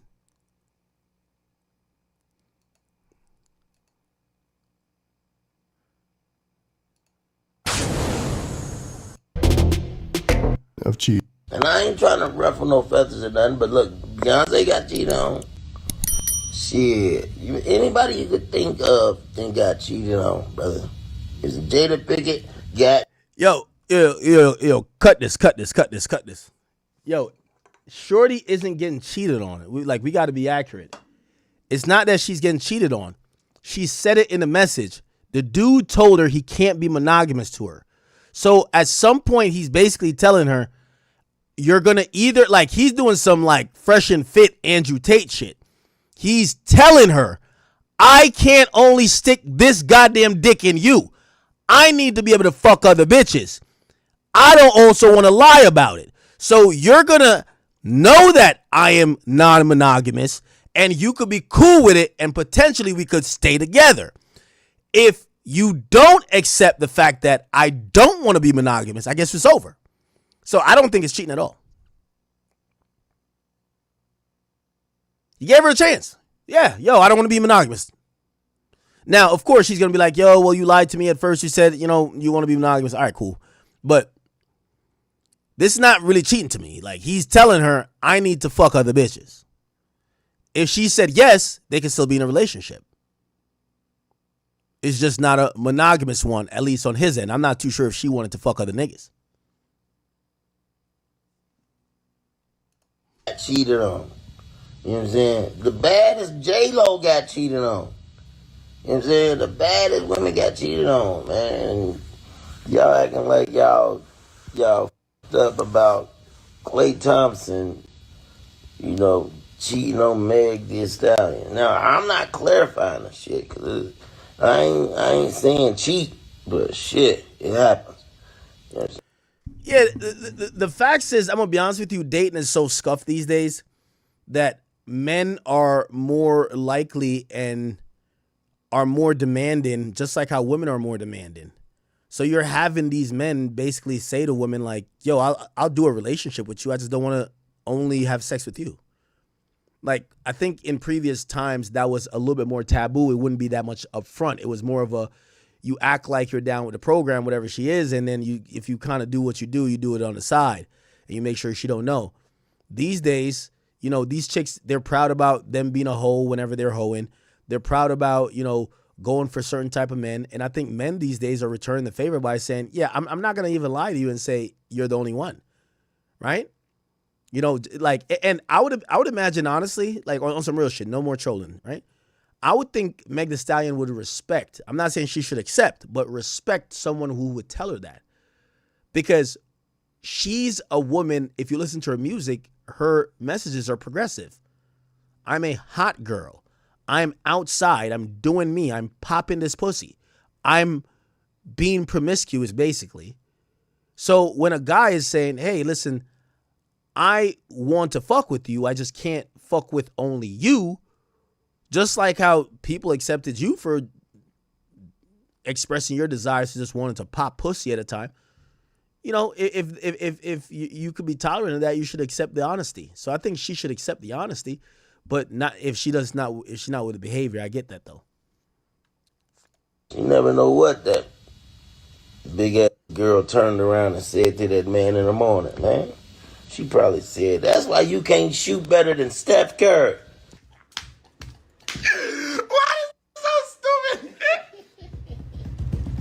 Run that go over the car, bitch. Be sure to like, comment, and subscribe. Okay.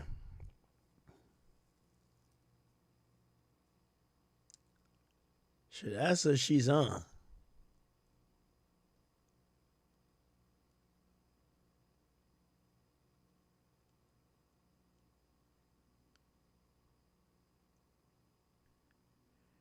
Yeah, now I get it. I get it. She'll be fine. You know, I think she just also got to take a look at, you know, like, what are the type of guys? I gave this advice a long time ago. Women are a little bit in denial about it. These women all want to find the Steph Curry, the Russell Wilson, these seemingly, you know, perfect guys who are so successful, but they're cool with just being with one woman. Not going to find that, man. It's like, you know, shit. You know, and I don't want to, like, bring Cardi B into this, but, like, should I have that conversation with Cardi B? I'm like, Cardi, like, if y'all really care about monogamy, like, why don't you just get with a regular-ass nigga? Like, get with a guy that probably doesn't have hundreds of millions of dollars. They're not a celebrity. And I know she told me flat out, she said she ain't dating no bum-ass nigga, or she not dating no broke-ass nigga, period. Which, I get that, too, which is like, all right, so if you're not going to date a guy who's broke, like, if you got all the money and you want to date another guy who has as much as you or more than you or just a big ass bag, like, yeah, they're probably going to cheat. You know what I mean? Like, I look at Nicki Minaj. I ain't hear Nicki get online one time saying nigga been cheating on her. Nicki Minaj, the only person I ain't never see her get online, be like, man, this nigga been fucking all these bitches. Nope. But all these chicks want a baller, a boss. You want to get the fucking NBA champion. Like, no. So I would suggest if and I've always said, you know, I don't have kids, but if I did have a daughter, I would tell her on a realistic perspective that too. You know, Meg said that, she said that, I could read the statement again. She said certain stuff are fidelity is non-negotiable. Well, why are you going after somebody who is a guy who's made $300 million in his lifetime, a decorated NBA superstar? Why don't you just go find a guy who you would have most likely the odds of keeping him monogamous? Because the guys that these women are going for, like with all due respect, yo, Stephon Diggs was known as the biggest whore in the fucking NBA, or not NBA, I mean NFL. Why would you go after Klay Thompson? He was known as not like just a whore, but like he was known as this player. He always had like one or two or three of them. You know what I mean? Like he had a specific type and he had a bunch of those girls. Like this is all known. This is not like some secret shit I'm telling y'all. So I'm wondering what these women, when they think they're getting with them, what they think they're doing. Also, I think they also think that because they're successful, like these niggas is looking at them like they're fumbling the bag. Like with all due respect, you know, and I'm not dissing, if I'm dissing Meg, you know, I'll tell you if I'm dissing her, but I'm not even dissing her with me saying this. Yo, a nigga will cheat on Meg with a bitch with a fat butt and curly hair at McDonald's. Like, nobody gives a fuck if you're a star. Usually people don't care about the women's success, you know? Especially she's only with you because you're way more successful or you have success, so like you're not gonna care about her success.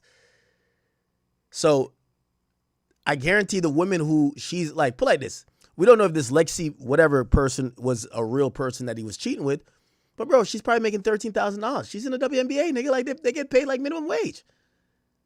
Meg is probably making way more than her, but it doesn't matter. Like I'm pretty sure he would probably cheat on her for a girl that's not ratchet, that knows how to act like a lady, knows how to treat him, talk to him, and or whatever else he's into. And he don't care about how successful that person is. So I often wonder why women don't lower their standards in the stuff they're going for. If you're saying that cheating, like anytime a woman say cheating is a game breaker, don't date a celebrity. You shouldn't even go after celebrities. Like in celebrity culture, cheating is like only Mike Vrabel. Well, they're white and they're like in these big organizations, but cheating is like normal, like fucking normal in celebrity culture. You're making this amount of money. You're a celebrity. Everybody's cheating, right? That's why I'm shocked that she wouldn't just go pick a guy that's not in that type of culture, or a guy that, you know, may not be on her level, but someone who maybe she could completely control. So, I don't know.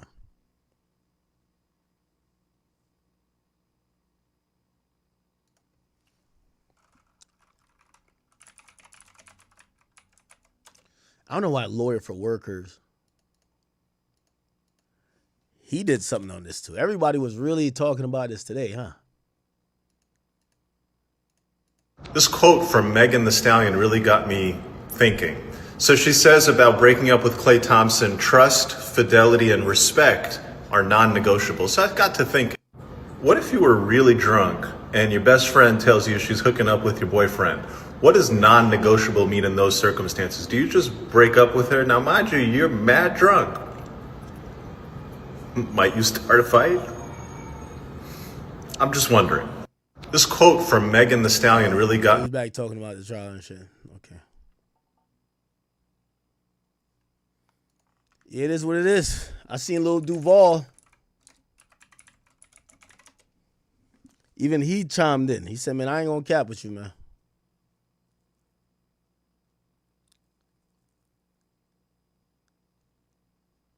He commented on the whole thing. He says, I knew Klay was a real ass nigga, man. So Meg next album should be called I Might Be the Problem. Say Klay's smart. Bag Meg. Oh yeah, this is the meta. Bag Meg to get more hoes. Then when you get tired of Meg, just cheat so she could break up with you. Very well played. 600 IQ. 600 IQ. Oh yeah. Oh yeah.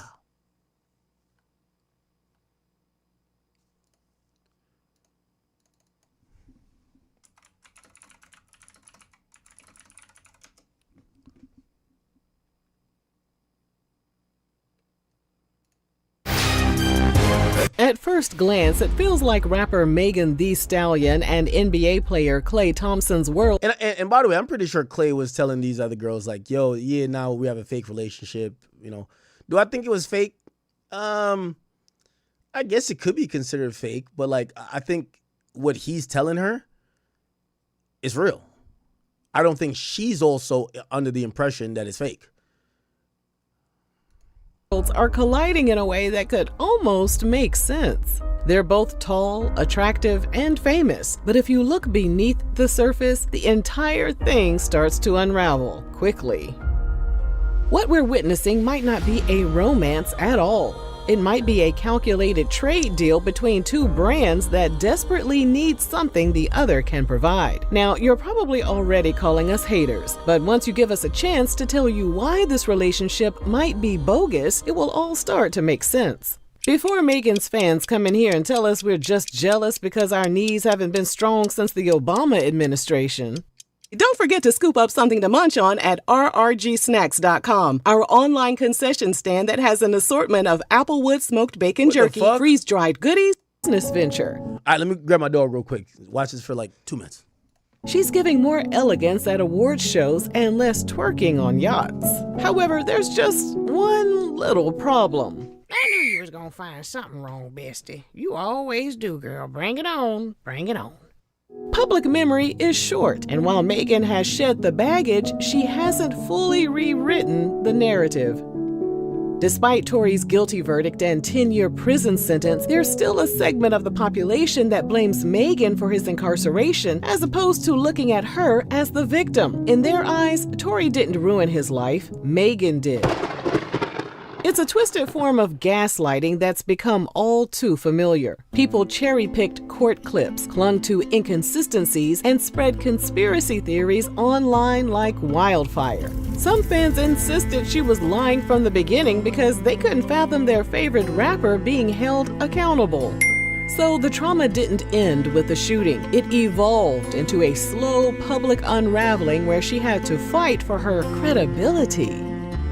Enter Klay, one of the most emotionally distant members of the NBA. He's quiet, consistent, and unbothered. Even those closest to him on the Golden State Warriors organization were puzzled by him. Assistant coach Bruce Frazier once said of Klay, "If I was to choose my favorite book, it would be a book written by Klay Thompson when he's 60, because that's when you'll get everything that's in his soul articulated."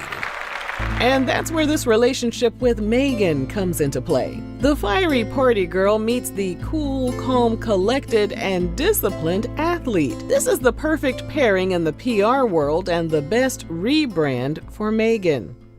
So what's in it for Klay? Well, more relevance. After more than a decade with the Golden State Warriors, he joined the Dallas Mavericks. Some sports fans have criticized his performance since joining the Mavs, and his position in the league is shifting. Some believe the spotlight isn't following him the way it used to, up until he was spotted with Megan on his arm. Over here at RRG, we've studied countless celebrity relationships, some that looked like true love, and others that looked faker than Cardi B's booty. Bestie, you so damn messy. It do look fake though. Out of nowhere, Meg and Klay were randomly popping up in each other's Instagram posts. They were giving what appeared to be a manufactured soft launch up until July 14, 2025, when they were photographed leaving Carbone Restaurant in NYC. There are so many restaurants in the Big Apple, but they conveniently picked one that's a celebrity hotspot and swarming with paparazzi. Coincidence? Hell no. Psychologically, this tactic makes perfect sense in the world of celebrity branding. First, it allows them to control the narrative. By choosing a location that guarantees press coverage, they can establish their image without saying a single word. It provides the public with just enough information to spark speculation, while allowing celebrities to maintain a level of privacy. There's also the performance of authenticity at play. Walking out of Carbone hand in hand, laughing and casually dressed, it creates the illusion of normalcy. It says, we're not trying to be seen, we're just enjoying a night out. But the reality is that specific restaurant is chosen. All right, man, fuck all that.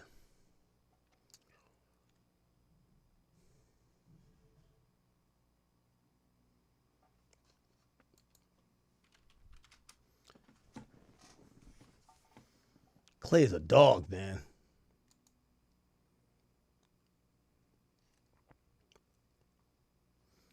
I'm gonna be honest with you though, chat. There's a lot of people these days. Oh shit, my camera off. There's a lot of people these days. Non-monogamous relationships are actually now becoming popularized.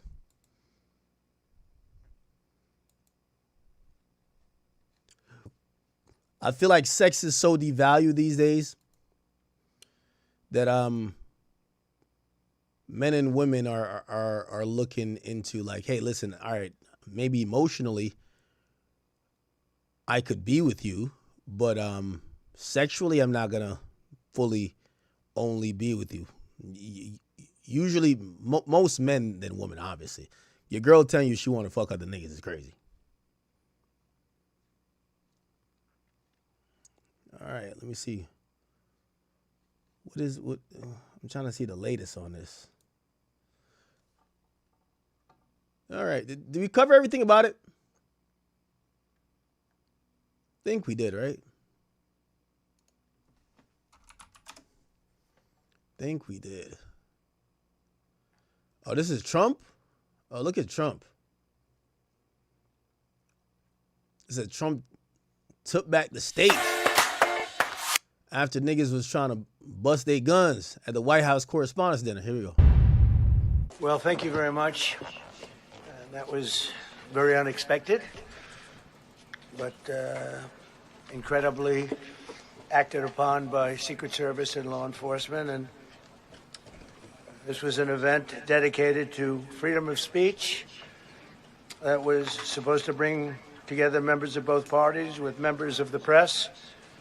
And in a certain way it did, because the fact that they just unified, I saw a room that was just totally unified. It was in one way a very beautiful thing to see. A man charged a security checkpoint armed with multiple weapons, and he was taken down by some very brave members of Secret Service, and they acted very quickly and have just released, for purposes of transparency, clarity, I've ordered it to be put out. You probably have it by now. Put out on Truth and put out on many other platforms.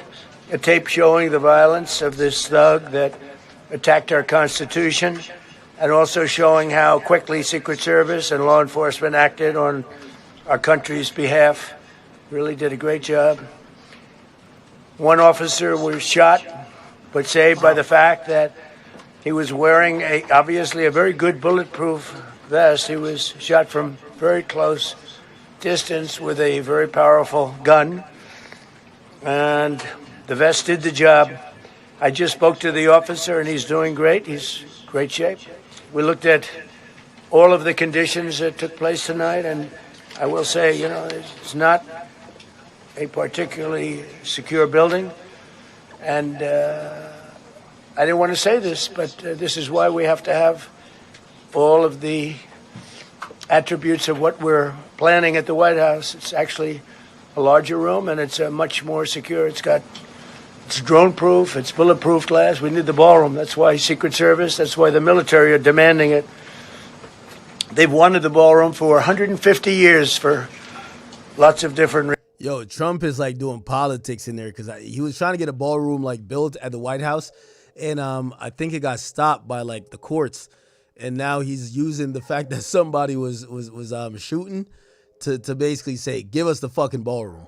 Reasons, but today's a little bit different because today we need levels of security that probably nobody's ever seen before. The man has been captured. They're going to his apartment. I guess he lives in California, and he's a sick person, a very sick person. We're going to reschedule. We're going to do it again.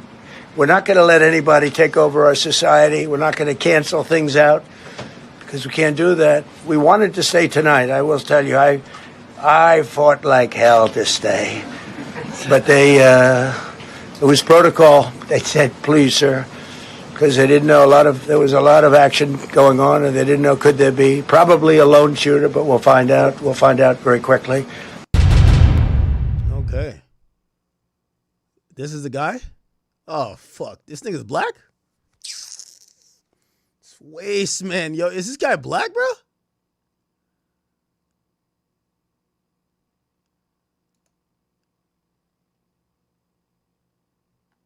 Yo, what's this nigga's name, bro?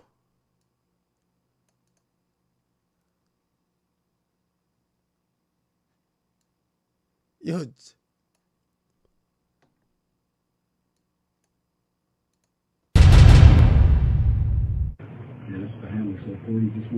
This is him charging the lobby? It looked like he checked it twice. Lieutenant Hudson, you monitoring this area? Here he comes up. Obviously.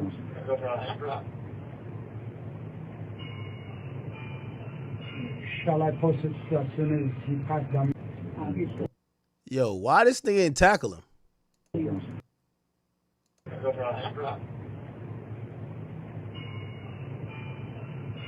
Shall I post it as soon as he passed down? 18, go for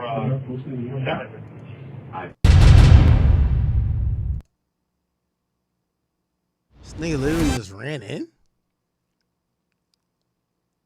What the fuck?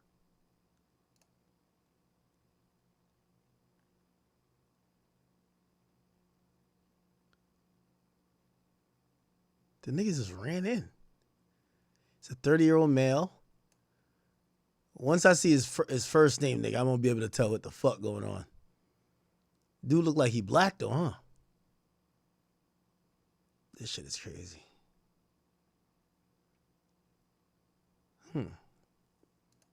All right.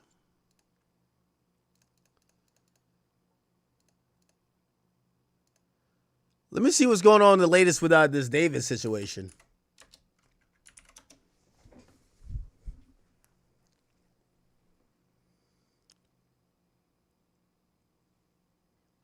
What's the latest with the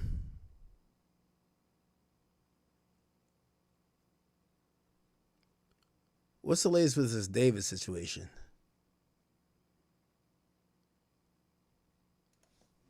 Law.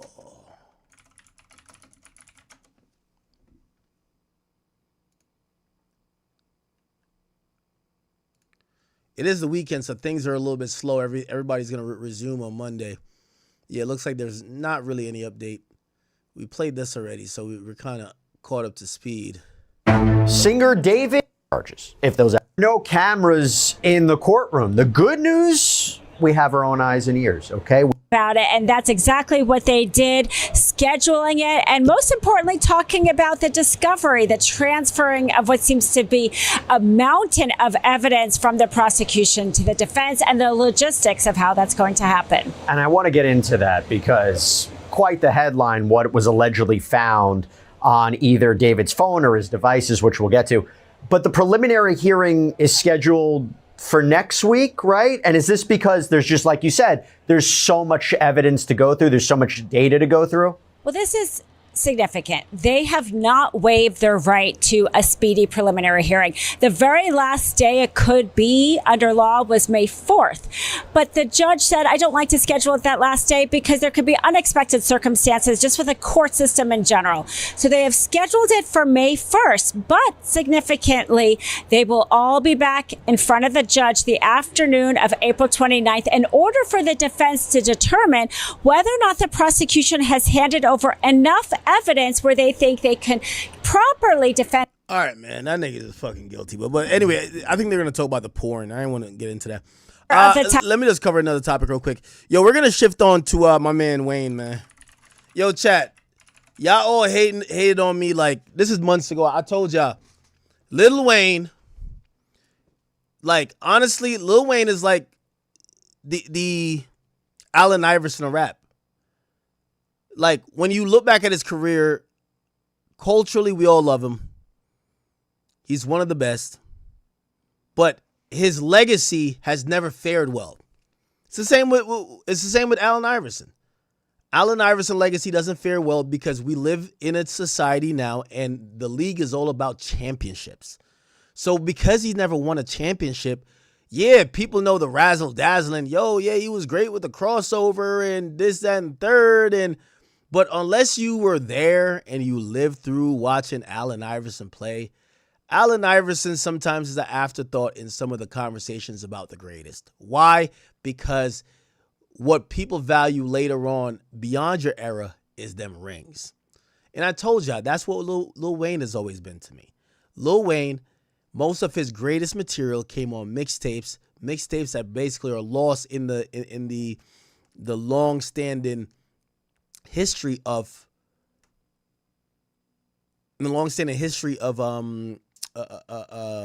the DSPs, where like you can't really find like all of his work, and people really judge you on your LPs, not mostly these mixtapes. And if you know about Wayne, a lot of these mixtapes he didn't even put out himself. So the point is that his legacy has never really fared well. Also, you know, everything that made us like Wayne turned out to be something that we used against Wayne. Wayne used to say, I am not the same, I am a Martian. He used to basically say, remember he thought 21 Savage was 21 people? Like, he literally said he didn't know who they were. He didn't know what a Kodak Black was. Like, he prided himself on, I am not the same, I'm a Martian, and he was just not in tune with other things happening in the cultures. People actually championed him for it because they said that's why he could create some of this stuff that is like, yo, how do people think of this stuff? But what really happened is that he got left behind. You know, Wayne wasn't the guy that when we think about everything that we talk about now in terms of judging new artists, that he fully excelled on, right? It didn't look like, you know, we always gave him the credit because it's like, it looked like he was just sipping lean and just recording some of the greatest verses ever. It didn't feel like he was a nigga who kind of honed his talent, you know, not saying he didn't rap, but like that he could just really write great albums. People loved him for verses, but we never saw that versatility with other things, being able to create other, you know, aspects or facets of music and hip hop that would give him that staying power. And also, like, you know, people were saying, yo, he should be performing at the Super Bowl. Nigga sucks at performing. Like, we got to just keep it a bean. Sucks at performing. And basically, these days, Wayne is kind of seen as, like, we give him like, oh, you know, yeah, it's Wayne, but niggas don't want him on the Super Bowl when it comes time to all these award shows and shit like that, like, bro, they're not calling his name. He's not getting the respect like these other people are getting. We see Jay-Z. He's doing 3 nights at Yankee Stadium. He's closing Roots Picnic. Not saying Wayne couldn't do that, but where Wayne think he is compared to the peers that he has, and they would get those invites, he don't get those invites. He said on the 18th, this is truly a humbling experience when events like Coachella and Grammys come around like clockwork. I'm uninvited and uninvolved. I appreciate my position or space I hold in your heart and mind. If so, because you're the humbling experience that's timeless, and for that I thank you. I ain't shit without you. Wayne, man, I hate to say it. I really believe that Wayne's legacy is going to be one of the most disrespected legacy over time. And I do think he has a chance to change it. But this not giving this lack of effort, this, and it's kind of just too late. Like, I hope you guys get what I'm saying. It's like,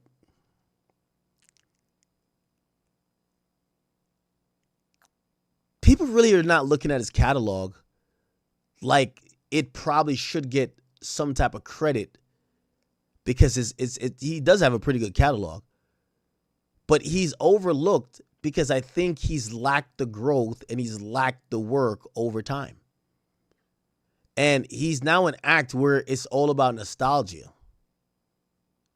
Now, if we're going to compare him to like Jay-Z and Drake, like, these guys have done, I would say, more than enough work to continue to build and carry on their legacy. With Wayne, it just feels like this nigga just raps. And that's it. And I hate to say, because it just comes across like I'm a hater. I'm not a hater. The nigga legacy is just not respected by nobody. Like, do you think they were really thinking about having that nigga close the Super Bowl? He don't get called for nothing because they don't look at him like how anybody that's not from that era looks at him. And some of that got to be blamed on the lack of growth.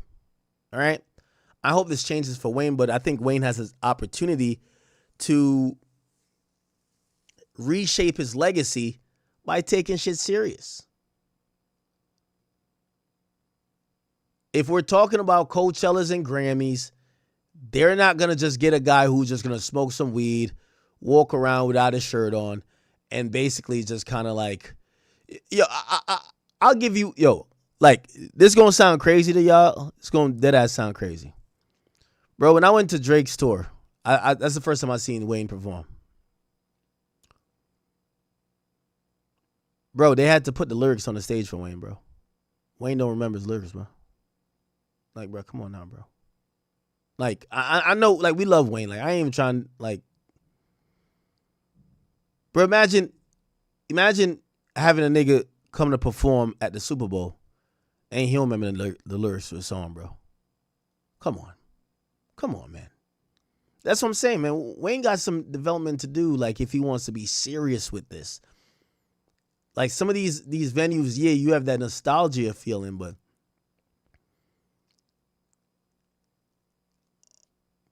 for 20 years, no one has known Wayne to be an amazing performer. What do I mean by amazing performer? Actually, let me change what I'm saying. To give an amazing show. That's not just him giving effort. Like, he performs. No, don't get me wrong. He performs. But nobody's going to Wayne's show to see some next level shit. And at some point, you gotta grow with your audience. You gotta grow when you're the veteran of the game. So I don't know, man. Feel bad for Wayne, but it is what it is. Hey, did y'all see Krishan Rock? She won her boxing match tonight. Look at this.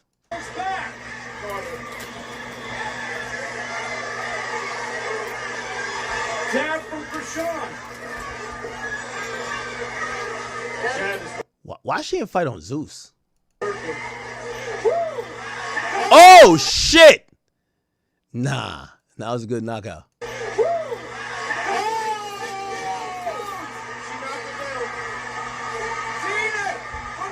Oh, this is some hood shit. This got a nigga with a black shirt on.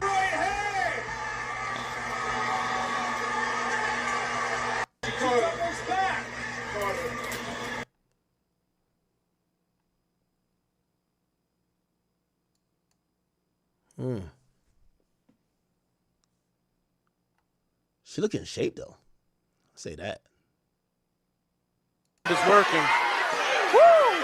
Oh! And her right hand from Krishan Malone. Krishan misses with the right. Malone trying to out in the first round. Krishan falls and down she goes. She got right up.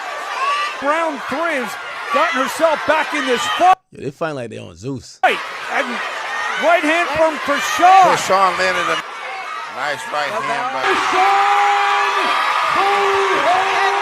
and the boxing. Very much. Amazing moment. I'm so happy for Krishan. Fighting when I was in the dark. Crying out to God to help me with these hard times. Don't want no drama, so I'm throwing up the peace sign.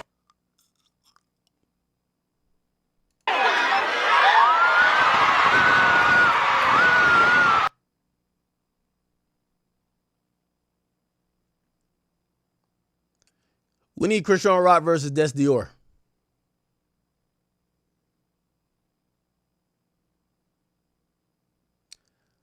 There's a part of me, like, you know, I think it's a little bit unforgivable. I think how Krishan Rock carried herself during her pregnancy and have the baby, you know, who is struggling to develop because of her actions. I feel like she does feel guilty. I think that's why one of the reasons why she went to God. And I think she's trying to make amends for it. And I could tell she's been hurt a lot. Like, even watching her win and how emotional she just got, I could tell, you know, like she's been going through a lot. I can't feel too bad for her because at the end of the day, there's still a child who's going to have a hell of a tough life. A hell of a tough life because of her decision. And, you know, I think all she could do now is, you know, continue her journey and just realize that she's going to have to sacrifice a lot of things in her life for that child. And it should be a no-brainer. Not only is it her child, but it's because she made some decisions that definitely is going to affect him for the rest of his life. So I hope she takes that accountability. But watching her get like a minor win was actually a good thing. Oh, this was the first round? Oh, here's a full fight. She knocked her down. Gina from a big right hand.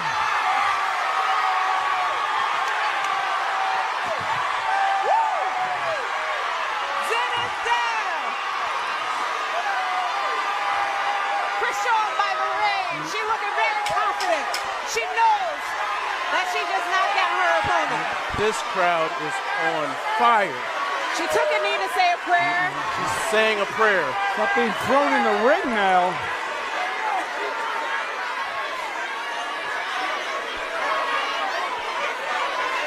This is a little bit of a long count. I don't know what's going on here. End of round 1. Oh, man. That was a very long count. That's the longest 10 seconds. That was pretty. Of course, this is like a rigged joint for her to win. You feel me? Eye-opening, guys.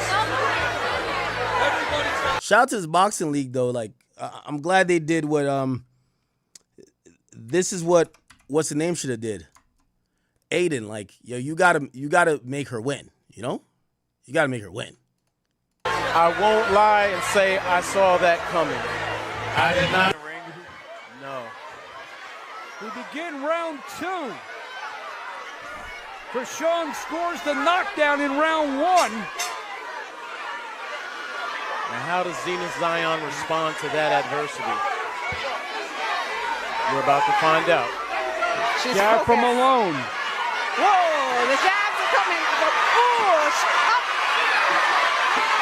Whoa. Malone trying to bully Krishan, but Krishan's not taking any of it. And she throws Malone down. Listen, that's where that street fighting comes from. She had her in a headlock. She was jabbing her. I don't know if they're going to count that tonight. That's that block work. That's that Listen, block she means work. business. That's that block work.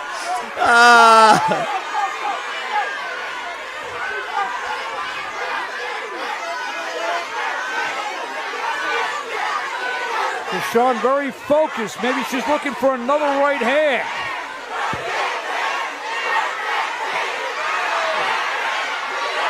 The right again from. Whoa. Nice Krishan. right hand. That right hand is clicking. Listen, At least she's taller than Krishan other is girls. showing she has no fear.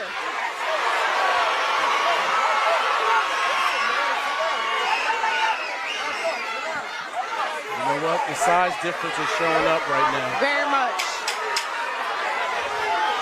Third and final round. Krishan Holy Hands Malone, Gina Zion. Krishan has looked very good over the first 2 rounds. This last round is going to be it, y'all. Gina Zion needs something definitive in this round to even be considered for the win at this point. Krishan has a knockout in the first round. Krishan falls and down she goes. She got right up. Yo, is this They even a count that fight? as a knockdown or a slip? That was a slip. That was a slip. Most definitely it was a slip. They're counting it as a knockdown. They're counting that as a knockdown? What, did a knockdown, did a punch land? I Wow. did not see a punch land there. We need a replay for that. Some ghetto shit, man. So Gina Zion early in round 3 has gotten herself back in this fight. And right hand from Krishan. Krishan landed a mean right hand. They get Another right hand by Chris. body shots from Zenith. I think they're both tired. About 30 Yo, this seconds to referee go in ain't this trying to do fight. nothing. This referee's ass. Both women are tired right now. Whoa. Good jab from Krishan.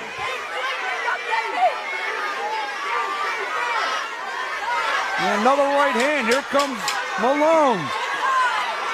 Nice right hand by Zion. Very effective counter Nice punch. jab by Chris.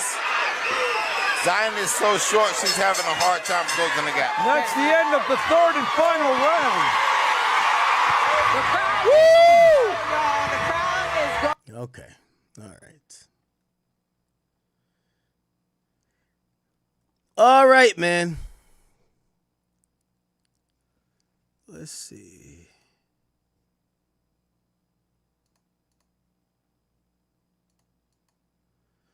Y'all ready for Iceman chat?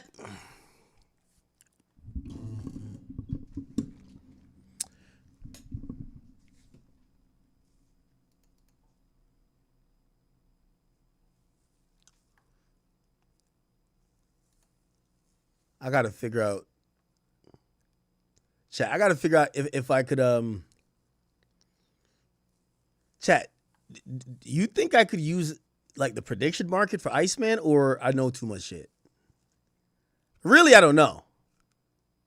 But I ain't trying to get no insider trading joint on, man. Wait, look at this. When will Drake release Iceman? May 14th at 11 p.m. What? Is this paid out already? Before June. Oh, this market is closed, right? Wait, how does this work? What?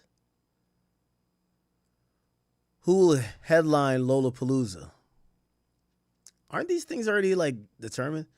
Who will release an album in 2026?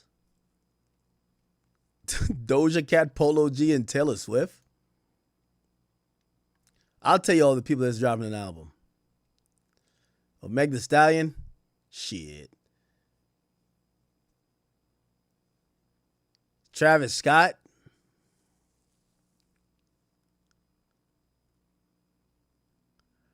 I'll tell you a definite who's releasing an album.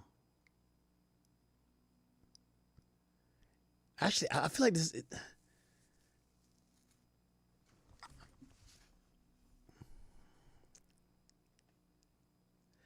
The only thing with this prediction market is like I feel like I actually know.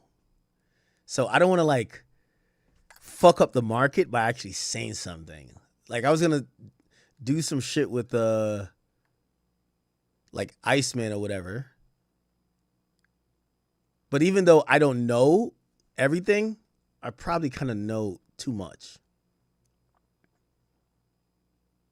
Kalani first week.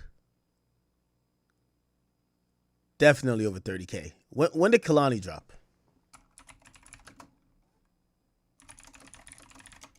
Did her sales come back? No. She just dropped something, right? She dropped the 24th. Yeah, actually, no, this is free cash. Kalani's selling over she definitely selling over 30K. 43. 43 for Kalani. Watch.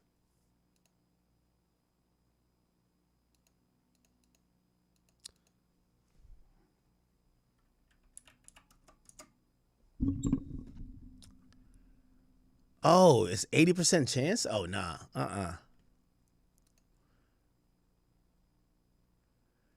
Drake versus Bad Bunny streams this week. Who's going to have the most streams? These are weak markets.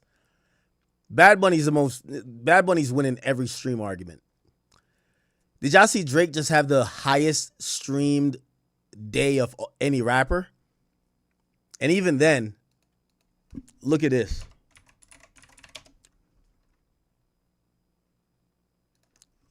Bad Bunny streams April. Let's look at this.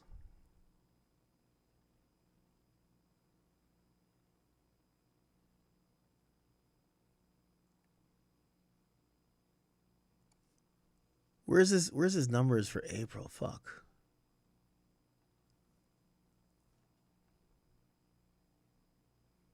Like, I hate to say it. Oh, here we go. April 30th. I hate to say it, but look, most streams all time Spotify. Okay, so Drake is the number one streamed artist of all time, right? I'm going to be honest with you. By the time this year ends, Bad Bunny's going to pass him. Bad Bunny, he's pacing too high currently.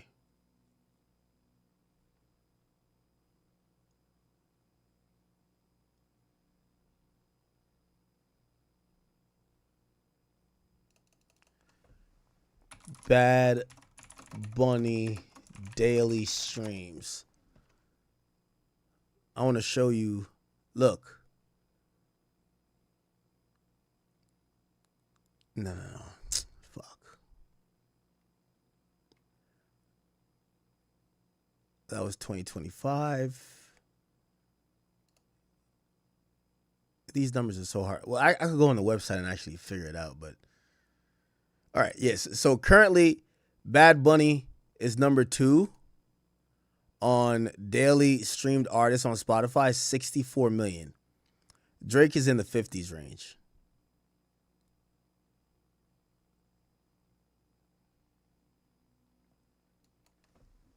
Drake daily streams. Yeah, Drake is so like he's around 50. He's high 50s. He's high 50s. Really, the truth is that Taylor Swift and Bad Bunny, they're starting to outpace Drake on streaming per day. But Drake has such a big lead. He has like 10 billion or like 15 billion stream lead on number 2. It's going to take them like a year. It's going to take them a year to pass Drake. But they might not pass Drake, and it might take 2 years, or he might just increase his pace because he's about to drop Iceman. But currently, I believe the people with the most amount of streams are Taylor, then Bad Bunny, then Drake. Yeah, most daily streams. Oh, actually, Drake is ahead of Taylor. Never mind. At least according to April 23rd. Okay. Spotify did unveil its most streamed artist of all time. Oh, wow. Wait, Drake lost his lead? Never mind. Most streamed artist of all time. I guess they're also counting, I don't know if they're only counting lead credits or they're counting lead credits and features. But they say Taylor Swift's number one. They're probably only counting lead credits then. Because a hip-hop artist would do more features, right? Than these pop artists. Taylor Swift, Bad Bunny, Drake, The Weeknd. And then the most streamed albums. What I was shocked by is that Drake doesn't have, his album is not in the top 15, I think. Yeah, so Bad Bunny has the number one streamed album of all time, Un Verano Sin Ti. Then it's Starboy. Starboy is doing pretty good, right? Like, damn, I don't remember Starboy being that big of an album, but shit. Is that the one that The Hills was on? I don't think so, right? Then this SZA is the 6th highest streamed album of all time. Hollywood Bleeding. I don't know if you can see it. Lover. Billie Eilish, Dua Lipa, Post Malone, XX. So XXXTentacion has the highest streamed hip hop album of all time. With question mark. Then Drake with Views. Then Drake again with Scorpion. And here's the most streamed songs. Starboy is the number 4 streamed song of all time. Wow. One Dance is number 8. Okay. And that's it for, like, really hip hop. Oh, well, Sunflower, if you want to call that hip hop, right? Interesting. Anyway, let's see. I got Kalani doing over 30K. Okay? Kalani over 30K, book it. It's happening. Trust. Drake versus Bad Bunny streams this week. Bad Bunny got this one. I'm sorry to tell you. So we got Bad Bunny. Could I cook up let me see. Well, it's 98%, so you would pretty much win nothing, right? Yeah, you would win $1.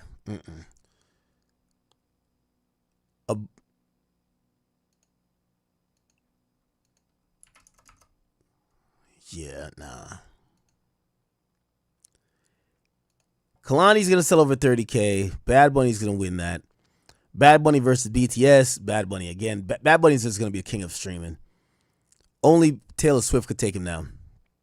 Let's see.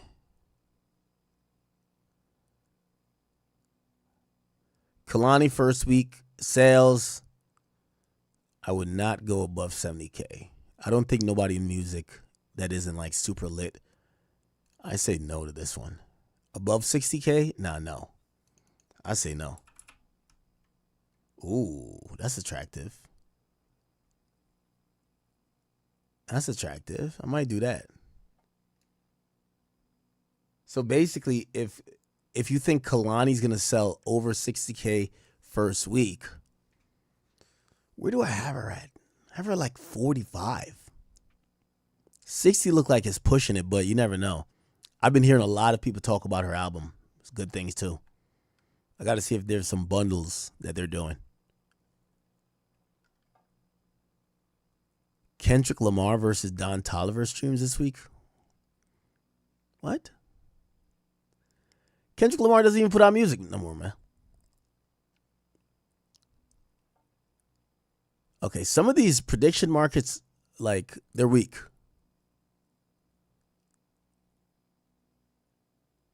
Let me see. Bruno Mars. Oh, these ones have little to no volume. So the volume is how you can see how much money is in these markets. Like this has a good amount of, has $154,000. This has 22,000. Oh, okay. This is another one here. Where will Bully by Ye rank on the Billboard 200? Well, that's an old market then, because that's already gone. Kalani first week sales. The safe bet is definitely not going above 200. Not 200,000. Above 70K.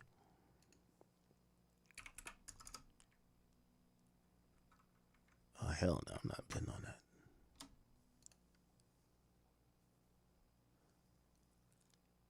Have y'all listened to Kalani's album? Peso Pluma versus Fuerza Regida? It's like a Spanish beef over here, man.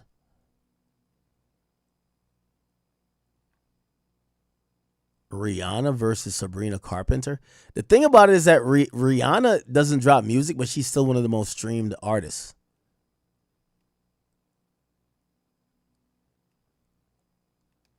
Let me sort this. Can I sort it? Frequency, trending, volume. Let's look at the biggest volume.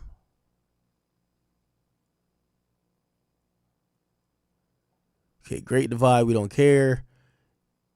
First week sales, we already kind of like looked at that. Bad Bunny versus BTS is always going to be Bad Bunny. Yeah, but these markets are already like maxed out in the favor of the person who's going to win. Bad Bunny's going to win. Taylor Swift's going to... BTS is going to beat Taylor Swift now. All right, anyway. There's a million things that you could actually... I kind of like this thing on culture. I go on here sometimes just to... I'll do politics. Yo, did y'all see the shit where they claim one of the niggas that was gonna like lock up Maduro? He went on like another prediction market and he made a bet, or he bought a trade or whatever right before he went on the mission to go lock the nigga up. And he made like a couple $100,000. Will Donald Trump visit Iran? What type of fucking question is this?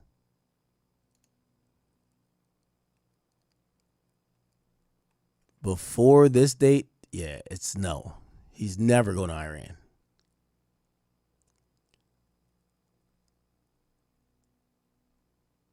Will marijuana be rescheduled before 2027? That's a no. Trump said he was going to like make marijuana quote unquote be legal by rescheduling it. I don't think that's happening.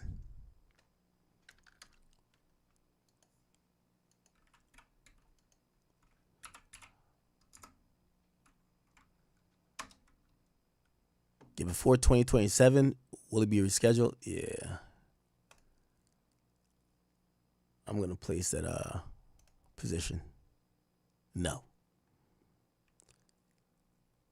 Even though I think Trump is on a crash out mission low key, since he knows he's never going to be back president. Primary presidential nominee stuff. Okay, that's too much. We need that. Sports.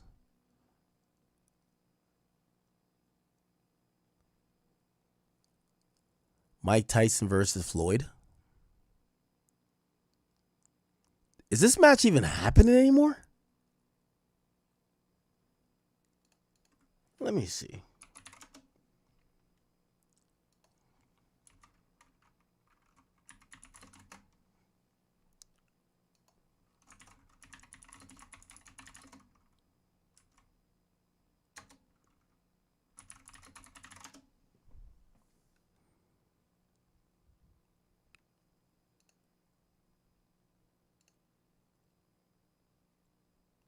Wait, did they really sit down? No, they didn't. Okay, this is some trolling shit. That's why it's easy.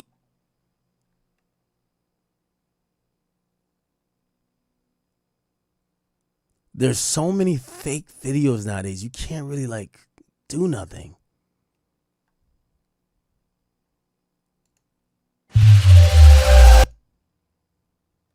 Different states. Yo, if Mike Tyson gets back in the ring, man, that's like criminal. So wants to act, you owe the Academy for telling us to vote for Trump. I ain't gonna lie, I don't think I don't regret telling. Well, first of all, I didn't tell y'all niggas to vote for nobody. I vote for Trump, and I did not regret voting for Trump because I was definitely not.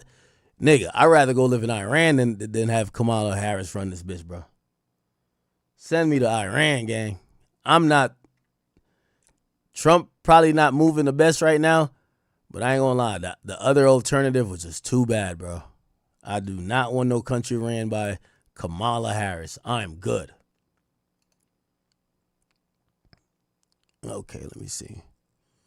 Elections trending. Let me just see some of these popular things. Who will have the #1 song on Spotify in April? I don't know what that is. Lollapalooza, Chicago. Top artists on Spotify US in 2026. Ooh, that's a good one. This is a good one. Top artists on Spotify US this year.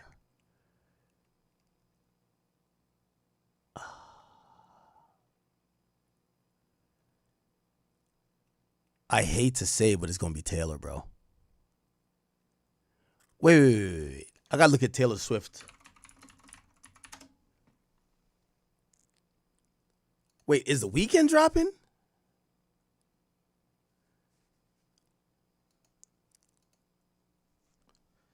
Top U.S. streamed artists, Spotify 2025. Who was that? Yeah, Taylor was first last year. Bad Bunny always #1 globally. But Taylor, yes, this is globally. Yeah, globally, Drake always even falls beyond The Weeknd. But if we go to the U.S.,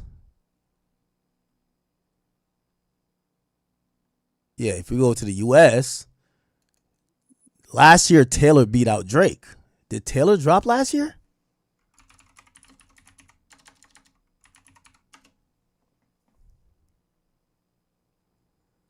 Did Taylor drop last year? She did, right?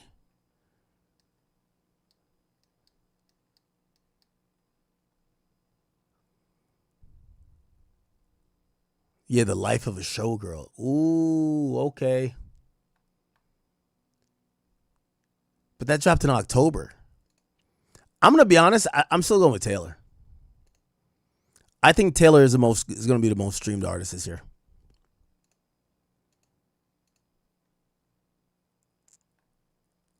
Most streamed top artist on. Is this mean streamed? If she's.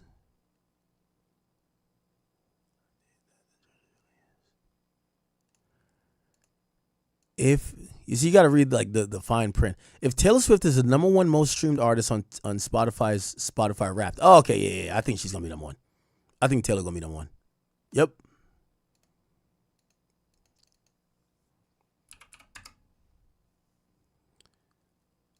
Yeah, I ain't gonna lie to you. I'm gonna put 500 on this one.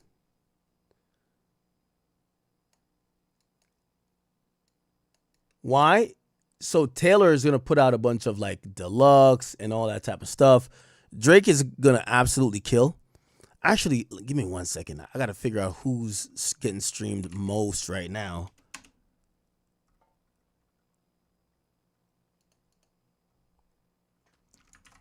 Daily streams, Taylor Swift, Spotify. Let's see. No, we need daily streams. Oh, currently, Drake been outpacing her. Ooh, yeah, Drake is outpacing her.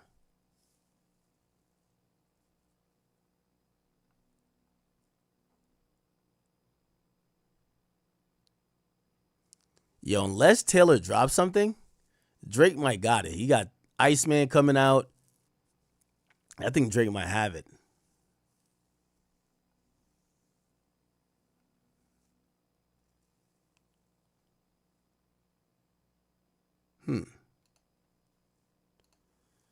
All right, I'm not going to do this market yet.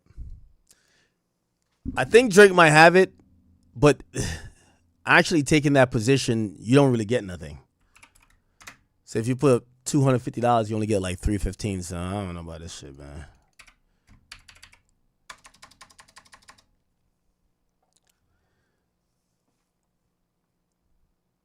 Why can't we bet on the features? I want to go crazy with the features on Iceman.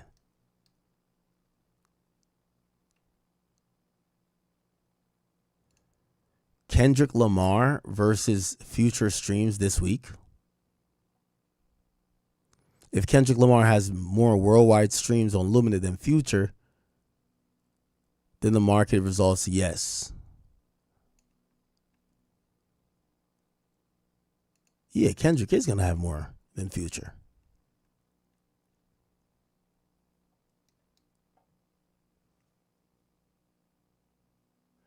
No. Worldwide, Kendrick's a bigger artist than Future. There's a reason, like, the artists that tour globally a lot, that's why Bad Bunny's so big, right? Like, most of his tours is not in the United States. Actually, he skipped the United States. So that's why a lot of his streams come internationally. Iceman's not outselling GNX? No. Nigga, you must be bugging. Nigga, you must be smoking that crack, nigga. Let me tell you where I got, and maybe I should start a new market. Can I start a new market? I can, right? Let me see if I can open a market. How do I open a market? Chat, put it like this. Iceman, I have currently predicted to sell between 450,000 and 560,000. Okay? So between 450 and 560. I think if Drake not necessarily have to do bundles, but if he had sold like CDs or vinyls the same week, I think it would have went up to potentially 600. I think 600 is the number where he could tell everybody to eat a dick. Right? GNX did 300. If he does double GNX, it's the whole won the battle, won the war thing. So I think he's going to do probably around like 500, 550, which is still really good. But in reality, if, he wanted the ultimate to shut everybody the fuck up, him doing anything over 600 showcases that there is still a huge gap between him and even the person y'all think is number one, Kendrick. Kendrick did 300. Drake is only going to get judged on how much more than Kendrick he does, right? Which is if he does double Kendrick, come on, right? That would be 600. Obviously, 700 would be, we haven't seen him touch 700 since I think Scorpion, but I think right now it's 450 to 550. Remember, UMG is not really helping out. This is Drake off the muscle, not going to cap.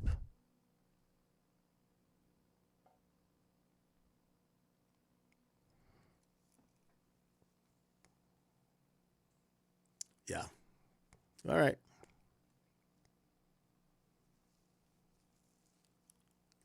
They even got movies on here. Do y'all watch movies? Number 2 Netflix movie this year. I haven't really watched any of these, but this is kind of dope. Let's go to people. Who will host Saturday Night Live? Who will be the next James Bond? Oh, look at this one.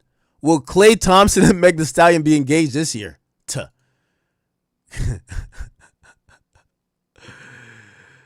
Yo, let's take no. Can we even? Yo, if we put 5,000, we make $145.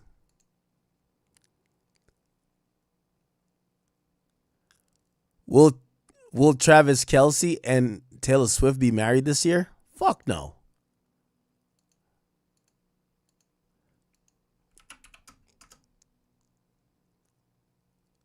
Wait, what? Wait, are they like engaged or something? Why is the odds so high? If they're married before then, the market resolves to yes. Sources from okay. What? Why is this market like that then? Will they be married this year? No. It's no way. Travis Kelce. Wait, are they engaged?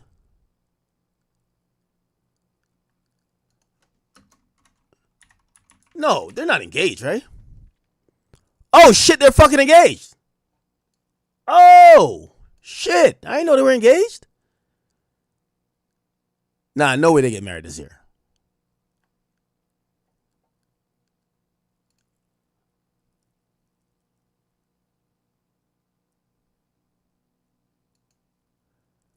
Nigga, oh shit. 30, yo, I'm out the loop. 37 million fucking likes? Holy shit. Nigga, Taylor Swift is smart. She's not marrying this nigga this year. You crazy as fuck. I'm actually putting no. She's not marrying this nigga before the end of the year. No way. Wait, is there a wedding date?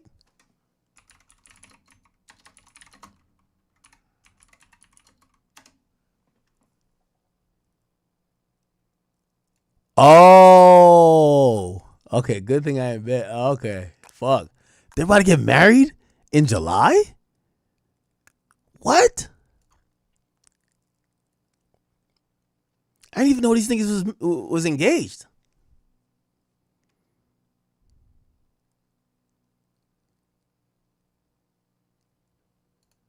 Okay, let me fall back off of that. Will Tiger Woods and Vanessa Trump be engaged? Fuck no. Donald Trump probably telling... Who's Vanessa Trump?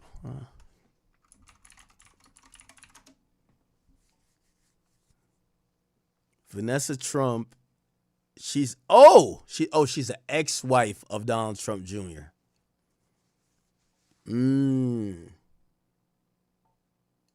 Yeah, they ain't getting married.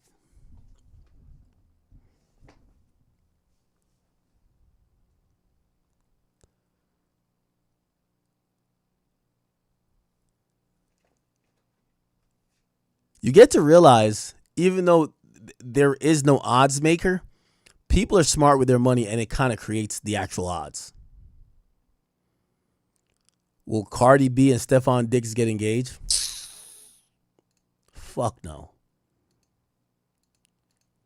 How much money I would have to put up to get like any type of... Yeah, you wouldn't get none for that. Will I Show Speed be engaged before? All right, these markets are weak right here.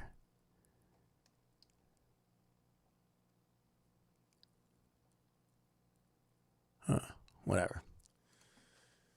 Whatever, man. All right. Anyway, chat, it's 2:30, man. I'm finna call this shit. I'm finna call this.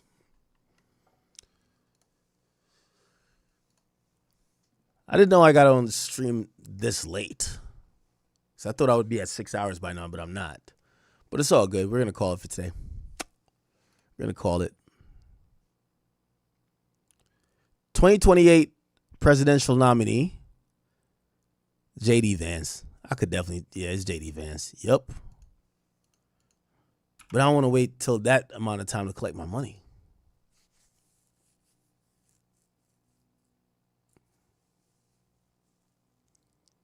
Donald Trump out as presidency? Before then? No. I'll say no. Oh. It's heavy in the favor anyway. All right. Anyway. Yeah, I think I'm finna call it, chat. By the way, shout out to everybody who did cop merch. I will be responding. Oh, I'm writing letters to y'all tomorrow, like some notes. So if you cop merch and you spent any, I think if you bought like 5 items, or if you spend like 200, like I'm writing you a note. I'm sending them in to Verselli, like I think tomorrow. Also, we do have tickets on sale for my birthday show. Very excited. May 15th. We're getting the Drake album in the morning and my show at night. This is going to be great. I'm already excited. You know, I was even kind of like, this is going to be the most prepared show I've ever done. So, you guys definitely Make sure if you haven't gotten a ticket, please get a ticket. I'd love to see you guys there. We're going to have a great old time. Okay. I got some surprises for you. Don't ask what they are, but I think you guys will be pretty happy if you show up. All right. Okay, cool. Anyway.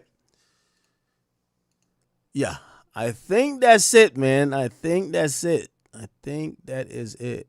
What is this? Who will lead Venezuela at the end of 2026? What? Hell no, ain't no goddamn Maduro.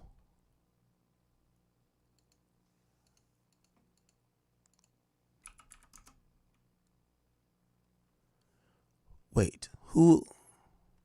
If he officially holds the position of heads of state, then who's the head of state?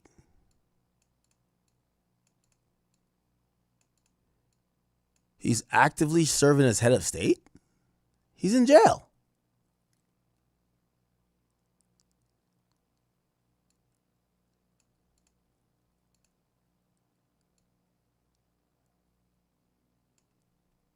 Yeah, you got to read the fine print on these motherfucking things. So, all right. Anyway, chat, I'm out of here, man. I will see y'all tomorrow. I don't know. Are we on day 2 or day 3? Are we on day 2? Regardless, if we're not on day 2, we will get to day 2 tomorrow. I think it is day 2 today. So I think tomorrow is day 3. Oh shit! I forgot to call somebody. I forgot to call Dogface. Dogface wanted to get to go off on NBA Ben 10. On behalf of All-Star JR. So I got to call Dogface tomorrow. And I got to call, I forgot what his name, but he was with Rocky Bad when the whole kidnapping thing happened. And since Dogface talked about that, he's down to come get on stream to talk about that too. So we'll get into that tomorrow, chat. I want to say thank you guys for tuning in. I appreciate you guys. I hope you found some type of enjoyment for the last 5 hours and 30 minutes that we rocked out together. I am hoping to see you guys a little bit later, and hopefully we could, do it again. Okay? All right, chat. Oh, I have a Vlad TV interview tomorrow. Fuck. Yeah, I got a Vlad TV interview tomorrow. All right, so I just got to schedule around my Vlad TV interview. So I'll stream after my Vlad TV interview. Which means I got to drink water because Vlad going to have me there for 3 hours talking about Boosie. Jesus Christ. All right, chat. Love y'all. I am out of here. Peace.